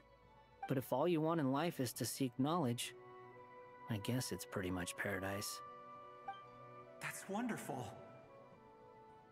In other words, after this all-devouring black tide passed, humanity did not merely avoid extinction, but rose to build prosperous civilizations anew. I mean, I can see you all right now. That must mean the future isn't a total mess, right? That's true. Well, time's almost up. Let's part ways, I think. Might be best if you don't waste too much time on me. We The already chances wasted are a slim, lot of I time know, on you, but to I'd be like fair. to spend these last few minutes looking for Spargana. If things work out, I'd love to tell her about what I've heard. May we meet again. Well, or not, most probably. In that case, may your wishes come true.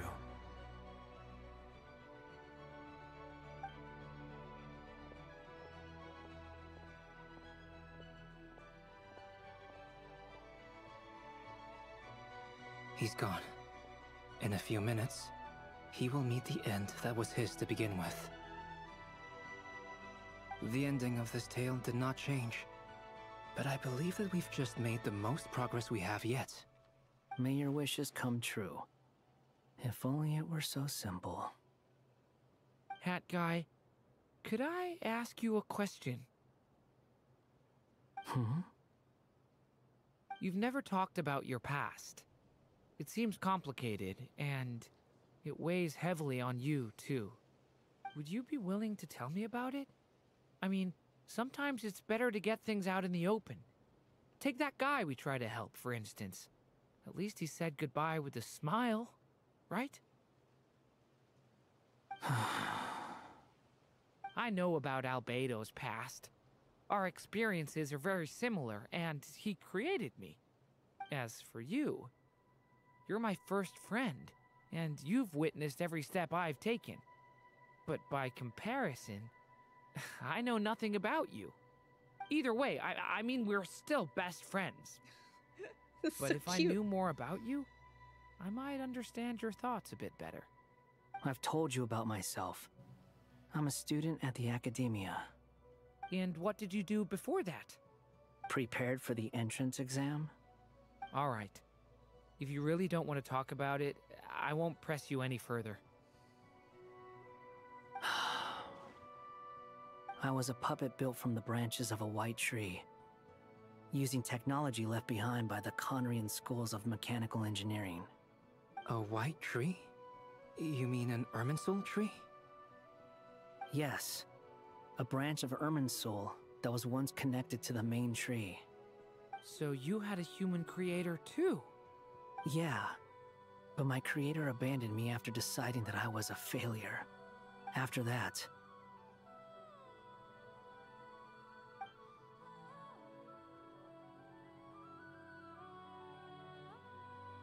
Durin. Resisting the influence of the Abyss, suppressing the urge to destroy, trying to do the right thing. None of these things are easy. But no matter how hard they are, trying to rewrite past wrongs is far harder. You asked me if you would create a new tragedy if you failed. I told you there was no point speculating about that. But the real answer is, yes, you absolutely will. That guy. But at least you've got people here to help steer you away from the wrong path. So, just keep aiming towards the light. I will. I promise. All right, break time's over. Hello? Durin speaking. Hello, friends, it's me. What have you been up to, I'm detecting some unmistakable fluctuations here at the border. The amplitude isn't particularly high, but they're completely different signals from the ones before, and the scale is comparable to those I've detected previously. Alice, we were unable to save that person. However, he appears to have retained a portion of the memories gained through that cycle, and was able to hold a conversation with us. I see. Well, that is rather odd indeed. It definitely merits further attention. Could I trouble you to keep trying the same approach? I need to gather some more data. Counting on you. Yeah, this won't have you like have the horrible program mental check this out health as well. effects on you guys. Should be fine.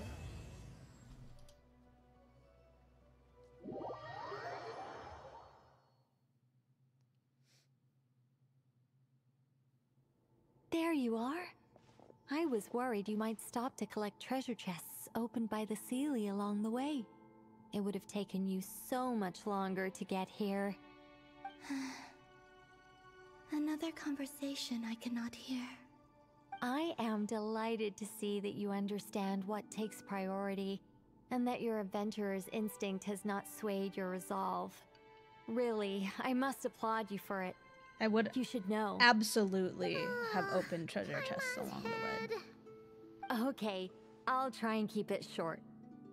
My senses are telling me that this is where we shall find the entrance to the ruins. Oh, cool! Well, what are we waiting for? Let's open it up and see! Patience. This was a sanctuary of great importance to the Hyperboreans. A special process is required to open the gate. Oh! Like the place that housed the Eternal Moon's Marrow? Seems like the ancients were very fond of making tricky gate puzzles. Okay, so what's the plan? Need us to do anything? And just the short version, if you can.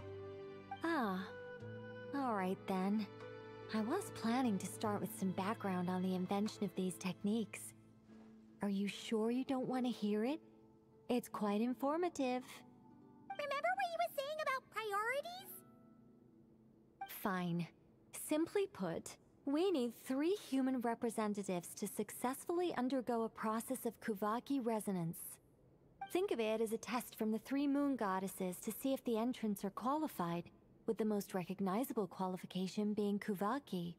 Pretty sure Lauma would ace that test. Oh, wait. But we need 3 people. I also have no doubt that the Moon Chanter would be qualified. But we would need 2 other people with the same constitution. Therefore, the most feasible method is not so much to follow the rules, but to figure out how the test functions and find a workaround. I've done some research, and it turns out the mechanism is rather crude.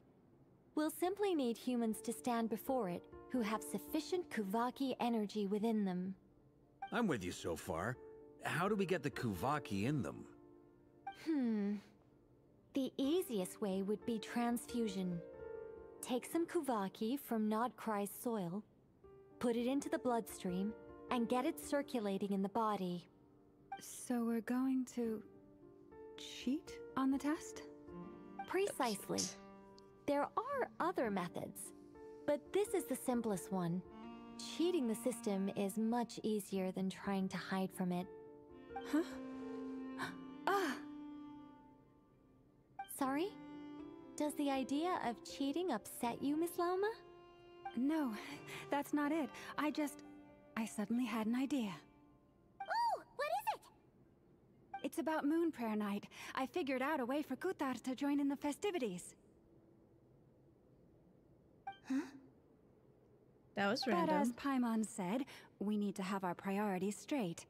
Let's get back to the test. I'll follow up with Nefer on the festival arrangements. Oh, okay. Anyway, is this really the best method we have? A Kuvaki transfusion sounds dangerous, no matter how you slice it. If you think that's dangerous, wait till you hear the other methods. I'd be more than happy to go through them if you'd like. There are several. No need, we're good. Let's go with this one. Very well. Kuvaki transfusion it is. Now, I should mention that the risks can be greater or lower depending on individual compatibility. It would be rash to simply infuse the Kuvaki and hope for the best. If the body rejects it, the reaction can be quite severe. The symptoms are similar to another condition that some people living here suffer from, known as congenital Kuvaki sensitivity. So, before we execute our plan, I will perform a simple test of my own to see who is compatible and who is not. Once that is done, we will have to complete the resonance process as rapidly as possible. The participants must remain stationary while the Kuvaki circulates and bonds with them, and they mustn't eat or drink anything. What? No eating or drinking? Paimon's gonna die. That's some hardcore fasting. They'll all be monks by the time they're through. How long will they have to keep that up? 3 days. 3 days? Wait, what? That's so long! No water for 3 days. Seems dangerous. But also willing to volunteer. Fasting? What are they talking about? Oh, there's a thingy. I'm willing to volunteer. Really? Don't you want to think this through? Haha, count me in too. 3 days without food? It's I not can the handle food, that. it's the water. Miss Nicole has made it clear that this is the easiest way. The way I see it, there's nothing else to discuss. It's time to step up. Compared to having Columbina disappear completely, fasting for a few days is nothing. Yeah, you're right. In that case, Paimon volunteers to be captain of logistics. She'll keep the fires lit and grab some spare clothes to keep you comfortable. Good work, Paimon. Then She's we'll like a start dog. with you first, traveler. Please My step little forward. dog.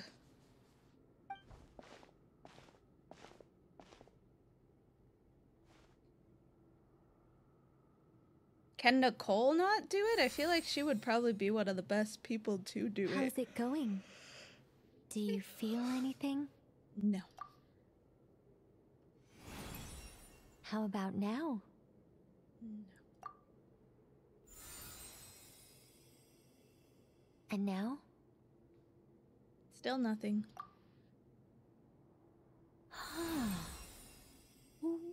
What about now? Nothing at all. Did you do something? You guys, it's not a competition, you know. All right, I'm officially impressed. Even as a descender, you can withstand far more than I imagined. Yeah. It's like I whatever. summoned a giant stone titan to arm wrestle you, and your arm hasn't even moved an inch. In my last attempt, I infused 5 times the amount of Kuvaki required. That much? Yes. Safe to say, compatibility won't be an issue for you. You're eligible to join. That was a lot. You're next, you didn't Mr. need Barca. to do that. Sure, here goes nothing. All right. I feel like he's I'll not going to be start able where to we left withstand off. it. 5 times the required Kuvaki dose. Whoa! Whoa, whoa, whoa. Hey, wait a minute. That face! How's it going? Ooh, no, not great. I kind of want to puke. Feels like I've been drinking too much. A few bottles of wine, then a big stein of Dark Horse, with some hard liquor from Liyue mixed in. You think this is funny? I just lost to a young lady in an arm wrestling contest. I'm never gonna live that down. My apologies. I'll lower the concentration and try again. Oh. How's it going now? I'm not as dizzy as last time, but I can still feel it pulsing around. In that case, you wouldn't be an ideal choice, Mr. Varka. Let's try someone else. Okay. Let's go ask some of our other friends then. I don't understand why Nicole can't just do it.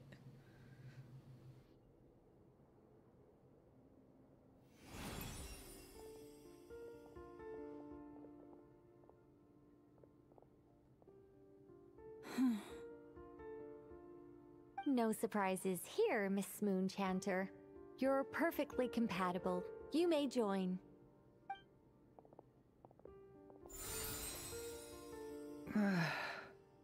I'm getting a slight headache. Shame. You were so close. Whoa, I'm itching all over. Allergic reaction. We can't have that. Huh? I want to get that so bad. Well, are you gonna start a what? The Hexencircle is an organization that cares for and protects children. We will not have them do dangerous things. Not even tests. I forgot Aino was a child. Officially a child. Is something the matter? The candidates have to be human. I guess that rules me out too. Huh. Everyone except the Moonchanter got beaten. Guess I don't need to feel so bad after all. I mean, looks like this isn't gonna be as easy as we thought. Perhaps I could ask for volunteers among the Frost Moon Scions. I'll see about talking to some trusted Lightkeeper colleagues. Itlua springs to mind. In fact, I think we had some former Frost Moon Scions join our ranks recently. Can you give me the scientific explanation for how the test works? I can probably make some kind of test bot. Then we can just zip through Nasha Town, going up to people and pressing a button to check their status. Wouldn't that be way easier? No. Wow! No elaboration for once. No.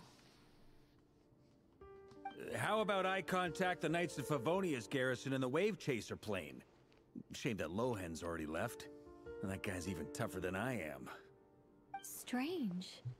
The moon goddess is clearly revered by many people. So why is she on the brink of disappearing? She mentioned that the world has rejected her from the very beginning. And when we fought the Reikir of Salnari, it seemed like she exhausted her power for our sake. Also, Paimon's not sure revered is the right word for how people feel about her. Gratitude, certainly. For my part, anyway. It's basic reciprocity. She helped us, so she deserves our help in return. Yeah. Even though she looked like she didn't care, she still saved a ton of people, including me. A review of the relevant data leads me to conclude that Miss Columbina is a good person. Yep, you bet! They really think so? I'm super surprised that Columbina isn't her actual name, though. I think it really suits her.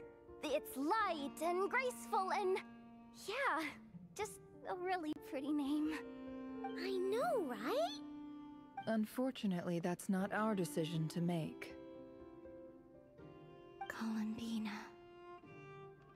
That was the code name the Fatui gave me. But it also came up in the song I heard when I was born. But... is that really all there is to it? What do I truly think of my own name? Is there anyone left who will still call me by that name? She told me to pick whichever name took my fancy. Why did I pick Columbina? Maybe because I felt that she never wanted to become Kutar and be worshipped as a god. Moon Prayer Night is getting closer by the day. We're running out of time. We need to look for other candidates. Then allow me to try. Huh? What are you doing here? You contacted your friends via the Adventurers Guild. Sandrone has been keeping an eye out for something like that, so she informed me. Since I have the ability to accommodate a moon marrow, I should prove to be a suitable candidate.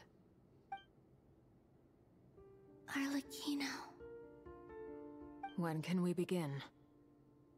I see. We can begin right away.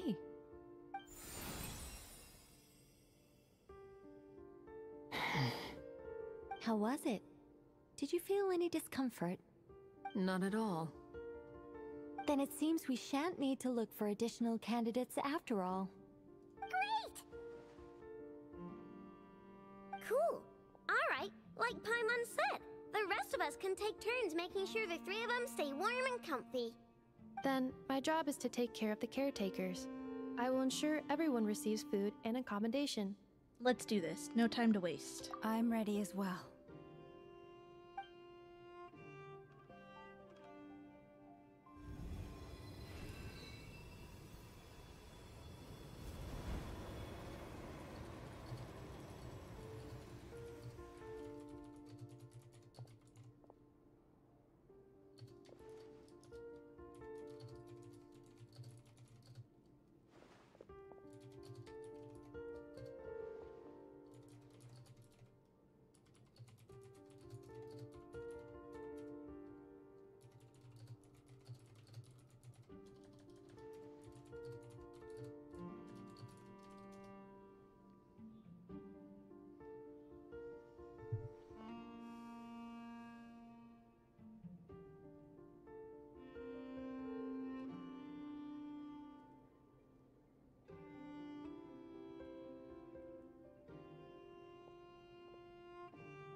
The work is done.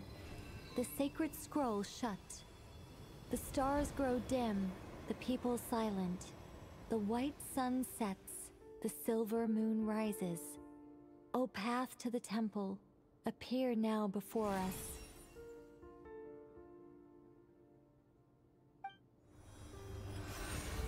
Did we... Wow! Was that It really 3 days? happened. Were we here for 3 days? So that's what all this is about. They've been trying to open this gate. Come, let us enter. Wait. It might be best to eat something first. Take care to chew properly and swallow slowly. It will give your body time to readjust to the digestion process. They will head in soon. They will need to enter this gate.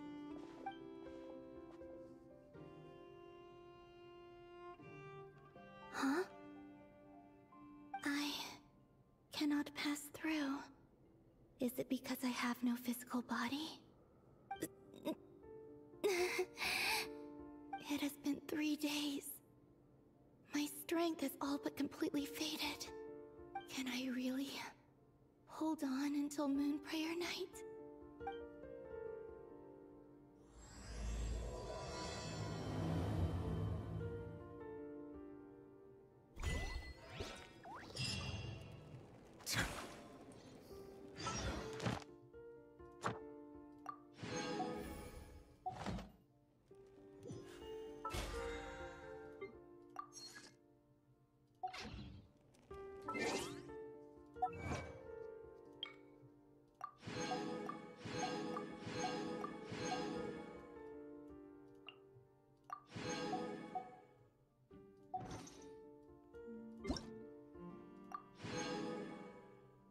A recipe?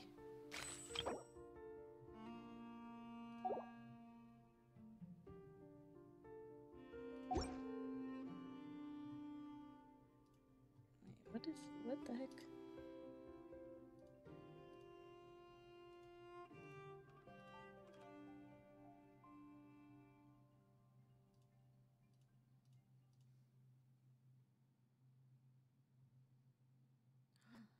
What is happening?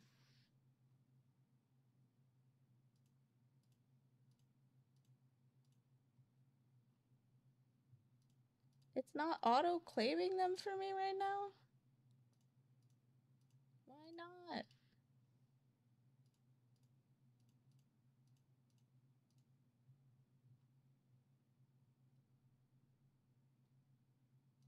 What the fuck? Okay, I'll look into that later. For some reason, my stuff is not auto-claiming on Twitch when it should be. Do I have enough for another temple? No. Of course I don't. I got like nothing. I can finally get this thing now. Yay. Let's go into the gate.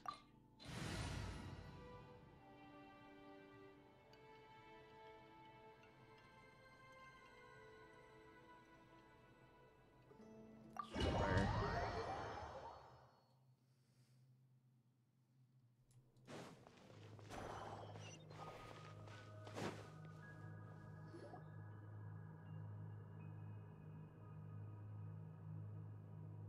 Are these people... Judging by their clothes, they appear to be phantom Hyperboreans from the distant past. That could mean they have some clues about the moon goddess's name, right?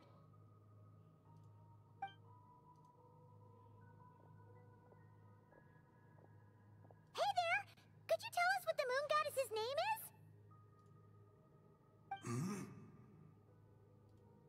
Sorry. That's probably a weird question, huh? How do we explain this? The moons are long gone, and their goddesses are dead. Their names no longer mean anything. When a new moon goddess is born, we will surely know her name. We have used every last resource at our disposal. All that remains is to wait, patiently and quietly.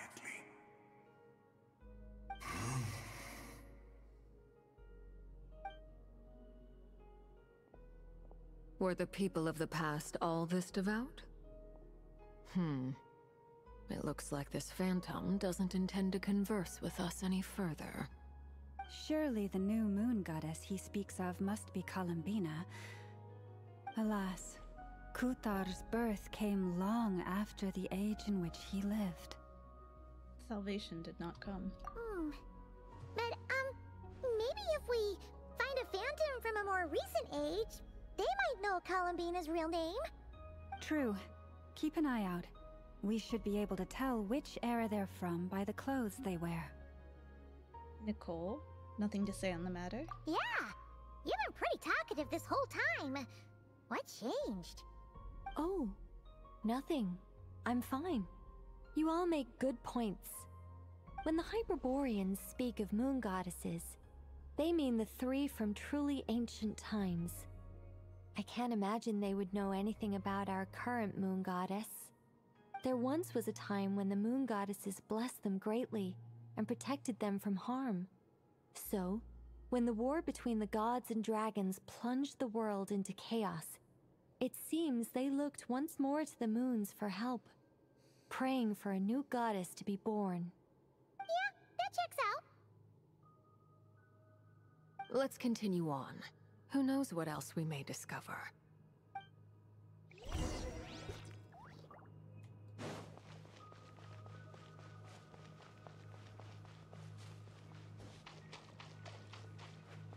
There's a door blocking this path! Not a problem. Try this.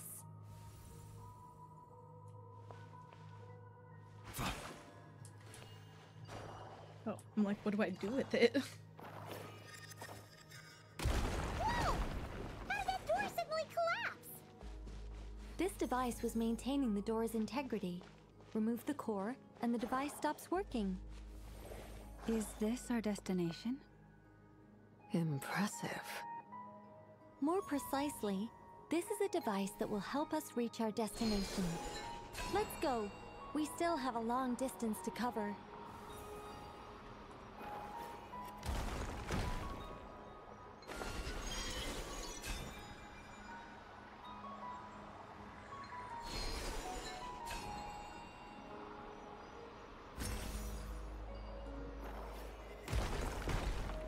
God, I almost didn't make that.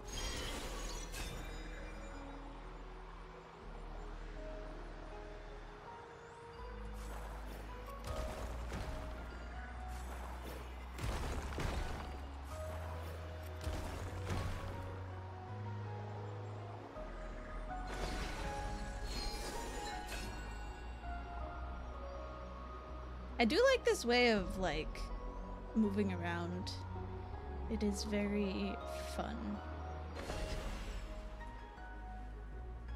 The way ahead is blocked by broken rocks! Oh. Let's try that device again.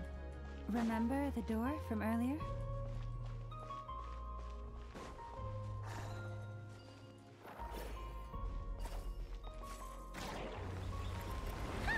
So it works in reverse, too!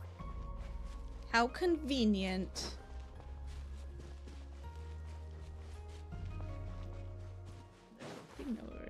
The humans we see are all phantoms, but the monsters are real.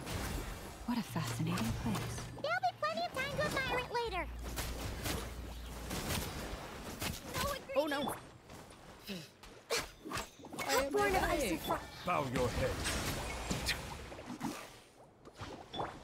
nice and spicy. Hold the line. Why did she die?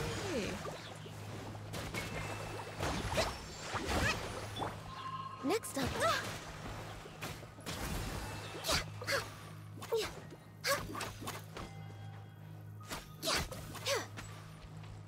Goba, get them! Thrust and rebuild! We're way behind. I did not bring the right team for this. I did not think it was going to be all water. All hail. No touching.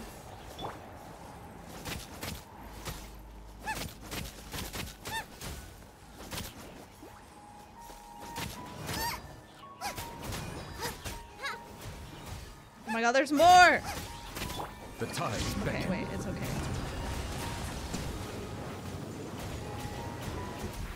Settle down.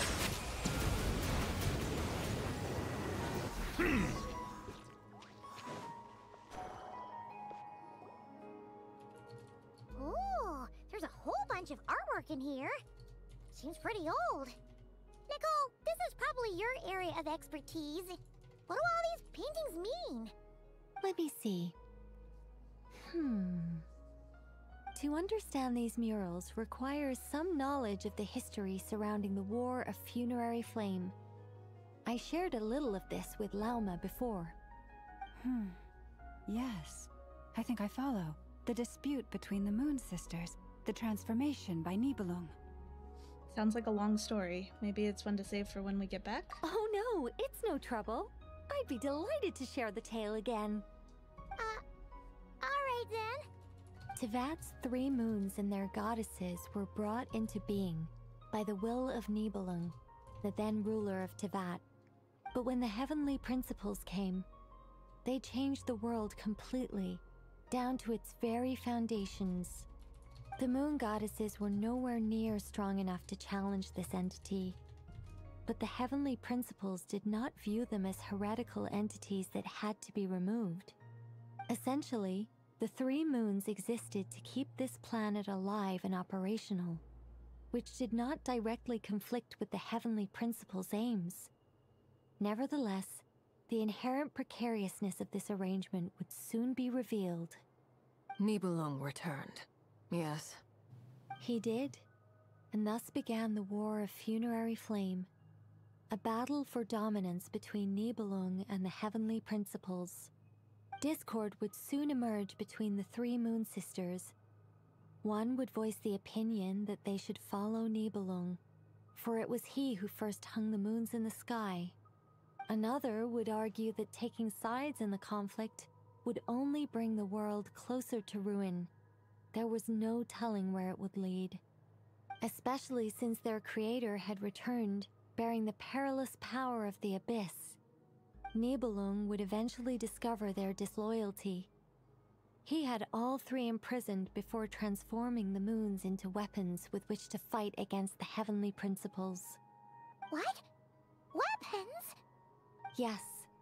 The very moons that had once defended the planet became instruments of death and destruction, striking terror into the hearts of all living things. And although the heavenly principles and the three moon sisters had once been at peace, it now seemed that the moons posed an unacceptable threat to Teyvat. It is possible that the heavenly principles did not know of the goddess's imprisonment. If so, the weaponization of the moons would surely have been viewed as an intentional breach of the peace agreement. What happens then? Regardless of who knew what, when, the heavenly principles shattered two moons and flung the other beyond the skies. Whether the goddesses managed to escape Nibelung's captivity after his fall, nobody knows. But this much is certain. From that day on, the moons no longer belonged to Teyvat. The rejections slowly drained their power until eventually they passed away. So that's the full story. You say the moon ceased belonging to Teyvat from then on. Why then would Columbina be born here? That is perhaps due to the lingering connection between the Frost Moon, which was not shattered, and this world. You could see it as the three sisters' dying wish. They never desired war. All they ever wished for was to protect this land. I see. If the final fate of the three goddesses is as you say, then Columbina faces the same grave danger. Our investigation has yet to bear fruit. We must hurry. Yeah, you're right. Let's keep going.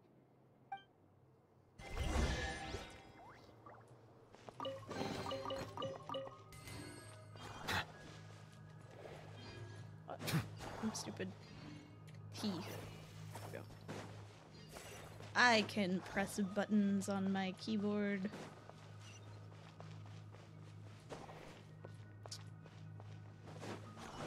Bring it over here.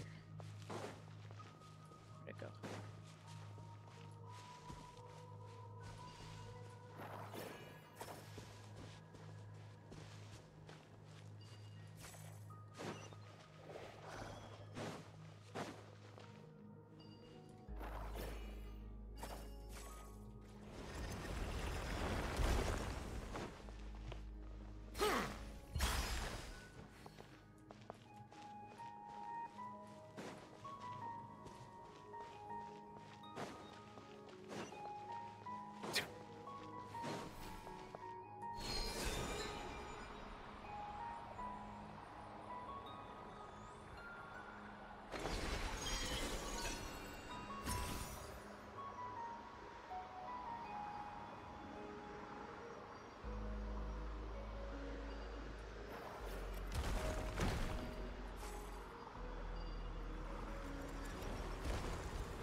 We're finally here.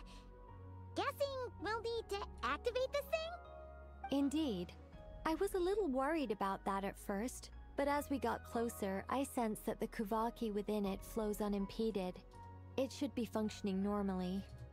The only issue is how to activate it. It's looking a little worse for wear. What about the cores from some of the other devices we've seen? Can we repair it using those? In all likelihood, yes. I imagine that would have been the Hyperborean's backup plan. Let's look for some cores.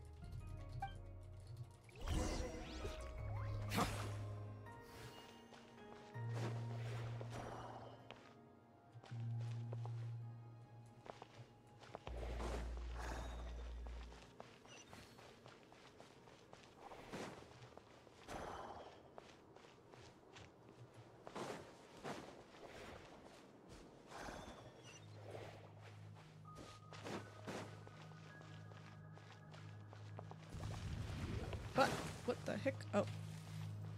Boba, get them! Hold the line!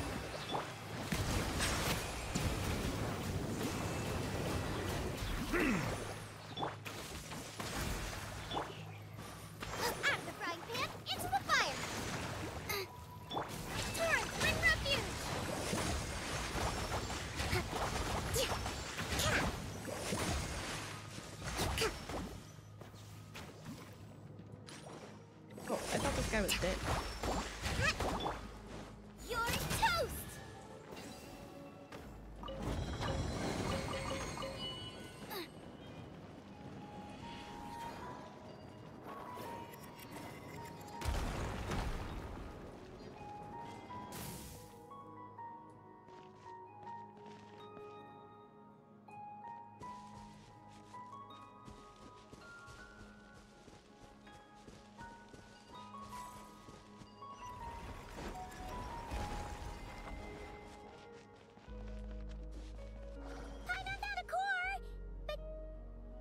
Get across! Walk up, then jump down. Wait, is the core not the thing that we're like using right now? Okay, sure. Race you!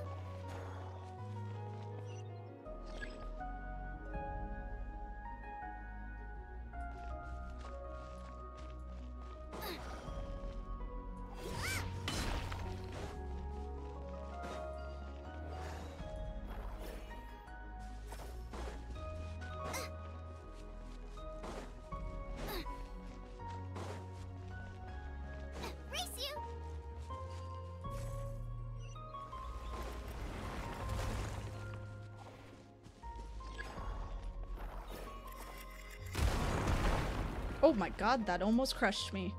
Huh, that should be enough cores. Let's head back.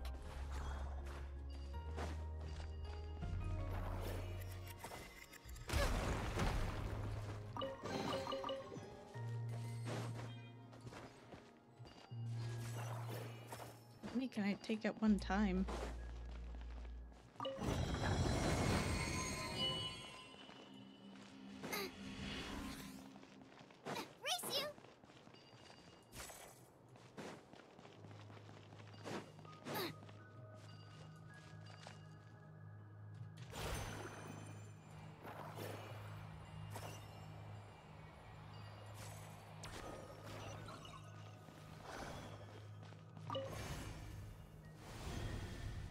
The device is up and running. It's hard to believe that the ancients were capable of constructing such things. Paimon sees our destination! It's right up ahead! Yes, let's go.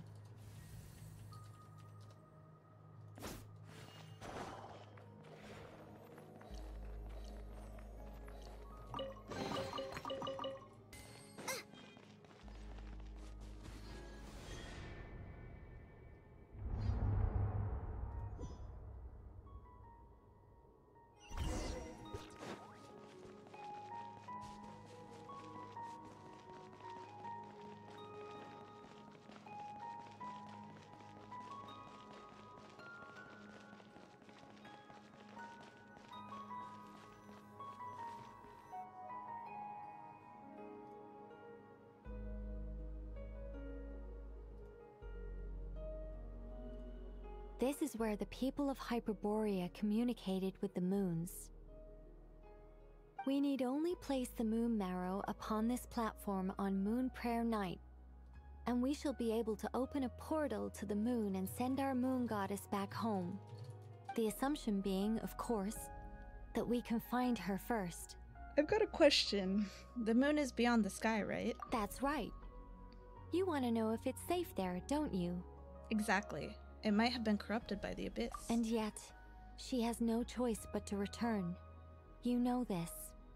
Oh, that's not the only issue here. This is the end of the line, right? We've explored everything we can. And despite looking at historical artwork and talking to people from Hyperborean times, we're still no closer to learning Columbina's name. If it's not too much trouble, could you tell me exactly what Alice said to you about finding her name? Oh, sure. What she said was... Then your first job is to find it. As a moon goddess, I'm sure she must have a name she identifies with. Neither Columbina nor Kutar is her true name, and she's never really accepted either of them. Is it not also possible that she has never had a true name? Not at any point in history? That would be a hard pill to swallow. But at this point, we may have to accept that that is the truth. No one knows how she came into being, and she certainly doesn't have parents in any sense that we're aware of. Perhaps she was never granted a name at all. But does that mean there's no way to get Columbina back? She's just gonna disappear and there's nothing we can do about it? Huh? Wait, why all this pessimism? Was it the way I phrased this question? You all seem to be taking this in completely the wrong way. What do you mean by that? Well, just because she's never had a real name in the past doesn't mean she can't have one now. What? Think about what Alice said again. She never once said that you'd have to find a new name, did she? Are you saying what I think you're saying? You want us to grant her a name? No, please don't make me name her. Yes. Names are anchors that connect us to the world. I was already bad at naming Wanderer. Already, then all we have to do is create one, no? It's like... yes. Traveler, when you first arrived in Teyvat, do you think you would have turned around if someone behind you shouted, "Hey, Tumaini"? No, I wouldn't. But what about now? I understand what you mean. Life is a long journey. Even the friends and family by our side can change over time.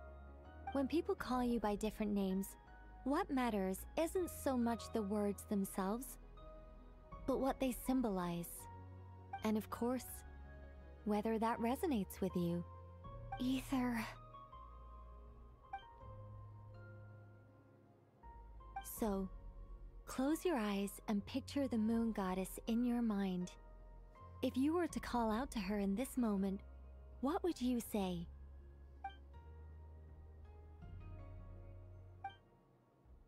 Columbina. Columbina. Paimon would call her Columbina too. Okay, good. Well, she has long forsaken everything that Kuta represents. I think from now on I should call her Columbina too. Well, it sounds to me like you found your answer. Are you sure? Is it really that simple? We haven't found her this whole time, and not for lack of trying. For a journey like this, the process is every bit as important as the outcome. Had you not searched far and wide, rejecting every other answer you were offered? How could you have come to an answer you felt was finally correct? Oh, it all makes sense now. This has Alice's fingerprints all over it. Are you suggesting that Mage knew from the start that Columbina never had a real name to begin with? Alice knows everything. I can't say for sure, but I can definitely imagine her chuckling in satisfaction somewhere right now, saying, "Ah, what fun." Llama, your antlers! You should hurry. The festive moon has begun to rise. Do not worry, for when you called the name Columbina just now, I could sense that the power within was enough to summon back the moon goddess. The power within what? The name? Yes. So, the thing is... What's wrong now? This is so annoying. I really want to explain how that whole thing works. Starting from the founding principles of Teyvat and... Oh, I could talk about this for hours. But... Deep breaths, Nicole. Deep breaths. You're an angel. A sober, sensible, solemn angel who has her priorities straight. Okay then. Sorry for asking. Clearly a bad call on Paimon's part. Anyway, you all need to hurry. Last thing, remember how it felt when you called out that name. Then it is agreed. By the name Columbina, we shall find her. Then we'll throw her the best Moon Prayer Night party ever! And at last, we will send her home.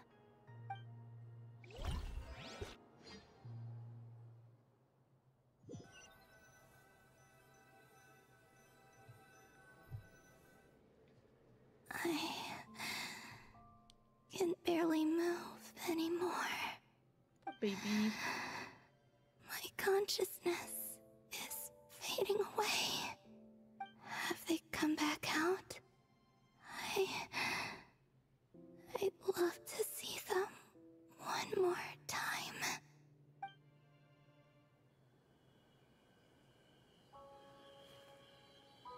They didn't make it.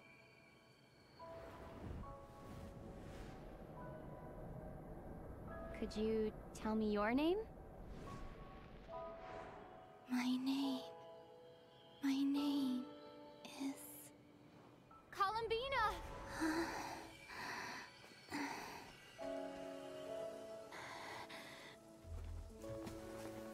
Columbina! Are you here? Columbina! That's the name you gave when we first met. And it's what I've called you ever since. Columbina. It's a fine name. I have many fond memories of Columbina, and so do all of your friends.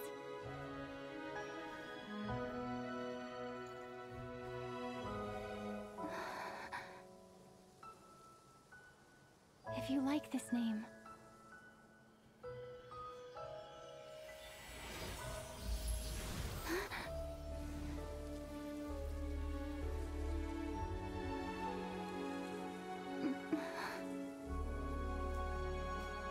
Looking for me?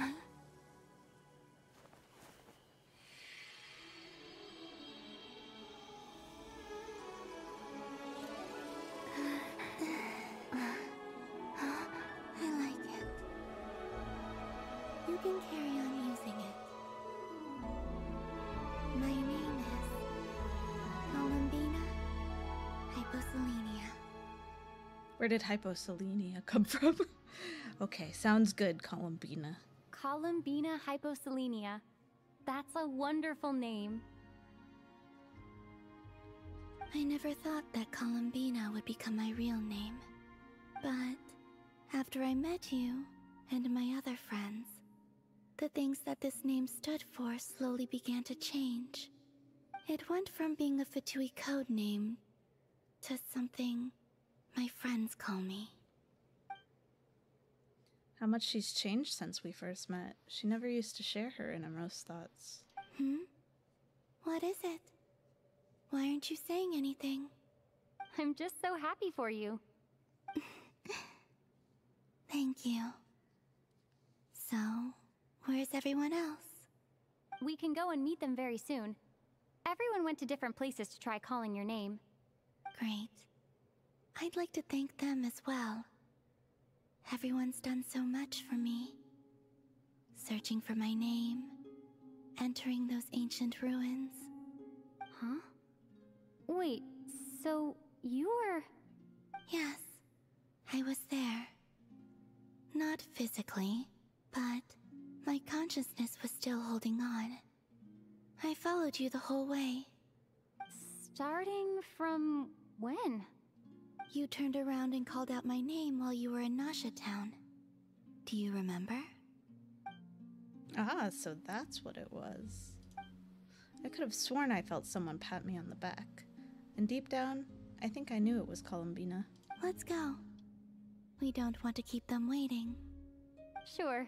In that case, come with me. But... Hmm? Before that, could you call my name one more time? Sure. Come with me, Columbina Hyposelenia.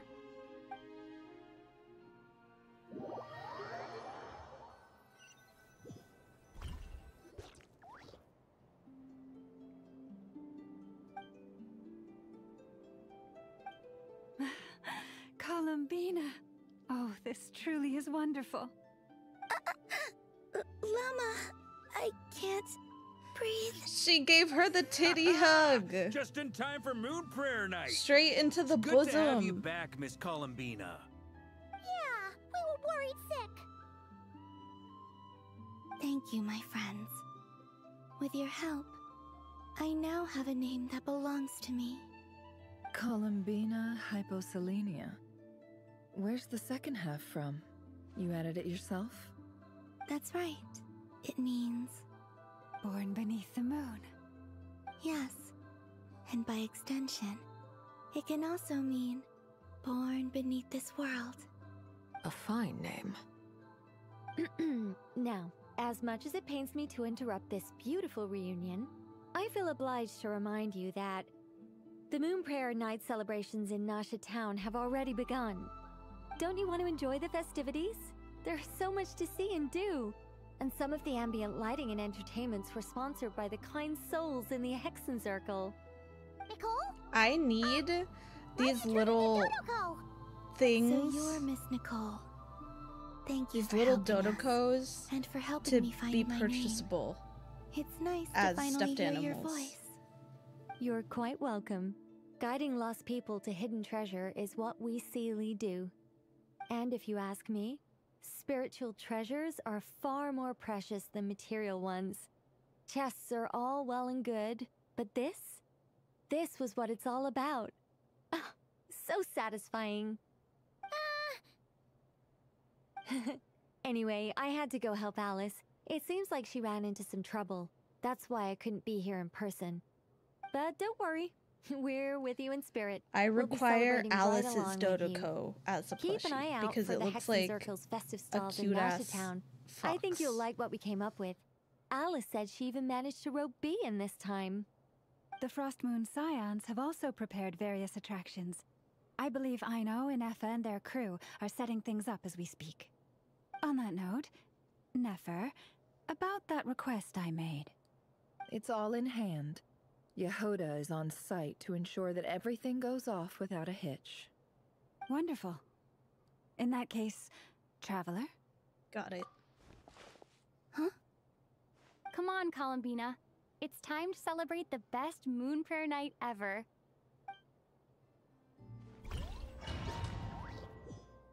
I hope we get a pretty animation.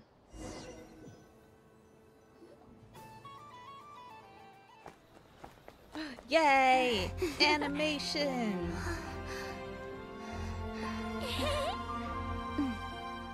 Hey, young lady. Would you like some Moon Prayer Night candy? Happy Moon Prayer Night. Oh, yeah. I almost forgot to say. Welcome home, Moon Goddess.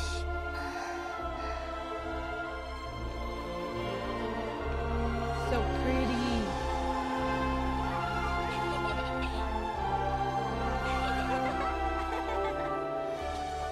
Welcome home, Moon Goddess. Welcome home, Moon Goddess. Welcome home, Moon Goddess.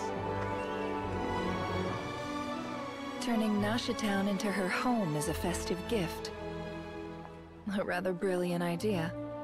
Perhaps this is what Nodcry, Columbina's home, should have been like all along.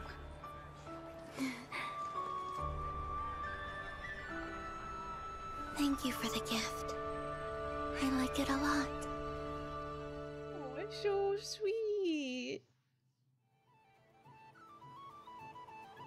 This feels like the surprise of my life. You like it? I do.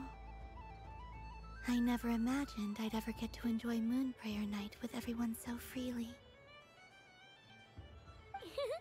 If you're happy, we're happy. Quite a strategy you came up with. Hide the tree in the forest. It's not your usual style, Lauma. Is there something about Moon Prayer Night that enhances what's in your head as well as the antlers on top? Apparently so. It even inspired a perennial penny pincher to use their resources for a greater cause. It truly is a magical festival.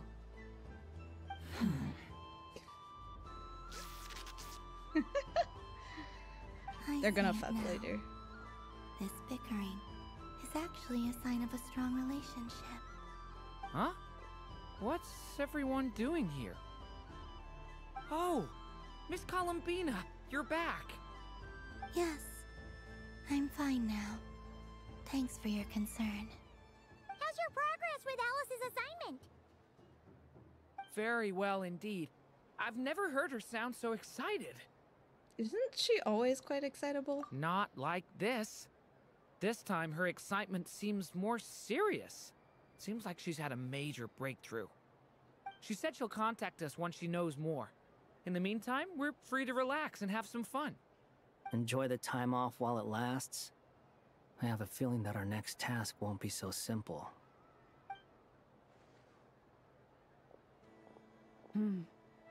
I should go. I still have a few things to attend to at the Frost Moon Scion stall. And I think I'll take a look around. With any luck, this once-in-a-year festival will come with once-in-a-year opportunities. Hold up a second. Where's Varka? I believe he made a beeline for the flagship the moment he entered Nasha Town. Ah, that's Mondstadters for you. They know what they want when festivals roll around. Goodbye for now, Columbina. I hope you have a wonderful night. I will.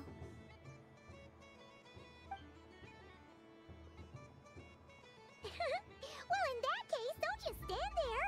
Get out there and have some fun. You'll definitely get a warm welcome at every stall.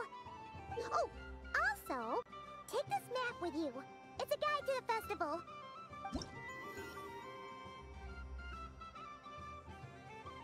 The Frost Moon Scion stall is over here.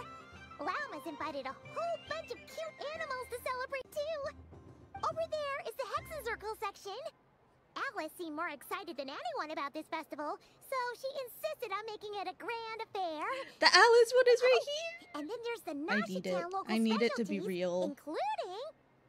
Actually, forget that. Better if you go check them out for yourself. Thank you. It looks like a lot of fun. Enjoy your moon prayer night. You're not coming with me? We'll be around. But don't you want to browse by yourself for a bit first?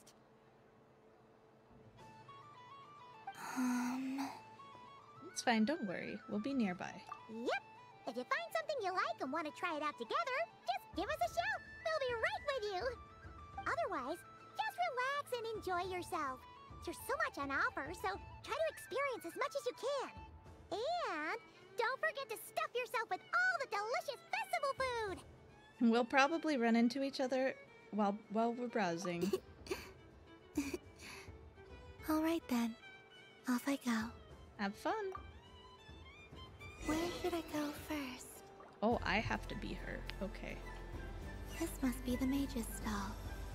It feels like I've entered a fairy tale. Look at how cute the Alice one is! A soft and furry creature that bounces and jumps. I love these things so much. Moon Goddess. This one talks too. Allow me to introduce myself. I am a Dodoco from a distant archipelago, the most mischievous of all my Dodo brothers and Dodo sisters. When the going got tough, I powered through, and when I met obstacles, I boomed them away. That sounds like a lot of fun. Doesn't it just? Oh, but then the trouble started. Recently, I found a lovely beach, the same beautiful jelly color as my hometown, and so I dove in to have a look. Only to find it overgrown with seagrass and nasty little spiky fish everywhere, looking to turn me into a Dodoco kebab. I made it back to shore by the skin of my teeth, but my tail was sorely hurt. Couldn't you just boom them away? Oh, I wanted to, believe me. But I've heard that you, Moon Goddess, can understand animal speech. The last thing I wanted was to cause a gigantic fuss and get taken to court by a school of spiky fish. I'd be driven out of these waters for good, and my winter holiday would be ruined. And so, Travesty. dear Moon Goddess, I was wondering if you might lend me your allegiance. Are you roping me into a crime? Oh, let's call it a once-in-a-lifetime carefree adventure. Does that sound better? Seems like it's still a crime. All the festival goers tonight are dressed up as the Moon Goddess. But there's nothing to say that the Moon Goddess can't disguise herself as a Dodoco, is there? Besides, this is your home. You should be free to be whoever you wish. I'm afraid I'm not well acquainted with Dodokos, Madam Mage. Oh, that's quite all right. We Dodokos are innocent, happy creatures with a free-spirited nature. Many, like myself, are mischievous troublemakers. Others are lazy souls who like nothing better than to lie down on a nice rock and take a nap. In our eyes, every creature who yearns for happiness and freedom is a Dodoko. But perhaps in yours, we Dodoko are a fluffier and more mischievous breed of Kuhenki. Yes, that is a much easier image to follow. Oh, wonderful! Then let's play! Grab onto my tail and follow me into the sea! Time to settle some scores with the bad guys!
Oh, I put that in the wrong place.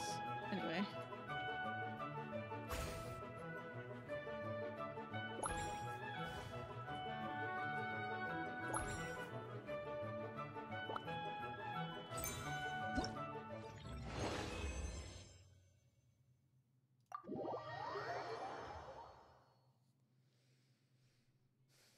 Ooh, a remarkable talent! So, what do you make of it? The use of Jumpy Dumpties doesn't come as naturally to me as Kuvaki, but their unpredictability makes it fun. I think they call this... novelty? Indeed! And how did it feel blowing those pesky nuisances away? Not bad. Any guilt? What do you mean? Oh, wonderful! Lovely answers to all 3 questions. You've passed the safety test. Now I can give this special bomb to you as a souvenir. Remember, if you find any meanies living on the moon, you can use this to boom them into oblivion. I will.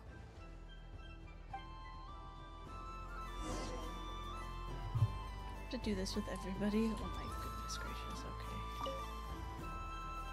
Welcome home, Moon Goddess. Oh, you're the genuine article. Alice was right. This Moon Prayer Night was worth watching after all. Another one that talks. Greetings. Pleased to make your acquaintance. I am the Hexenzirkel member they call B. Barbeloth Trismegistus. Columbina Hyposelenia. Pleased to meet you too. I come back and suddenly we can play as Hyposelenia. Columbina, only in this one section. A fine name indeed. Now then, Miss Columbina, do you wish to hear a mage's divination? Divination? The Frost Moon Scions used to ask me what would happen in the future. Is this like that? From the perspective of the one seeking answers, perhaps. As you look to your journey ahead, if you seek to understand the unknown, resolve your doubts, and soothe the confusion in your heart, divination could be for you. The unknowns on my journey. Of course, if one wishes to peer into fate, then hydromancy is the more precise option. But that is a complex affair, and to relegate that majestic art to the status of a festive amusement would seem somewhat uncouth. Besides, it is sometimes better to not know fate with great certainty. Hence, I shall use the suitably The old festive Luna hag. Arcana to tell your fortune instead. I'm It sure is more popular Barbaloth with the would youth not in any case. appreciate you calling her that. Indeed. Unlike hydromancy, this will only display possibilities and trends. People like to think of themselves as creatures of agency and free will. Peering too far and too clearly into the future is detrimental to If both anyone else body Mona and was the soul. one who said that. I'd like to give it a To be try. fair, she would. And she has. Of course you may. Many times. Come then, take a seat, Miss Columbina. Before we begin, are there any specific questions you would like to ask? Let's stick to general possibilities and trends, like you suggested. Ah, very well. Then I shall use the basic Lunar Arcana deck. Now, try to relax. Cast your mind upon the things you have experienced and the things you are soon to experience. I will shuffle the deck. Would you like to cut the cards yourself? You do it. No problem. Now then, to make things easier for the seeker, that is to say, you, I shall decipher the cards from your perspective.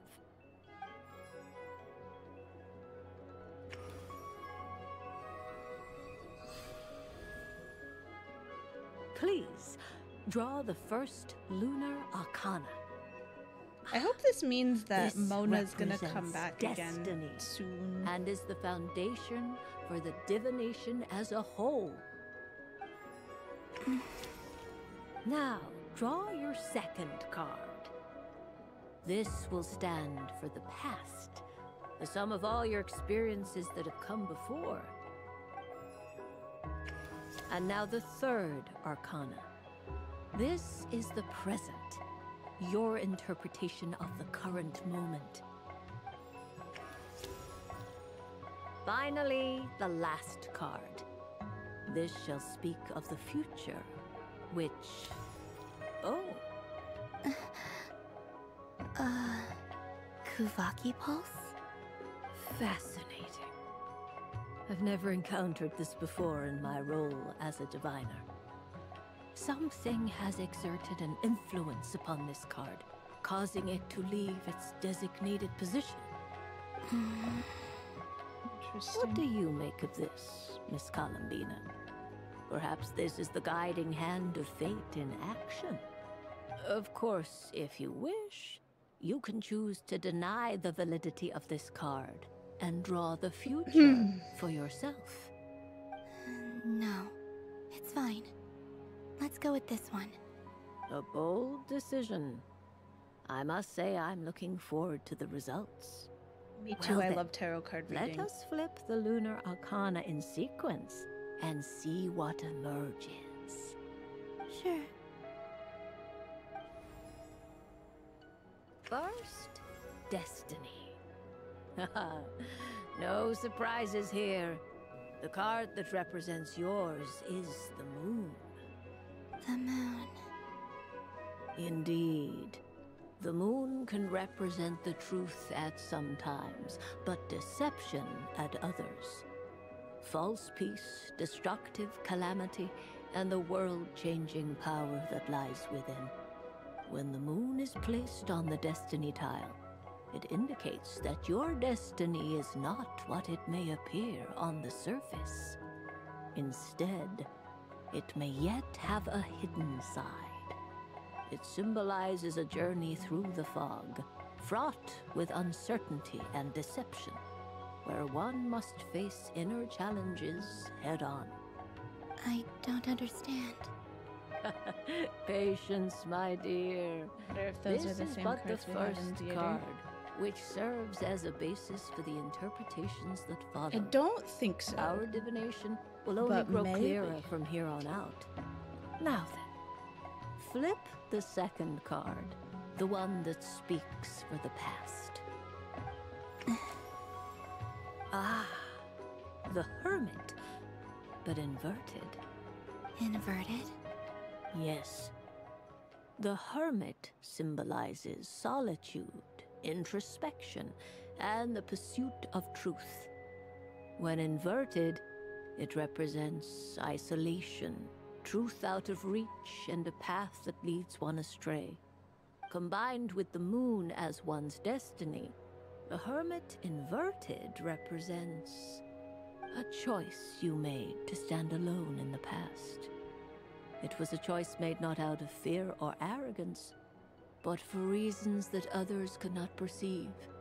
You fumbled through the darkness without a guide, but you did not find your way. It might actually be. Rather, you went astray. If this isn't too much longer, I More can than go once, into the it theater would seem. after. Is this about how I became Kutar despite not wishing to become a god?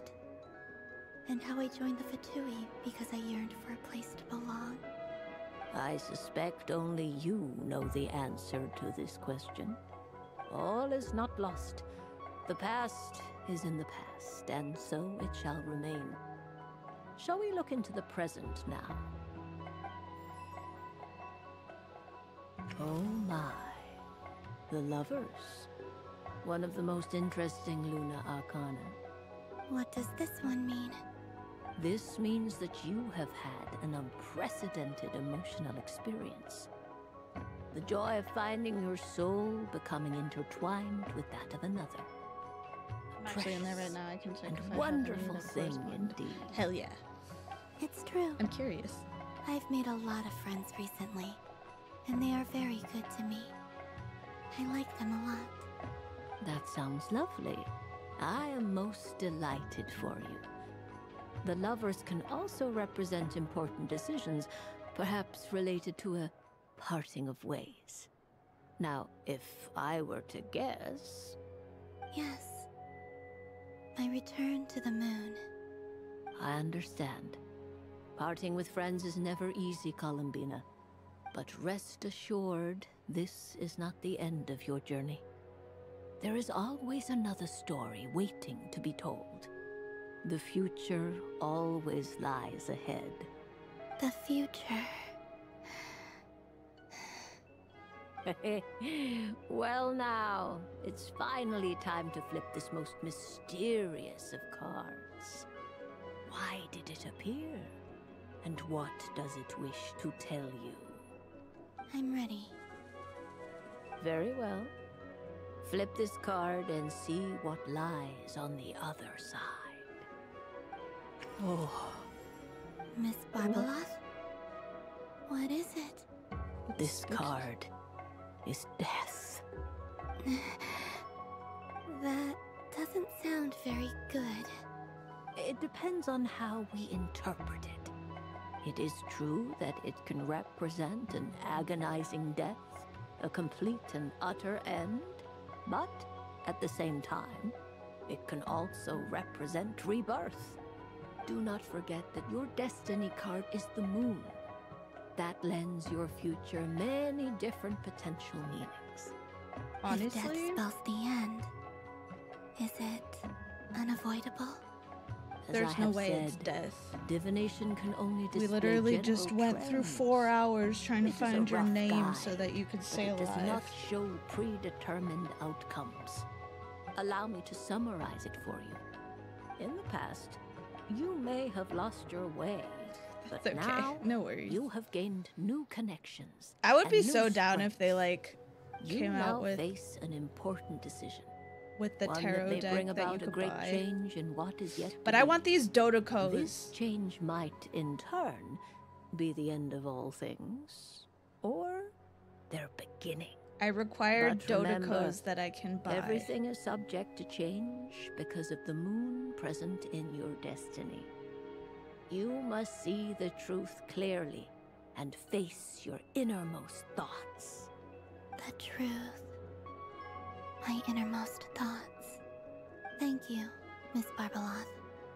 Don't mention it. Some people dislike divinations, for fear of glimpsing an ending to their story that they wish was not so.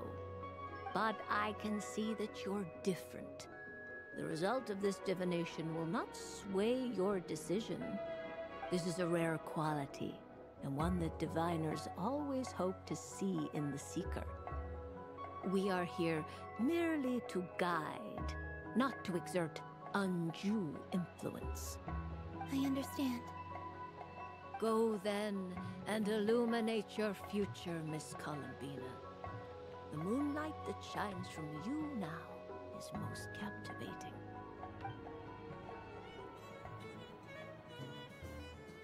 Oh.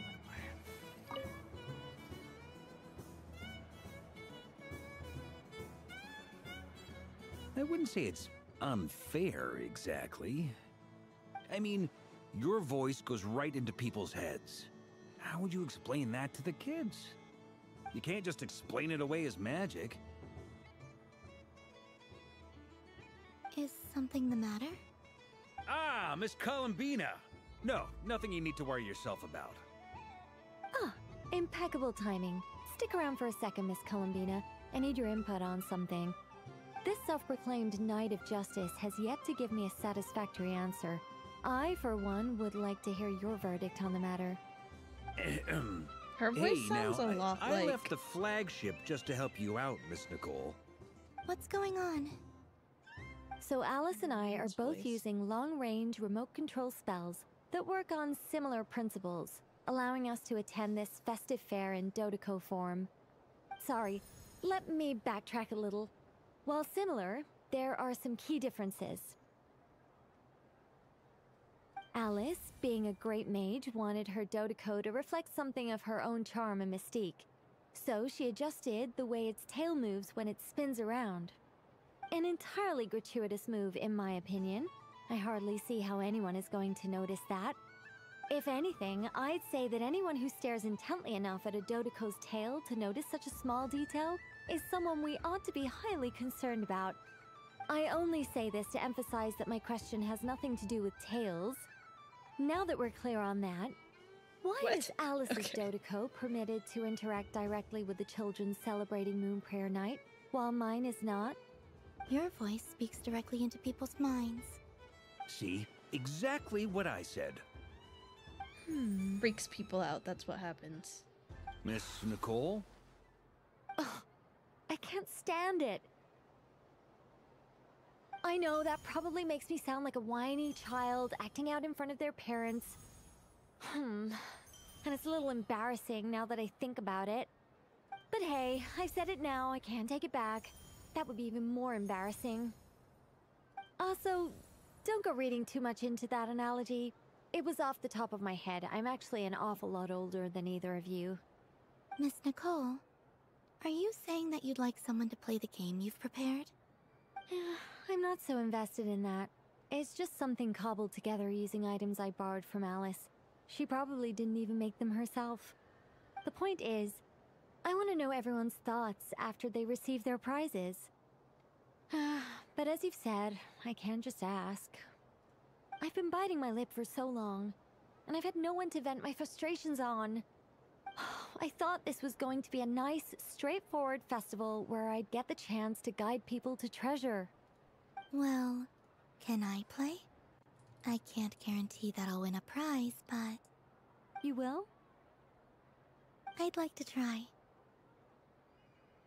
Then what are we waiting for? Let the game begin! It's like they forgot I was ever here.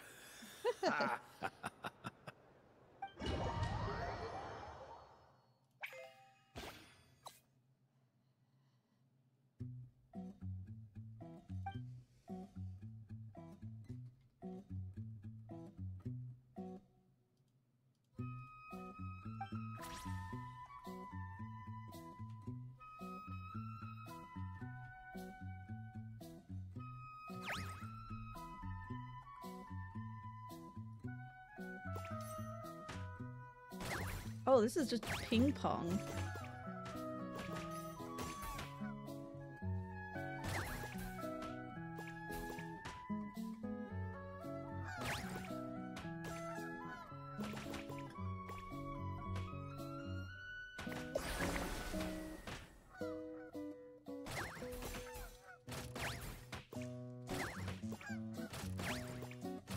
Oh my god, I'm stupid.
Congratulations, Miss Columbina!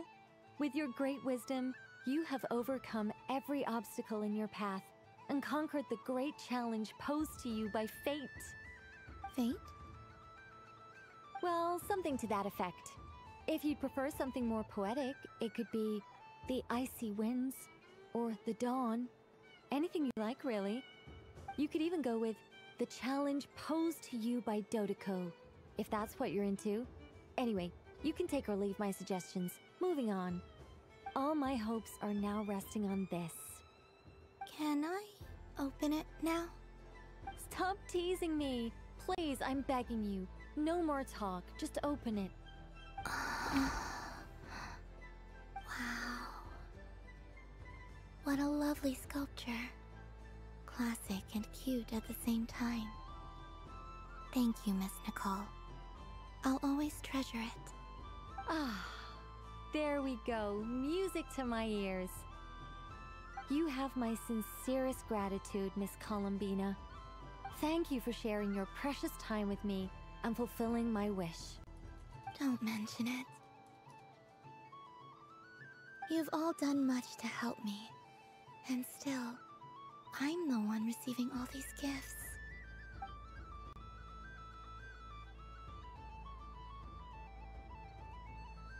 So cute.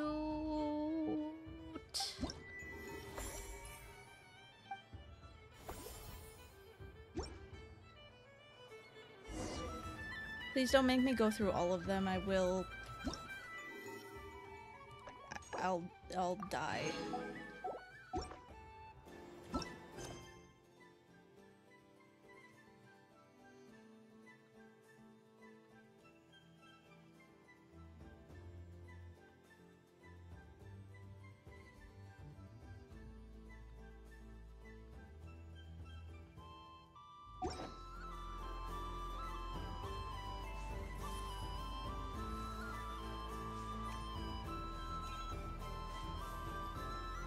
It's gonna make me go through all of them. But I was aiming right at it. That's very annoying. Aw, what a pity. I feel like this should just be like a little side thing and not the actual Archon quest.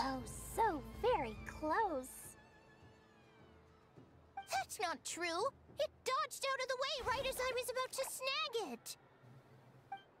I'm sorry? You heard me. Yeah. This paper frog can move. I swear. Dear, oh dear, what are you saying? How could a paper frog move? Unless you believe there really is magic in this world. But even if I, the mere humble merchant that I am, knew such magic, surely I would not use it on a paper frog. I'd sooner give Mora legs, so it could walk right into my purse. My dear, dear customer, why not have one more try? This time I'll give you 12% off. A very generous discount for one of my most regular customers. Wow, Just think about how much 12%. experience you have under your belt now. You're sure to win the next one. Darn, I used up all my coins. I'll be right back. Just gonna fetch some more from my house. Take your time, but don't take too long. This event is Moon Prayer Night only. Miss it, and you'll have to wait a whole year before I'm back. Next customer, please. Welcome.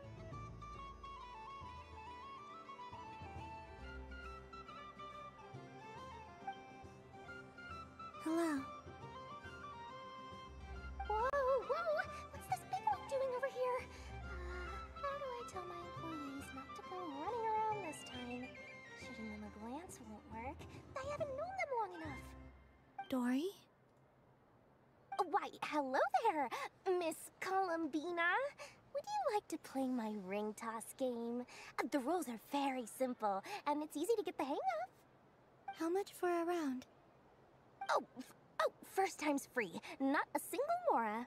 After that, well, we can cross that bridge if and when we come to it. But with your sharp eye, sharp skills, I'm sure you'll win all the prizes in one fell swoop. That was an obvious enough hint for them, right? Right?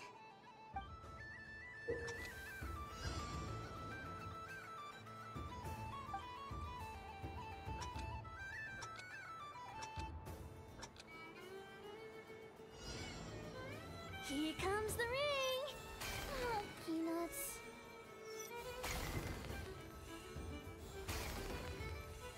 Change tracks. Roselle! Roselle! Should we move or not? Just a tiny bit. Alright, then I'll... Oh, sugar plums! Not the... Let's see now. Let's see. Wow, very good. That's the highest score we've had all night. And here's your prize. I want one of those. How about another round? Those better become real merch that I Happy can Moon Prayer buy. Night, Miss Columbina.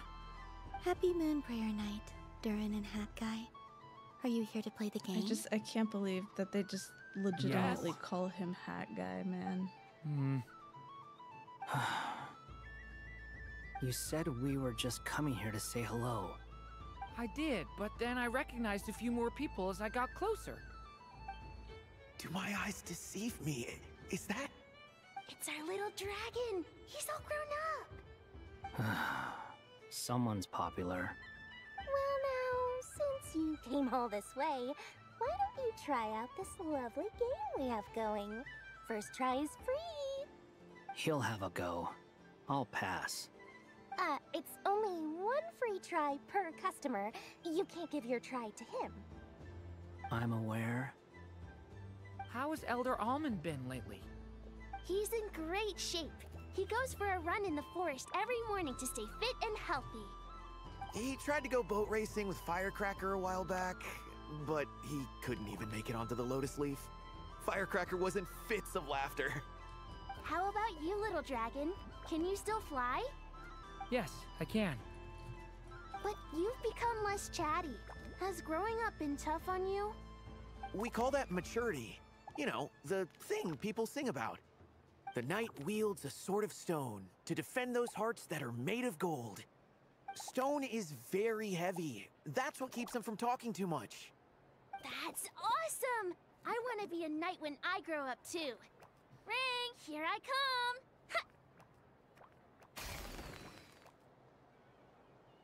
Oh, the hat-wearing man. I never thought I'd see you again. Yeah. You seem more determined than when I saw you last on the train. If you say so. Oh, I do say so. The people you once helped see it clearly. It's because you are once again on the right track. I honestly, I don't think I did this event. May the engine in our hearts propel us to the station of our dreams. I started playing Genshin during Wanderer's Banner. Like that? You got them all so quickly. I have never seen anything like this in all my travels. Is this guy actually an old friend of theirs? But how? They're origami animals and clockwork people from a fairy tale. Getting to know them would be quite an arduous task, unless... Yeah, I'm pretty sure I didn't do this event. I have to get to the bottom of this. Next time I see the Great Mage Alice, I shall demand answers. Thank you, Dory. I had a lot of fun. Now for your prize. Where did I put it? Give me a moment to dig it out. Dig it out? Oh, sweet grand prize. How I wish I didn't have to let you go. Good thing I've already turned a profit from the customers earlier in the night. Otherwise, I'd have wasted all my hard work. Okay, I'm back. What? I leave for 2 seconds and someone's already claimed the grand prize? Oh, well, these things happen, you know? Perhaps you'd be interested in one of the other prizes instead. We've got all kinds of wonderful goodies here. Is this the thing you wanted? Here, you can have it. Huh? But... Don't worry about it. It will be happier with you. Oh, thanks so much, Miss. I mean, Moon Goddess. Oh, goodness gracious, Columbina. Give me strength. How am I supposed to make any more money from this child at this rate? Daddy, look! That's the game I was telling you about! Forget it. She is the Moon Goddess after all. I'll think of some other way to swing this. Maybe I can try to hook this new kid. Huh? Oh, someone already won the grand prize. You can take mine if you want. What? Why? Why are all these bleeding hearts coming here to ruin my business? Happy Moon Prayer Night, everyone. Happy Moon Prayer Night.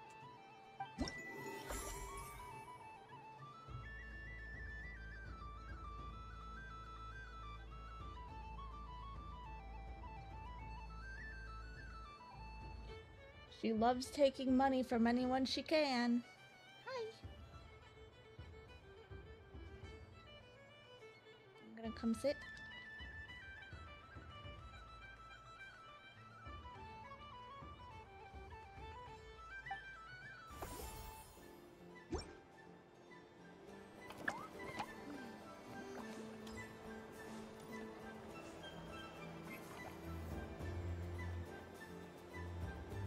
Dodoco's Whirligig! Come check out Dodoco's Whirligig! Ah, welcome home, Moon Goddess. Might I ask what this is? Ah, it's a very special amusement sponsored by the great mage herself. Ride on a soft and furry Dodoco and embark on an unforgettable adventure. I say that, but I'm just following a script here. Who is this mage, anyway? And what the heck is a Dodoco? I'd like to ride. No problem. But, are you by yourself? Is that not okay? Oh, no, it's fine. It's just that each Dodoco can accommodate 2 passengers. Would you like to bring a friend along? My friends... That should do it. Now, we just need to get everyone else to draw something on it, too. But, we gotta keep it a secret from Columbina. Traveler. Her face! Yes. I want to go on that ride. Of course, when I try to get Will you Venti's join new me? bow, I get R2 of Dern's weapon. Oh no, how Let's go then. terrible. 1 moment. Don't worry. Paimon will do the rounds. You go have fun.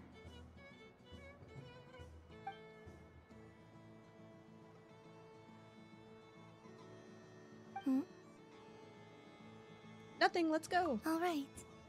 I think we have to wait in line over there. Please take your seats. For safety reasons, you mustn't try to leave the ride before it comes to a complete stop. This seems very dangerous. All right, We're not we're all even set. buckled I wish you in both or a anything. wonderful journey. We're just gonna fall right off. You can always rely on Alice for weird and wonderful gadgets. What do you think? Not bad. It reminds me of riding a moon lane. Sometimes, the Kuhenki circle around me like this, playing their beautiful melodies. That sounds so sweet. Yeah. I'm going to miss them.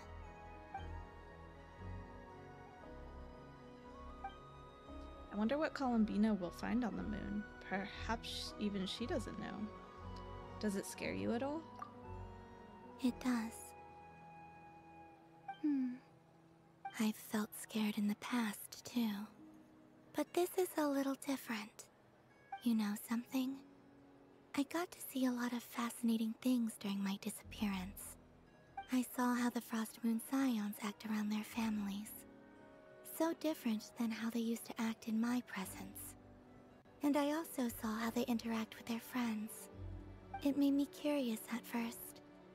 Why do people act so sincere when they're worshipping gods, but save their truest, warmest feelings for each other? Slowly, I came to realize that It's because they trust one another. They know, deep down, that they'll be accepted for who they are. All of it. The good and the bad. Your friends accept all of you too. I know. I knew it the moment you started calling out my name. What I fear now is the end. I fear losing all this the very night I have gained it. Sus. Hmm? Even after you return to the moon, your friends will still be here. Thank you for this conversation. Thank you for listening to me. Don't worry. This fear I have, and the unknown that awaits me, they cannot hurt me. Not when I possess a treasure far greater. I just want you to remember this version of me. The real me. On this final night together. Dear passengers, Why are Dodoko's his eyes awesome so adventure has come to a ginormous? close. Please leave in an orderly Maintenance ends at fashion, 1 and we a.m. look forward to PT. seeing you I again figured in it the out. future. Hmm? You're right. Don't want the journey to end, huh? So Don't worry, you two. There's always another adventure waiting VK's just around the maintenance corner. ends at 1 a.m. on the 4th. So it's not tomorrow. So this It's is Thursday. the Frost Moon Scions area. It feels very familiar. But everyone looks much happier than usual.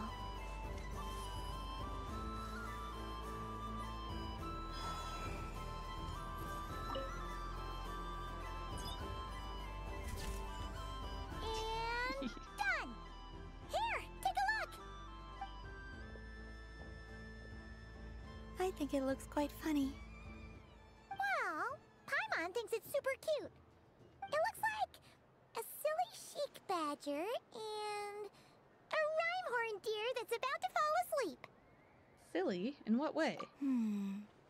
Maybe I'll stand on the chic badger's side instead. It looks like we've attracted the attention of quite a few animals.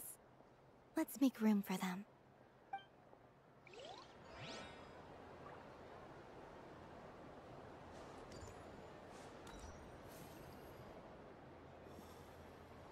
Wow, the Frost Moon Scion stall looks kind of plain, but it's pretty cool once you get into it. I don't go to Hisi Island much, but it's got that, like, old-world cultural feel. And if culture means we get more festivals, I'm all for it! Hello, Yahoda. Columbine... hello, Moon Goddess? That was too close. I almost gave the game away in front of the staff.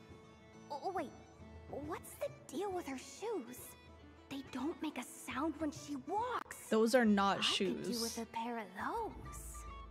Do you like balloons too? Balloons?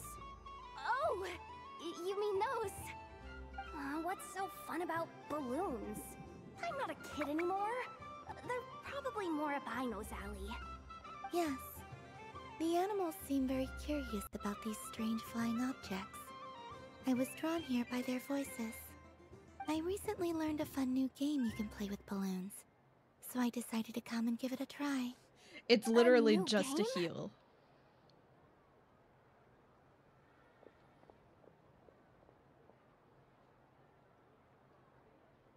Hello.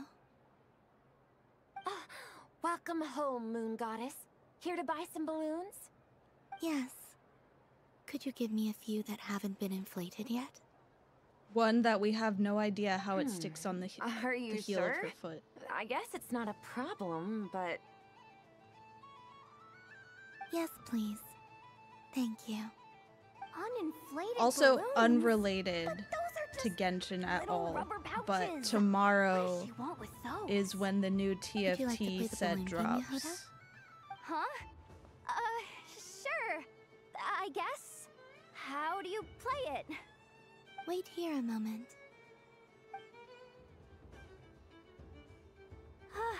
Oh. This is so weird. What have I got myself into? to now? I thought I saw Columbina nearby. Uh-oh! That's the fourth Harbinger! Although she's helped us out quite a bit, That's what I'm saying. These NPCs have really big eyes for some reason. She's not the only one. guess that's my ticket out of here. I'm not sure my heart can take being sandwiched between two Harbingers. That sounds sexy. Which stall is she checking out? Oh, it's that other Frost Moon Scions one. Try on the headgear, see what it's like having antlers or animal ears for a day. Oh, I wouldn't be caught dead wearing that stuff.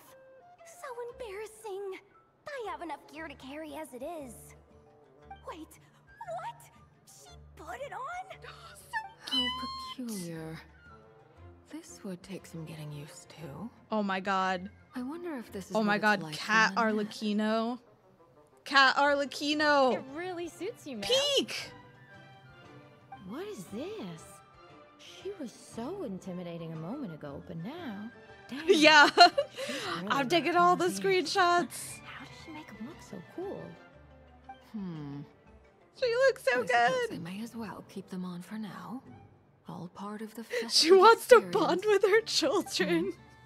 she's coming this way. How do you do, Miss Yehoda? She wants to understand Lynette more. Where am I supposed to look? Oh, hey there. I'm looking for Columbina. Have you seen her? She just... Huh?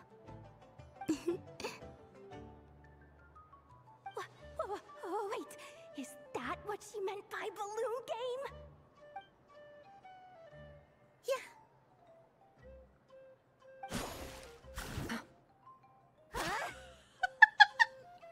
Wait, she threw that so hard. An ambush from the rear? Is this a declaration of war, Columbina? Would you like to play too, Arlecchino? Seriously? Are they gonna start some beef right here, right now? Gladly. That said, I believe there is another who would like to join. Boss Nev! Thank goodness! You've gotta get me out of here! Things are kicking off big time! Hello there.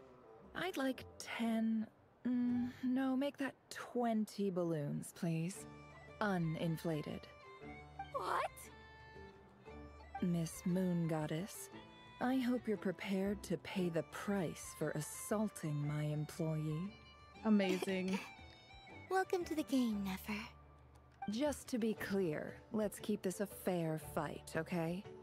No strange powers, please and thank you. Naturally. Don't just stand there, Yehoda. Aren't you going to team up with me? Huh? Do I have to? Of course.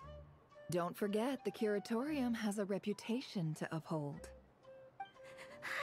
I knew something like this was gonna happen. Amazing. Oh my god, we even get like a fully rendered image of her with the cat ears. Look at her.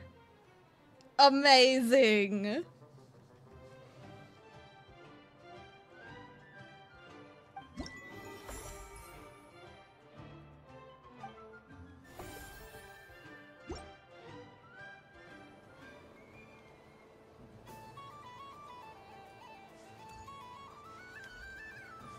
What's this?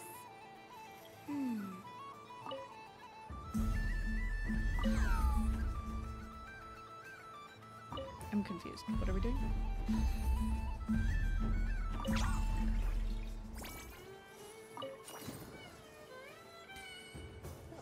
I just got a thingy for it. Cool. For a never-ending supply of laka berries. What a humble wish. Probably written by a child.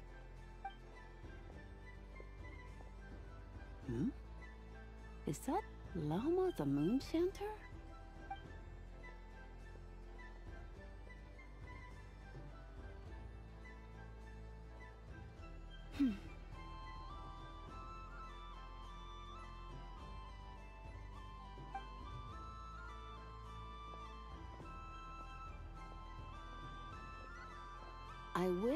that the long plume ibises would stop biting me.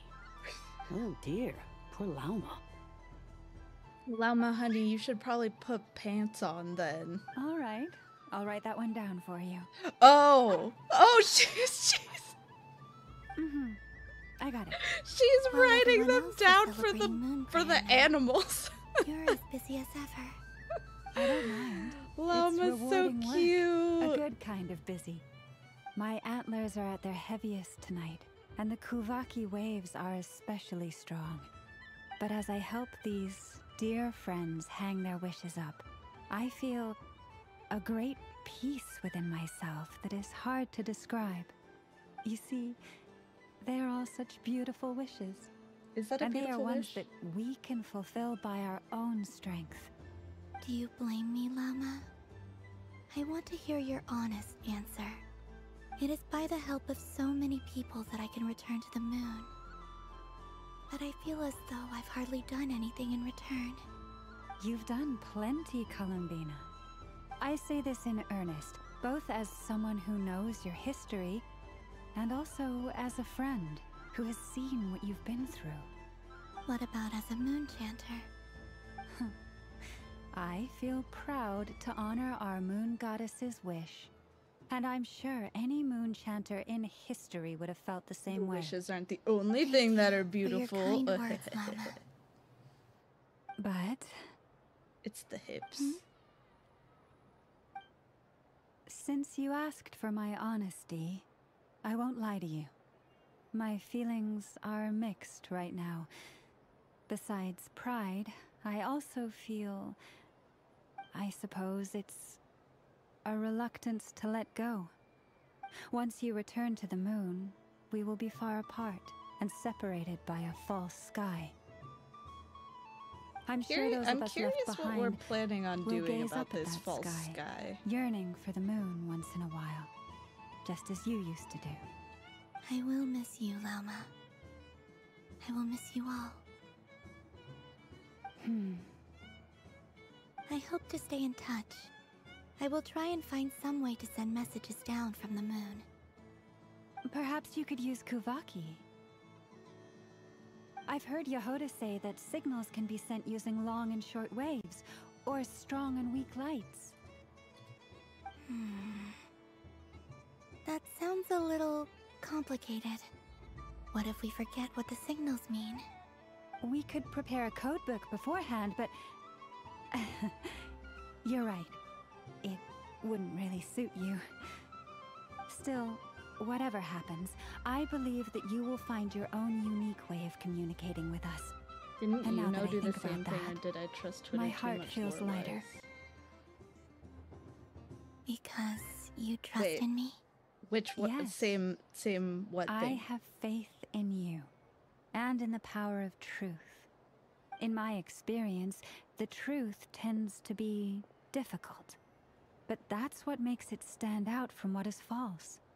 So I'm confident that your thoughts and your love will Back to shine the through the moon. curtain of lies.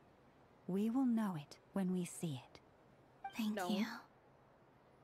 She Now, didn't go back. She didn't go to could the you moon. help me hang up my wish? Is this? I wish that all who dwell She in this basically moonlit just world can became find a place to non-existent belong. for a little bit. And I wish that I shall one day see my friends again. It's 2 wishes.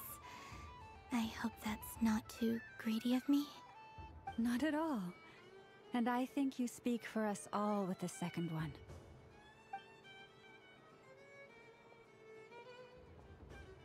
I shall continue to pray until the day that all of these wishes come true. So cute! That's on me. Well, you don't play the game, so it's okay. You're only seeing it from other people's perspectives.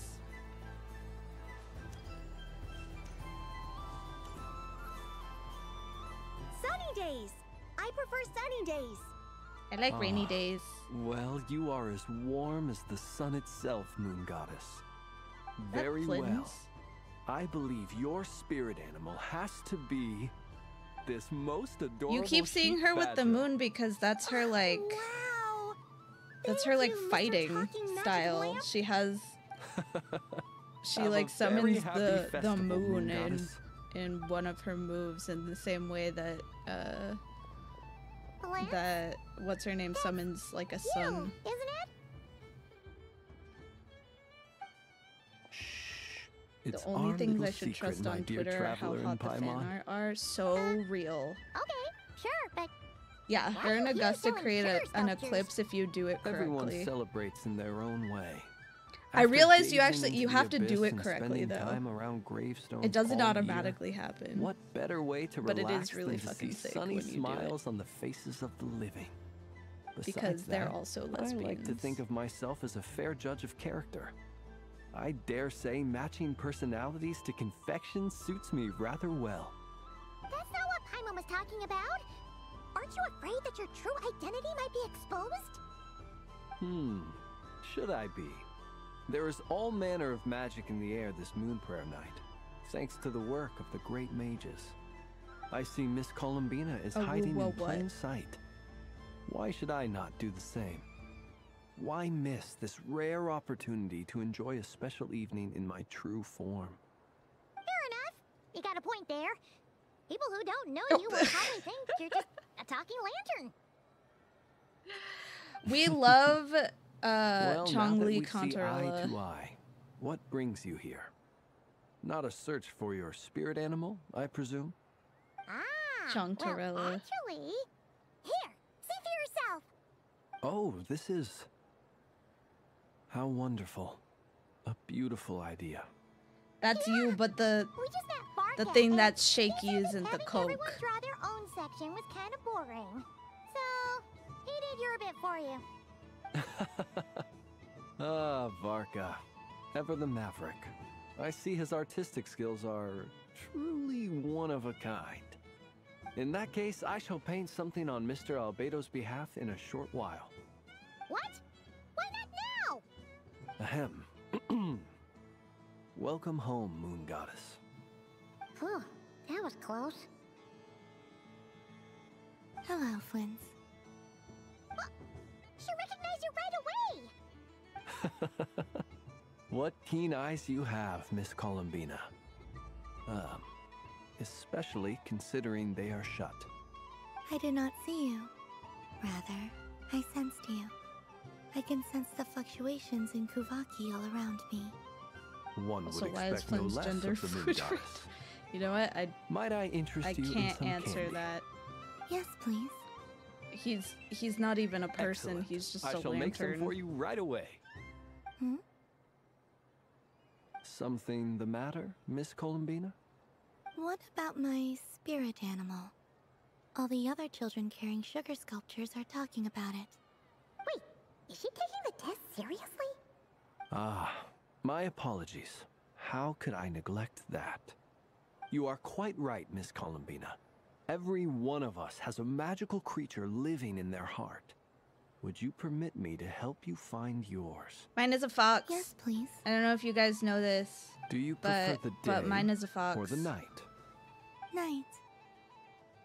Which of the 4 seasons is your favorite? Winter. Think of a perfect day. What is the weather like? Sunny, rainy, or perhaps cloudy? Rainy in the morning, sunny at night. It's sunny What kind of at answer night. is that? How's it sunny Forests, at night? lakes, and open seas. Best Hime Which Danshi of do you prefer 2025. of these? I like them all. Imagine you opened your very own shop. What would you sell there? Moonlight, I think. Wow! Paimon would totally shop there. How much would it sell for? It wouldn't cost anything. You'd just need to visit. Aha! I believe I know what your spirit animal is. Here, for you. Oh, it's a Kohenki! Indeed. A free-spirited being with a deep love for all things here in Nodcry, who selflessly lends her aid to as many people as she can reach. It is the perfect fit for you, Miss Columbina. Thank you. Flins, now I want to give this a try. It would be my honor. But you shall have to forgive me. We have known each other for quite some time. I doubt there is any answer I could give that would come as a surprise to you. So instead, would you accept this sugar sculpture as a token of our friendship? Where are these sugar sculptures even coming from? Where does he pull them out of? So enjoy your candy over there. Paimon wants to try out this spirit animal thing too. Right, Flintz? Come on, play ball. I got this drawing done. But I want to hear Paimon's answers. Ah, but it'll probably take ages. Paimon's a complex soul. And we don't want your candy to melt while you wait, huh? Oh. Okay then.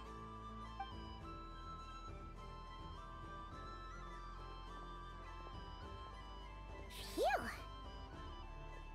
Nice excuse, Lady Paimon. That was some quick thinking. Yeah, no thanks to you. A little help next time? Why are you eating like that? It's sweet. Is that What if we all ate like that, like on a regular basis? This way. It's the candy selling lantern. I'm coming. Of course. Traveler, maybe we can share? Yes. I found out recently that people share their food sometimes, so I'd like to try it. Or is that a no? Oh no, we can do that. Just don't take too big of a bite. Thank you. She was held hostage for who knows how long. Oh my god, don't make those noises. Yours is a little more sour than mine. No. Here. I don't accept that. I'll just have a little nibble. Don't mind if I do. Amazing. What is? My sugar sculpture has shrunk, yet my heart is filled with feelings of sweetness. I will remember this feeling. Would you like another bite? Sure.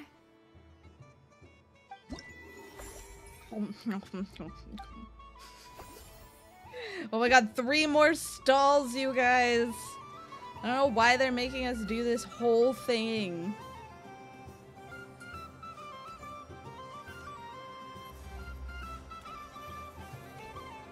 Crazy. I have no idea where I'm supposed to go now.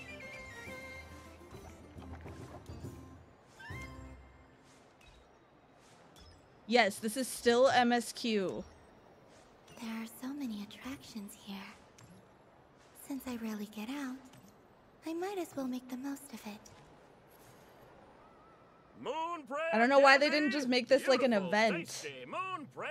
It is cute, but this should have just been a separate event and not MSQ related. To share? I wonder what flavors everyone would like. Welcome home. I mean, to be fair, even this one was pretty Fancy bleak. a box of moon prayer candy? It was like Columbina was about to fucking fade into nothingness. Now, what flavor would you like? Until we saved her at the last minute. What flavors do you have? Is this for yourself or as a gift? A gift for my friends. Ah, I see.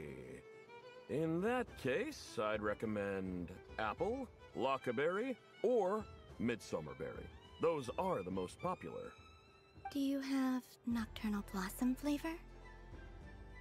Huh. What? I've seen couples give those as gifts before, but I did not know they were edible. No? Okay then. Moonfall silver? You did say this was for friends, right?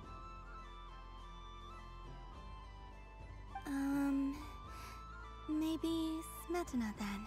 Yeah, she literally was becoming more and more invisible. I've never tried it before, she was about to wait, disintegrate like Thanos snapped. While we're at it, you got any other ideas?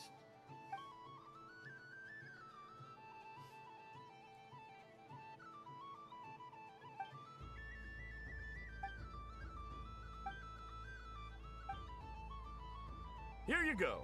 Every flavor you asked for is in there. No, she started like little light particles were coming out of her. I should be the one thanking you. You brought me a whole bunch of new business. It's like a genuine blessing from the Moon Goddess. I hope you and your friends have a lovely night.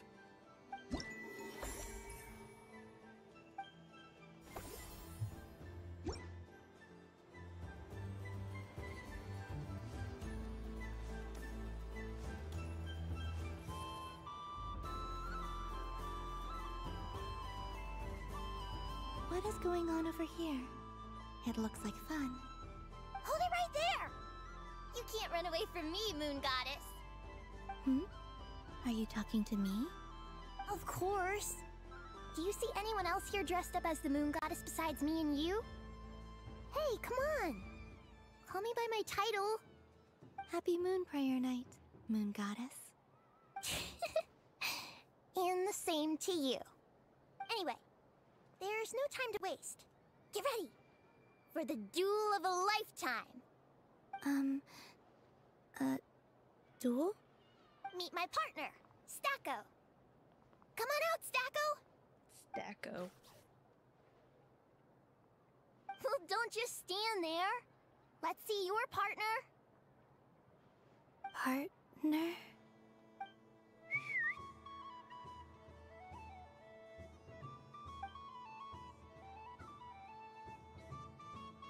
Hmm?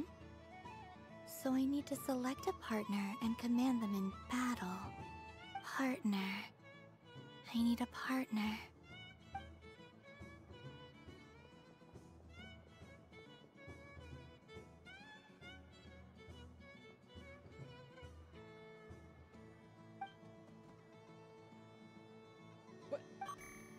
Look at this robot with Columbina's hair Whoa. accessories. Am I seeing things? Where'd you get a Kuhenki? They're super rare. That's great. But you can only bring one partner to battle against me and Stacko. No ganging up allowed. What? This is 3 They all look though. so eager to be picked. Which one should I choose? We're choosing the deer. This deer came to celebrate the festival with the Frost Moon Scions. It wants to help me with its antlers. They are its pride and joy. Testing! Testing! Oh, this is an emergency broadcast! An exciting battle is about to take Stacko place is like right here phalanx. at the Nashatown Special Arena! Wait, what do you mean we've entered the Genshin In HSR this corner, era? we have the Moon Goddess. Who did and I her choose? I robot chose partner. the deer.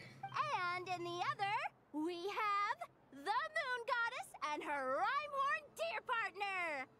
Only Majestic. one Moon Goddess can be victorious in this ultimate battle of destiny. But who will it be? There's only one way to find out. Now, without further ado, let the Battle of the Moons begin!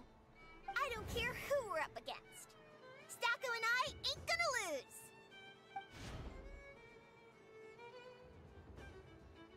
Let's strike first. Stacko, formation shift. Why do you get to strike first?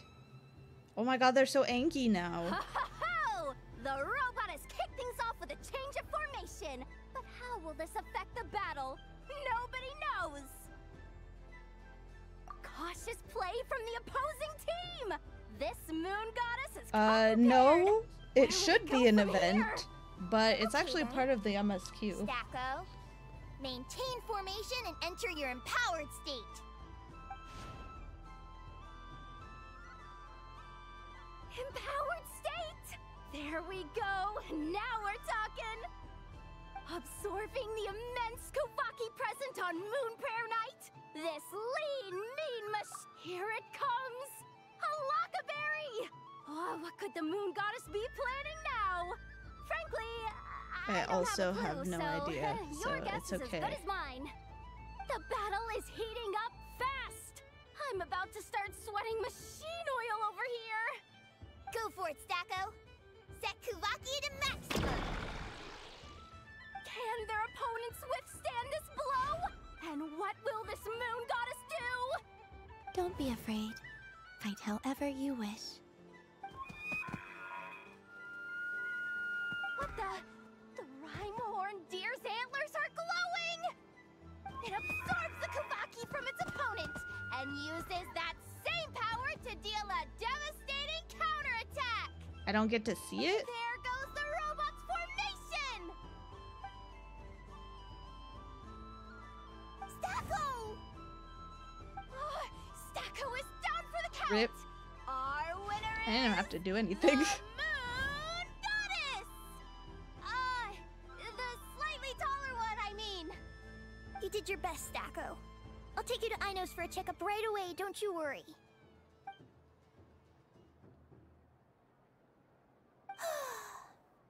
Well, you beat me fair and square, I guess. Honestly, I underestimated you. Won't make that mistake again. I think my partner deserves most of the credit. Just you wait. When I'm a little bit older, I'm gonna come back a whole lot stronger. Be ready for a rematch. I'll be on the moon.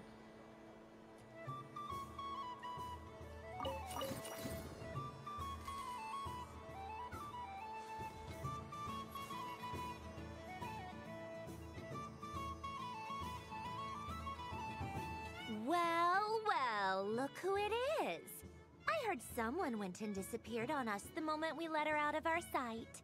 They looked all over for you. Frankly, I didn't think you'd be back for Moon Prayer Night. Were you worried about me, Sandrone? You would like that, wouldn't you? Do you even hear what you're saying? It seems to me like you disguised yourself with festive headgear, just so that you could come see me on Moon Prayer Night and make sure I'm okay. You didn't even bring Polonia with you. You? I thought you couldn't see! I cannot. But I sense the confusion of those around us rippling through the Kuvaki currents. Based on what I know about you, let me guess what you're wearing. Is it cat ears? Shut up! She's also wearing cat ears? Oh my god, everybody's wearing cat ears. I feel like I should wear cat ears. Really?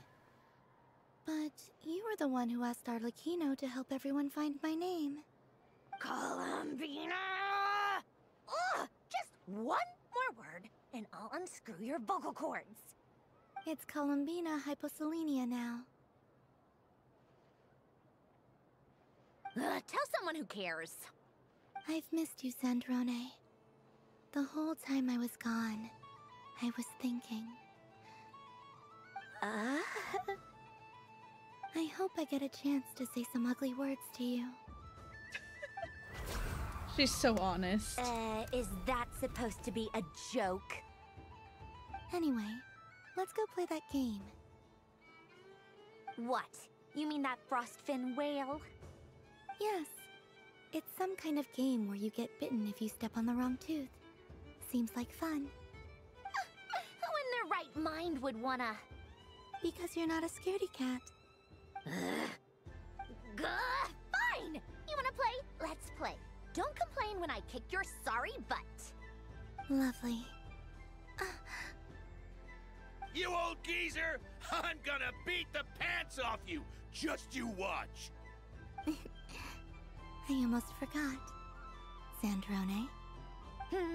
What is it now? You'd better not lose, or I'm going to beat your head in.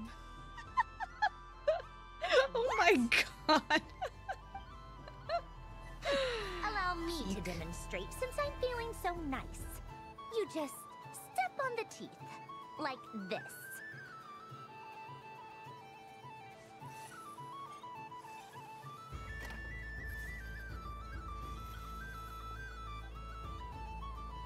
Which should I pick? I'm getting a bad feeling from this one. Your turn, Sandrone.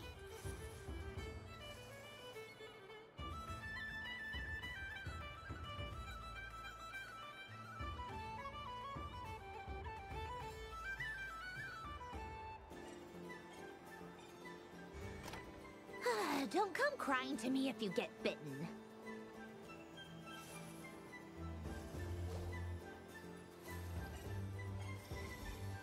There are less and less teeth remaining.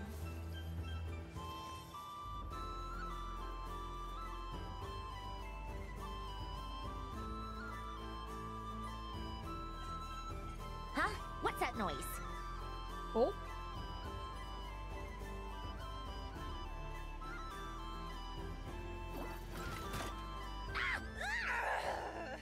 What the fuck? Wait, that is so dangerous. What the hell? Shut it! Do you need any help? It seems like you're stuck.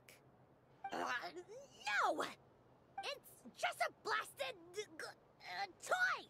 How is its grip this strong? Stop laughing! All right. Well, you lost. So just like I promised. Hey! What are you doing? Are you seriously? Hiya. Why you? Oh, just you wait. Rematch! Are you all right, Sandrone? That was quite a strong bite. Are your clockwork parts? Quit your fussing. I don't need it. All right. I'll go Her and first this time. Naruto could go head to head on rage bait.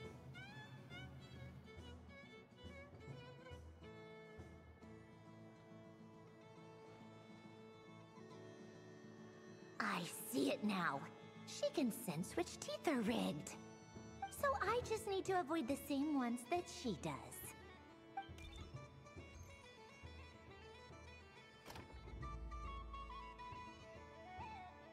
This one.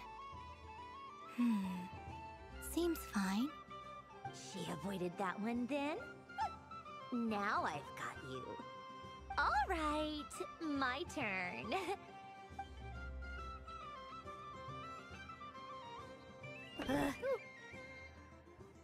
What? Looks like you lost again, Sandrone. Wait! There's more than one bad tooth! Bonk.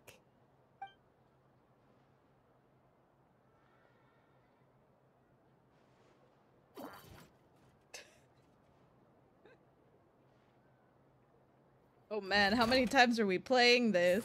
Stupid game! What idiot came up with this? Are you all right, Sandrone? You said some nasty things just now.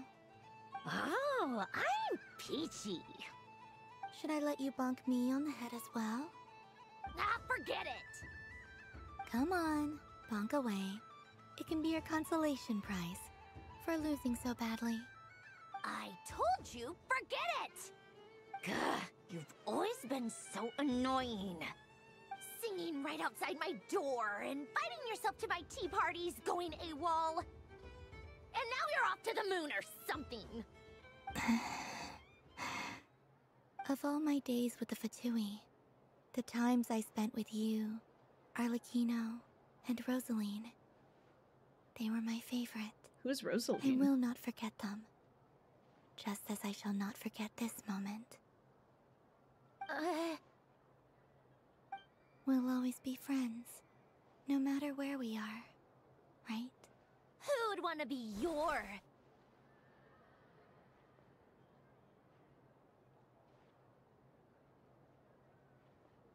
I'll miss you, Sandrone.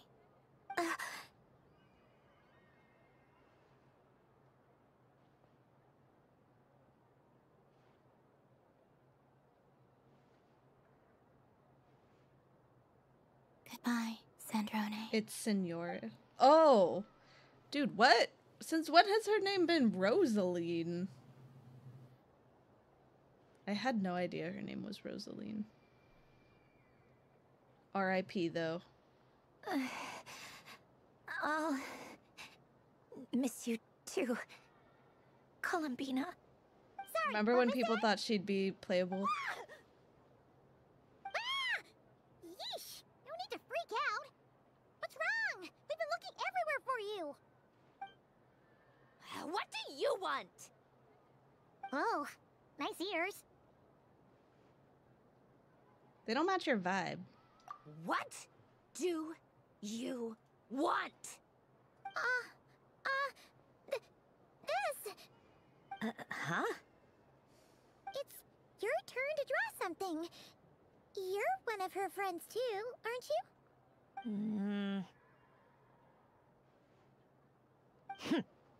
Doesn't know how lucky she is. Sorry? Nothing. I'm done. Take it. Veal! Oh, hello, hello. Thank you for the raid. Last time we spoke, you mentioned you were interested in the Narcissan Kreuz Ordo's research. Remember? There were too many people when we last met, so we didn't get the chance to do this. What are you talking about?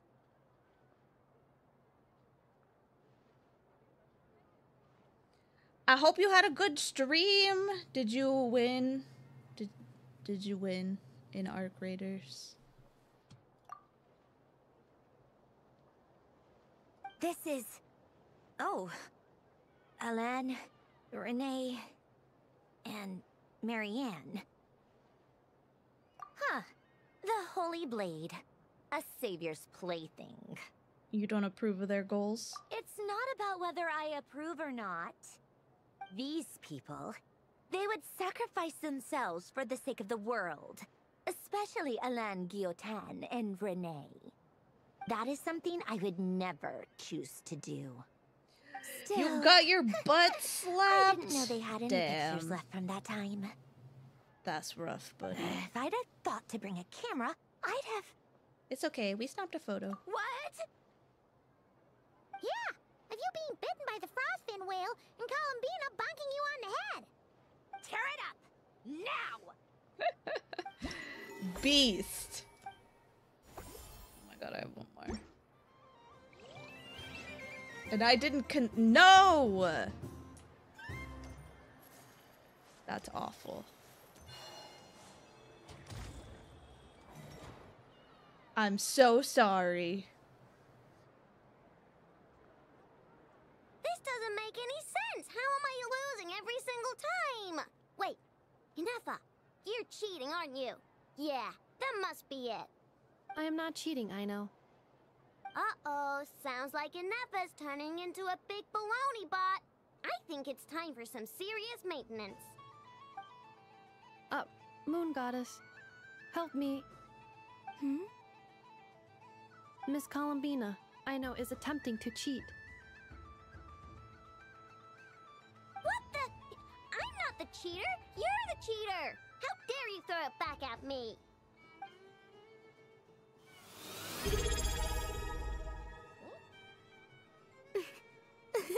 Thank you for the sub.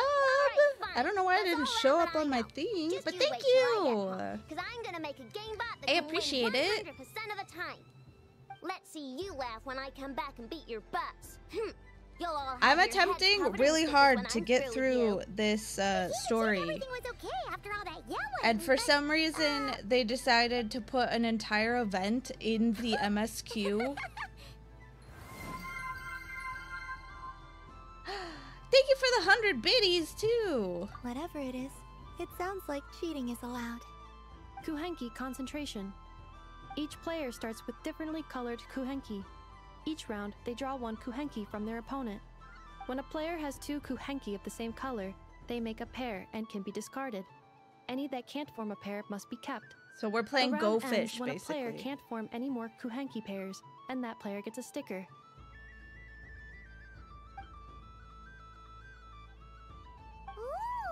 I am praying that after this is done, That is fine, so long as the turn there's order not, is fixed like, beforehand. a huge In cutscene that case, afterwards. the two of us will join as one team. Okay, but if you I lose, can't you're believe both it's already getting past stickers. midnight. I don't want to hear any excuses. Sure. And if we win? If you win, only one of you gets to sticker someone else. I have taken to calling this. I know logic. Hey, lay off me, alright? Okay, so we're starting the game from scratch again, which means all my stickers so far don't count. Looks like Luonatar is the Kuhenki of honor for this game. Anyway, let's go clockwise, starting from Inepha.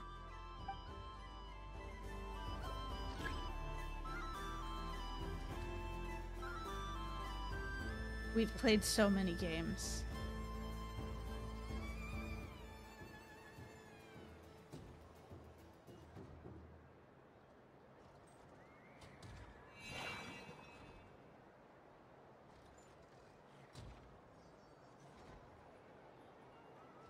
Nice! That's a pair! Oh, it's not Go Fish. It's just a matching game. Go, go, fly!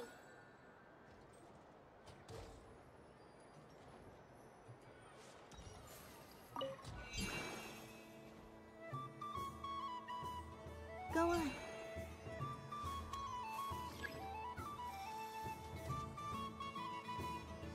What kind of game is this? I have a pair. We didn't even choose the pair. The pair just appeared before us. Uh-oh! We gotta pick up the pace!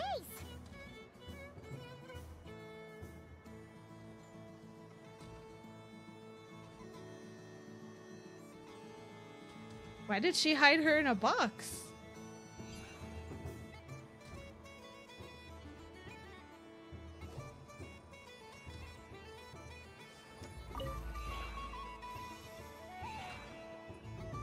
I win.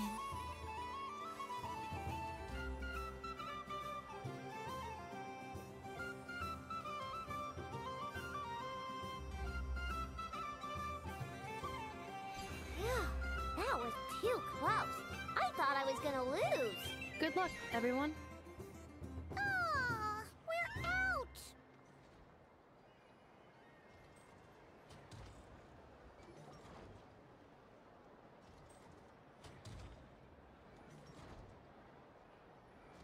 Let me pick a good one.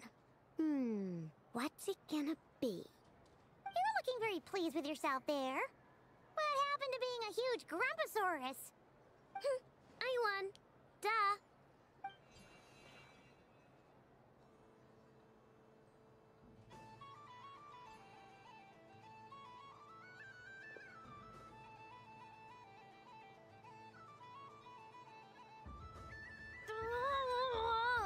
Me again? Don't fidget too much, Ino, or the sticker's going to fall off. I don't care. If it falls off, it falls off. If a pair of Kuhenki get discarded, why not a pair of stickers? Huh? Huh?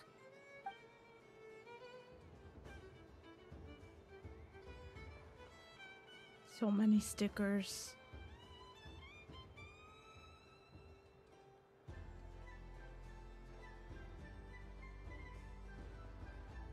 It does seem like Inepha is cheating. Oh my goodness! Oh my goodness, Veal, thank you so much for the 10,000 bits. Holy crap! Thank you, you're so sweet. Thank you, thank you, thank you. Have a really good night, and thank you again for the raid. I'm sorry you lost in Arc Raiders, but I hope you have some good sleeps. Good night.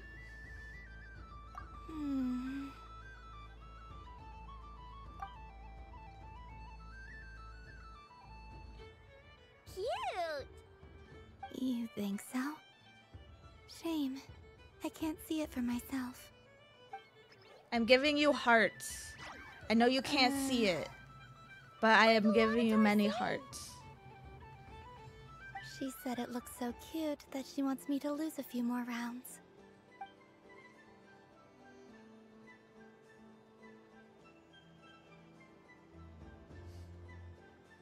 Who put these stickers on Paimon's eyebrows? Ugh, she can barely see.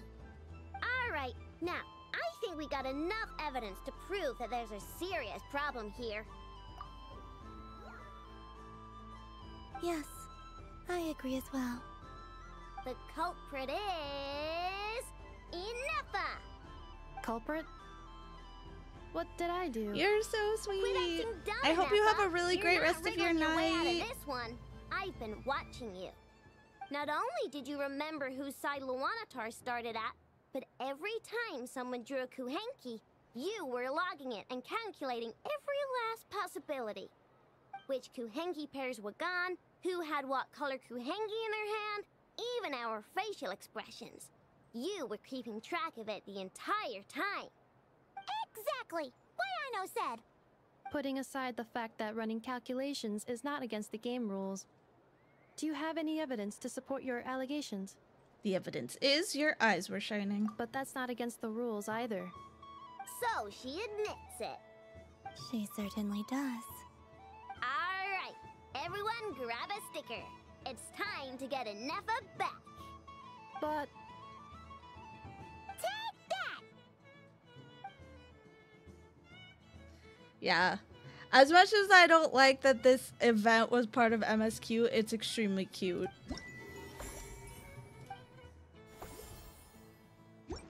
Very cute event. Wish that I didn't have to do it as part of the MSQ.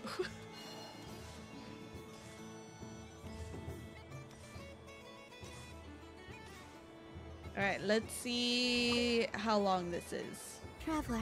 Hopefully not very. Hey there, Columbina! Are you done checking out the festive amusements already?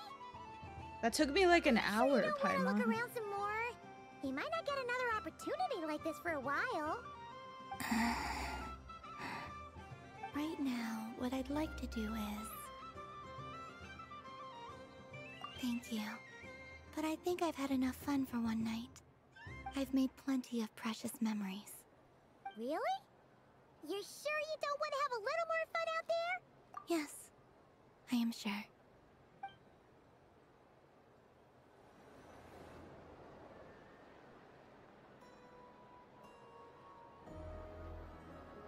This was the most fun I've ever had on a moon prayer night.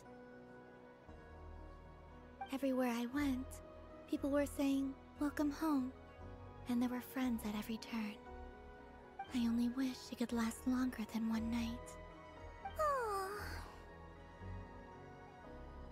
Your friends will always be here. Yes, you're right. The moon prayer blossoms. Ooh, look! Look! Moon prayer night has come.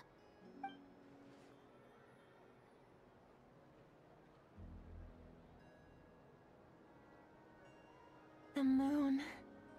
It's so beautiful. Happy Moon Prayer Night, dear.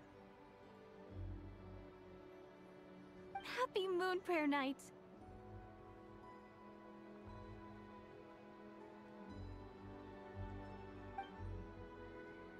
Happy Moon Prayer Night.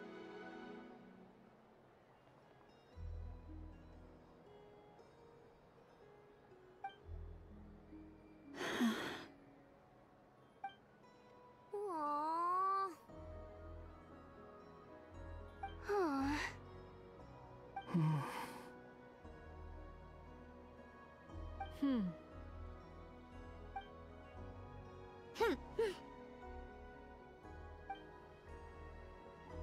Time flies when you're having fun.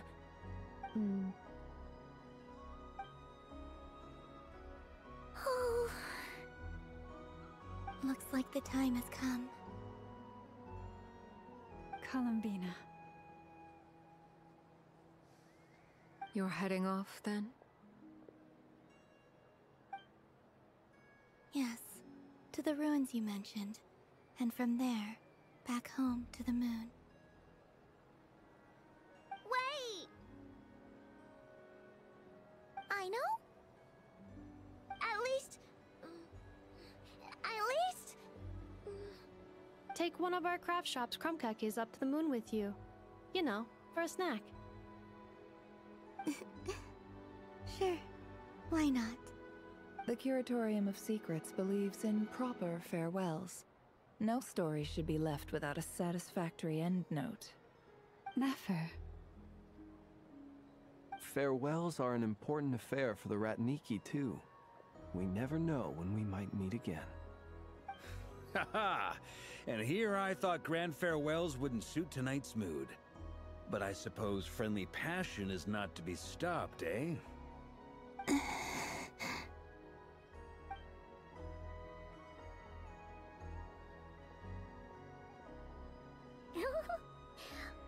made a little something for you, Columbina. Ta-da! What is it? Why does it say, oh no? Greeting card with drawings by all of your friends. What you the did mention that Look you at got the this! portrait Look at done, this Blaine's so drawing. I took the liberty of creating one for you. I, Peak, meanwhile, did the right portrait here. of Mr. Albedo. And Mr. Varka did the same for me.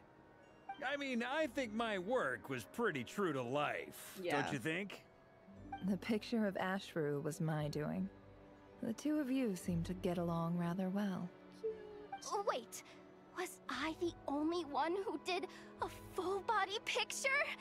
That's so embarrassing. I did pictures of me and Anefa. I did my own portrait and one for Hat Guy.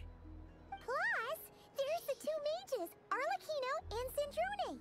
So, if you ever miss us, just flip the card open and we'll all be right there with you. I like that Arlecchino is just a teacup. I don't know what to say. Thank you so much, everyone. This whole moon prayer night was more than I could have ever asked for. It is the greatest gift I have ever received. Lauma, I figured it out. Figured what out? Remember how the Frost Moon Scions used to use milk as invisible ink to write hidden messages? That was a very long time ago. Oh, are you saying? Yes. When I miss you all, I shall use moonlight in the same way, to write words that only you can see upon the moon itself. Wow, that sounds lovely. Just hit my mic. Quite. But how will we see them? Simply open your windows on nights when the moon shines bright, and the moonlight will naturally flow towards the words I have written. That Well, yeah, sounds but most fitting indeed. Won't you be behind the Very true fake to form. sky, though? I'll try to write them in places that won't disturb your sleep. I, for one, would sleep all the better for having read one of your messages before settling down for the night. Exactly. So don't worry about disturbing anyone's sleep. Just promise you'll write to let us know you're okay, alright? All right. I promise.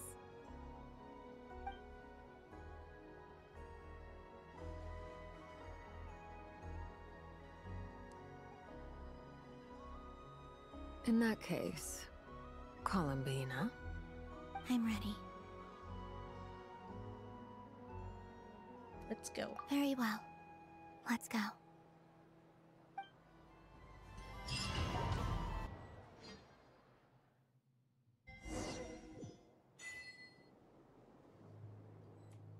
In just a few moments, I will be gone. I still don't know what to expect on the moon. Will I really be able to send messages to my friends? The Kuhenki, the animals of Not Cry. I'll never get to see them again. I wonder where I'll be when the next moon...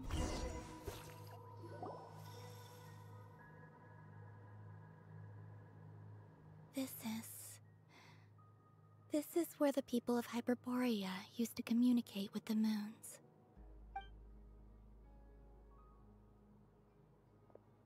Eternal moon, frost moon, iridescent moon. When the power of all three converge...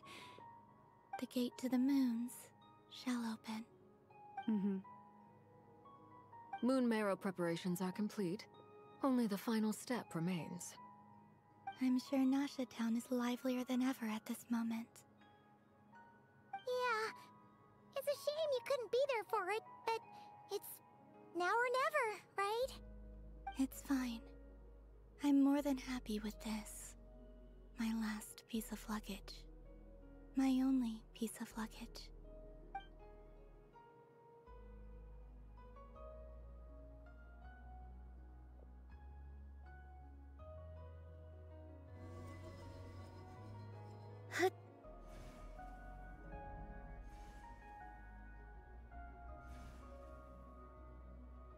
I can already feel the moon calling to me.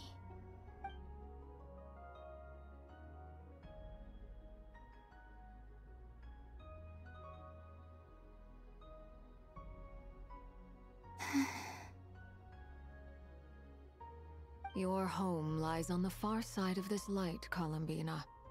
From now on, we will at last have a reason to pray to the true moon. Columbina. Yes? I'm listening. Be sure to come back and see us when you get the chance.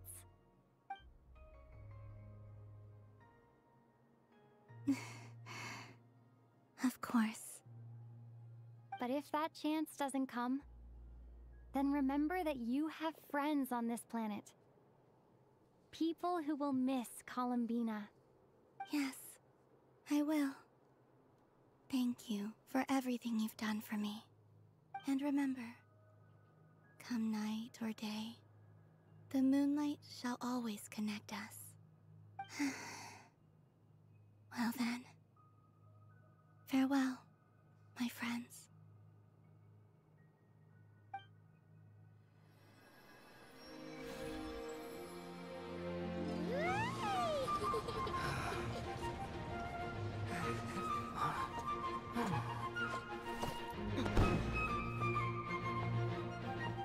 Yeah, you can't sit there. What are you doing? Thank you. This was my happiest night in Teyvat. Farewell, Columbina.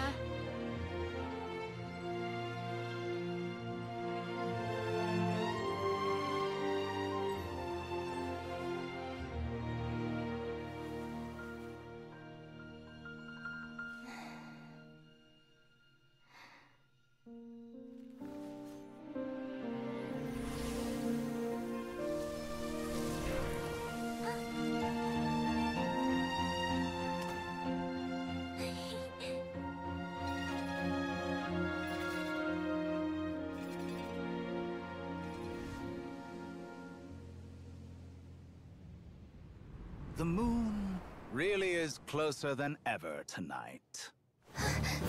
I'm like, is that Dottore?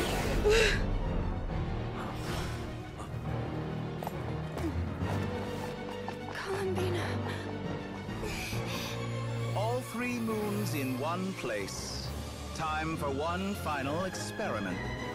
Reason, life, death, time, and space. They all believed I would fail.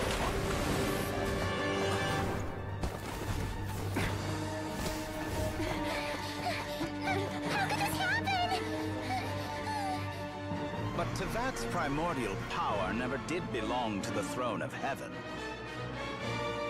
And now, they are mine.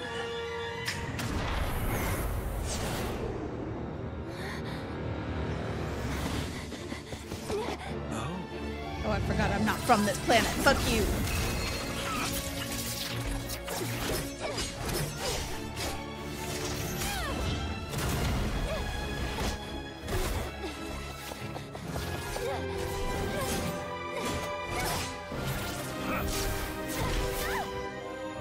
No, as long as I'm here. The doctor is free to wield the 3 moons' power.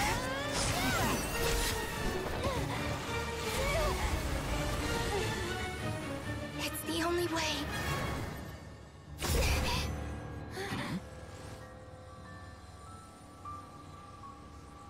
I guess I won't be going home today. Columbina! No!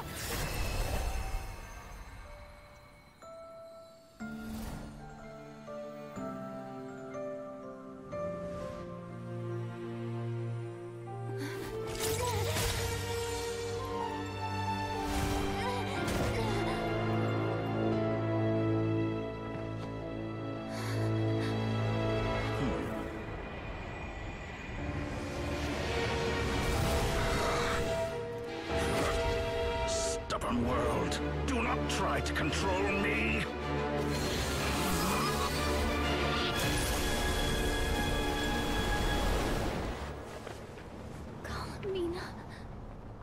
she just throw herself into space? What? I'm sorry. What?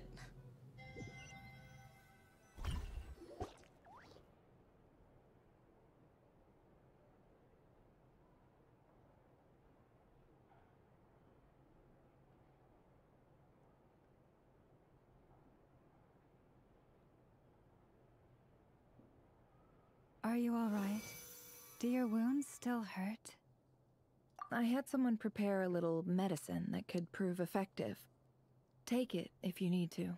Thanks, but I'd rather talk about what just happened. In that case, let me relate the contents of the call we made to Alice after the incident occurred.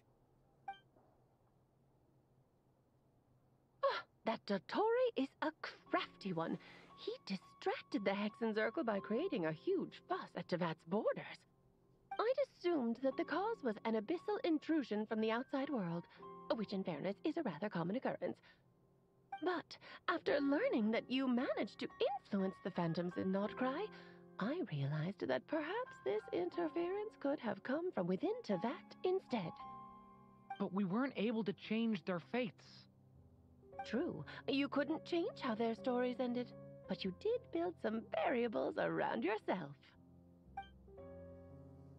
Variables? Yes.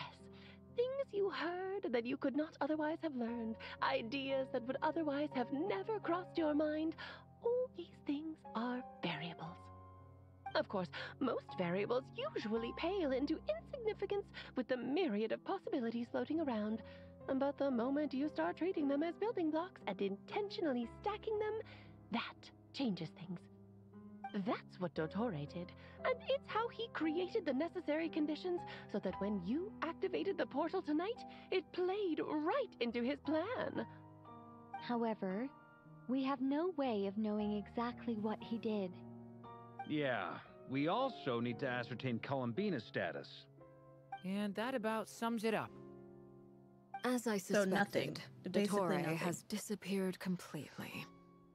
God, If it's any I hate that consolation, guy. he wasn't able to control Columbina as he might have wished to. I'm afraid that's small consolation, given the reason why. Oh no! To disrupt the doctor's plan, she escaped into the moon's reflection. What? She did what? Wait, didn't any of you see her do that? All we saw was Dottore appeared and used some kind of power. The next thing we knew, he and Columbina were gone, and you were falling into the sea. I see. The doctor froze time, which is why only I could move freely. From their perspective, the battle and Columbina's decision all happened in a single instant. So that's the power of the three moons. But why wasn't I affected? Is it because I'm a descender? So, Probably 'cause you're not from this intentionally world, opened girl. the moon gate and escaped into the same mysterious world as Rerir and Thalindis. Sounds like bad news. This must be why Dottore's been lying low this whole time. He was biding time until he could execute his plan. Seen in that way, the Trilunar Syzygy and Rerir's emergence, Dottore might have been pulling the strings in both cases. According to Miss Alice, he is attempting to transcend his destiny and finish an experiment that only a god might complete. An utter lunatic. Wait a sec. Where's Hat Guy? Seems like he'd want to be here for this. He took off with the Dodo communication device after we spoke to Alice. He said he had a hunch that he wanted to investigate by himself. The look on his face was terrifying. I've never seen him like that before. Probably anger and frustration at the fact that Dottore was one step ahead despite his best efforts. And honestly, I feel the same way. I'm back. Hat Guy! I went to look for the Hyperborean phantoms again. I think I've gotten to the bottom of it. I got them to talk to Nicole on the other end of the communications line. Turns out, the history they describe is different from how Nicole remembers it. Really? Yeah, I named him Bill. Wow! Surely Nicole can't have been wrong. Because the phantoms are the Bro, ones Bill who is are a better deceived. name than Hat Guy. They speak of a savior who appeared in their history. One who never should have existed. This savior promised to create a new moon within the false sky, and even bring back their moon goddesses. Oh, shit. Foolishly, they believed in him and told him everything he wanted to know about the moons. It's obvious that this was Dottores' doing. Now you mention it, the first time we entered the Hyperborean ruins, we heard the phantoms discussing their history, and I remember Nicole commenting that something sounded a little strange. But Dottore shouldn't have been able to get in there in the first place. He didn't. Nicole said that this was an anomalous state triggered by disruptions in the causal connections between phantoms from the same era. The variables that Dottore put in place were substantial enough that they even affected phantoms that he never met. So it's not that their memories were unclear. They'd been tampered with. That's exactly the possibility Dottore was trying to manufacture. He turned these variables into knowledge and engineered the situation so all that knowledge would fall into his hands. Then, he harnessed that knowledge on Moon Prayer Night to truly create a false moon. How is that even possible? To be precise, he exploited a weakness in the way the spell works. The spell senses Kuvaki to detect the moon's location. So, as long as the false moon more strongly resembled the moon than the frost moon beyond the skies, the gate would teleport Columbina to the false moon's location. In other words, to Dottore's side. Once he had her under control, the teleportation spell remained active, and he manipulated her power to seize both moon marrows. At that moment, the moon marrows disappeared right before our eyes. It was already too late, even as we were leaving the ruins. By then, Dottore had already amassed the power of all 3 moons. So, where does that leave us? What do we do now? I'd certainly like to know what Her Majesty thinks, now that the concerns I expressed to her have come to pass. But we cannot simply sit and wait for her to decide the matter. And in any case, it is not the Fatui Harbinger Damselette who sees us as her friends, but rather Columbina Hyposelenia. If, even in such extreme circumstances, Her Majesty will not lift the prohibition on Harbingers drawing steel against one another, then I will do as my heart demands. I will fight as Peruware instead. Peruware? Arlecchino! Time is short, so I'll make the first move.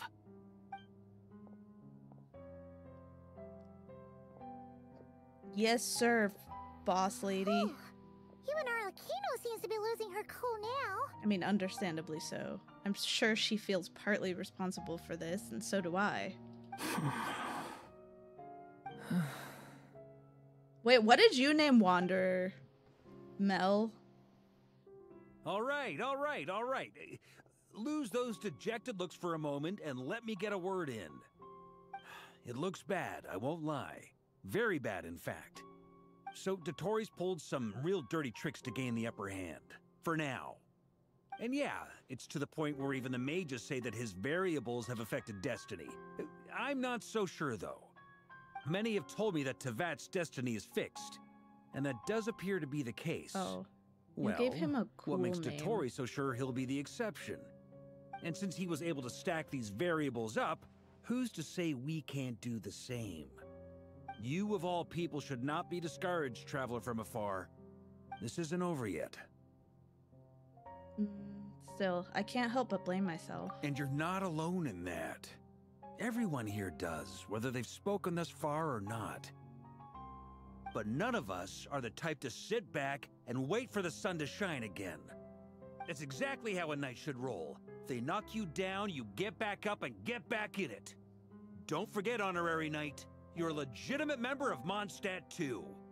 Mark is right. This is far from over. Dottore's already way overdue a I butt kicking legit just given typed his like past freedom or wind shenanigans. in And Japanese. after this, he's Nice. earned himself a Hayate. double dose. That's what I'm talking about. I didn't know what to name him, and How's everyone I else really feeling? hated him, so I just called him Bill. I'll use Kuvaki I almost to called him investigate Bob. Columbina's whereabouts. I was like, I won't call I'm him not Bob. ready to I'll call give him up Bill. either. Leave the intel gathering to me. Whatever happens within Nodcry's borders, When the Curatorium of Secrets wants to be in the know, we always find a way. Aino and I will do all we can to support you. We will attempt to reverse engineer Dotori's actions and seek a breakthrough that way. You should have called Alice him and Nicole are Jimothy. busy I have dealing the with an little emergency thing. I at the can Vast change his borders, name so whenever they I can't want. return just yet. But they're both very Jimothy. angry Or about this. Renjamin. They've asked Albedo and me to act on the Hexen Circle's behalf and do everything in our power to fight back against Dotori. Are you ready then? We're going to have to conduct a lot of research, even in the early stages. I'll do my best. As for me, I'm pretty familiar with Dotori's way of doing things, so I can try to predict his next move. I'll help with your investigation. Nice! Looks like we have our basic division of labor. I'll get in touch with Flints and Itlua, get them to have a chat with their Starshiner. It couldn't hurt to bring the Lightkeepers on board as well. At the same time, I'll pass on instructions to the Knights present in Nodcry to assist the Lightkeepers and other organizations in ensuring the safety of those living here. Understood. We've got to be prepared for anything. Yeah! We'll show him! Is this actually Wander? Or does That's he it, then. remember that he's Good luck, Scaramouche everyone. again? He remembers. I mean, he remembers that he was Scaramouche, but he's retained all of his memories, but he's like a quote-unquote good guy now or whatever.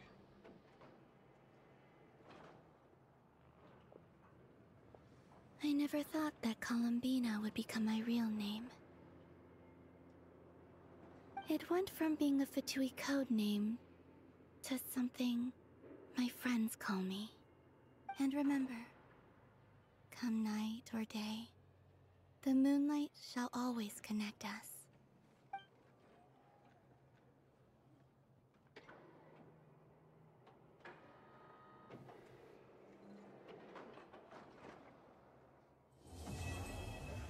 Damn, that was a depressing way to end, but Genshin does love ending on cliffhangers.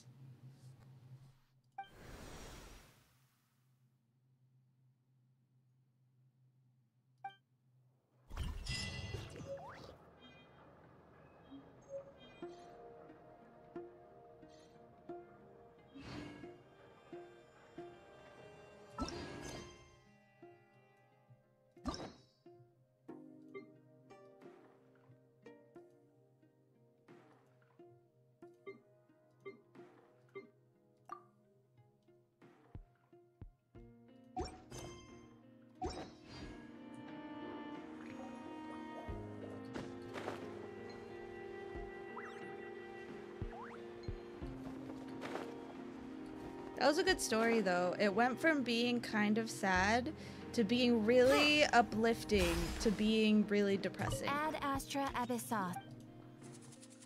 Thank you for I almost missed this because it took me so long that if I had waited 15 more minutes, it would have reset.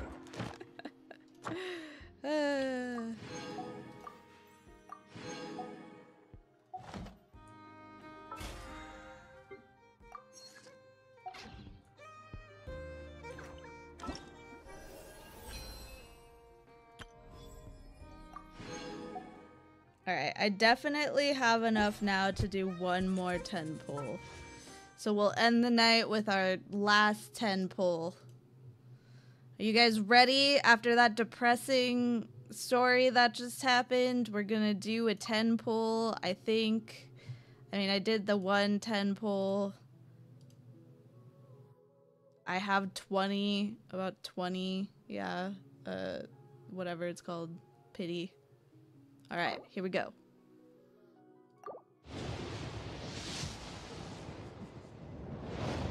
You think I'll get Yehoda?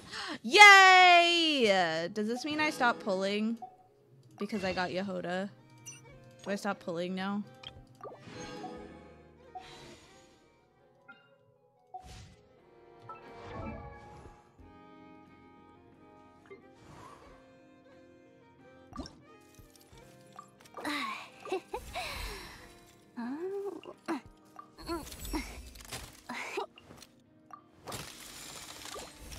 I can't believe you still lose shit. They don't give you the extras. It's crazy to me.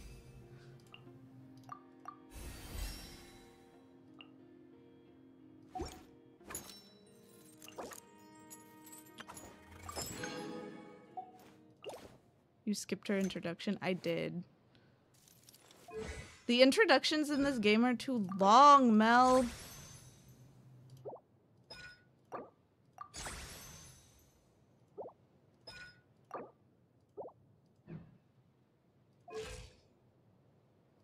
She's cute though. They talk too much. Only Zhanyun's is? No, dude. Freaking Nephers was so long. Are you kidding me?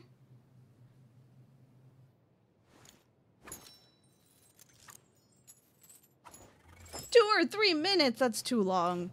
That's too long for her to not be moving around.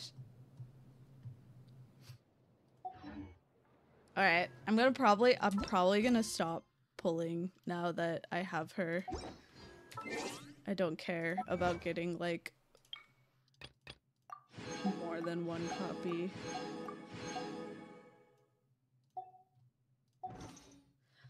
Alright, we did it, chat! We did it! We made it!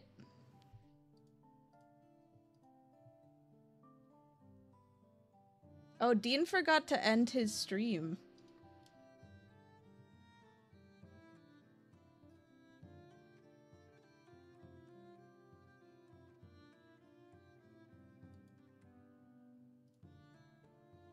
I don't know who to raid out to, so I'm probably just not gonna raid out to anyone tonight. It's really late too, to be honest. I'm like not in the mood to raid out.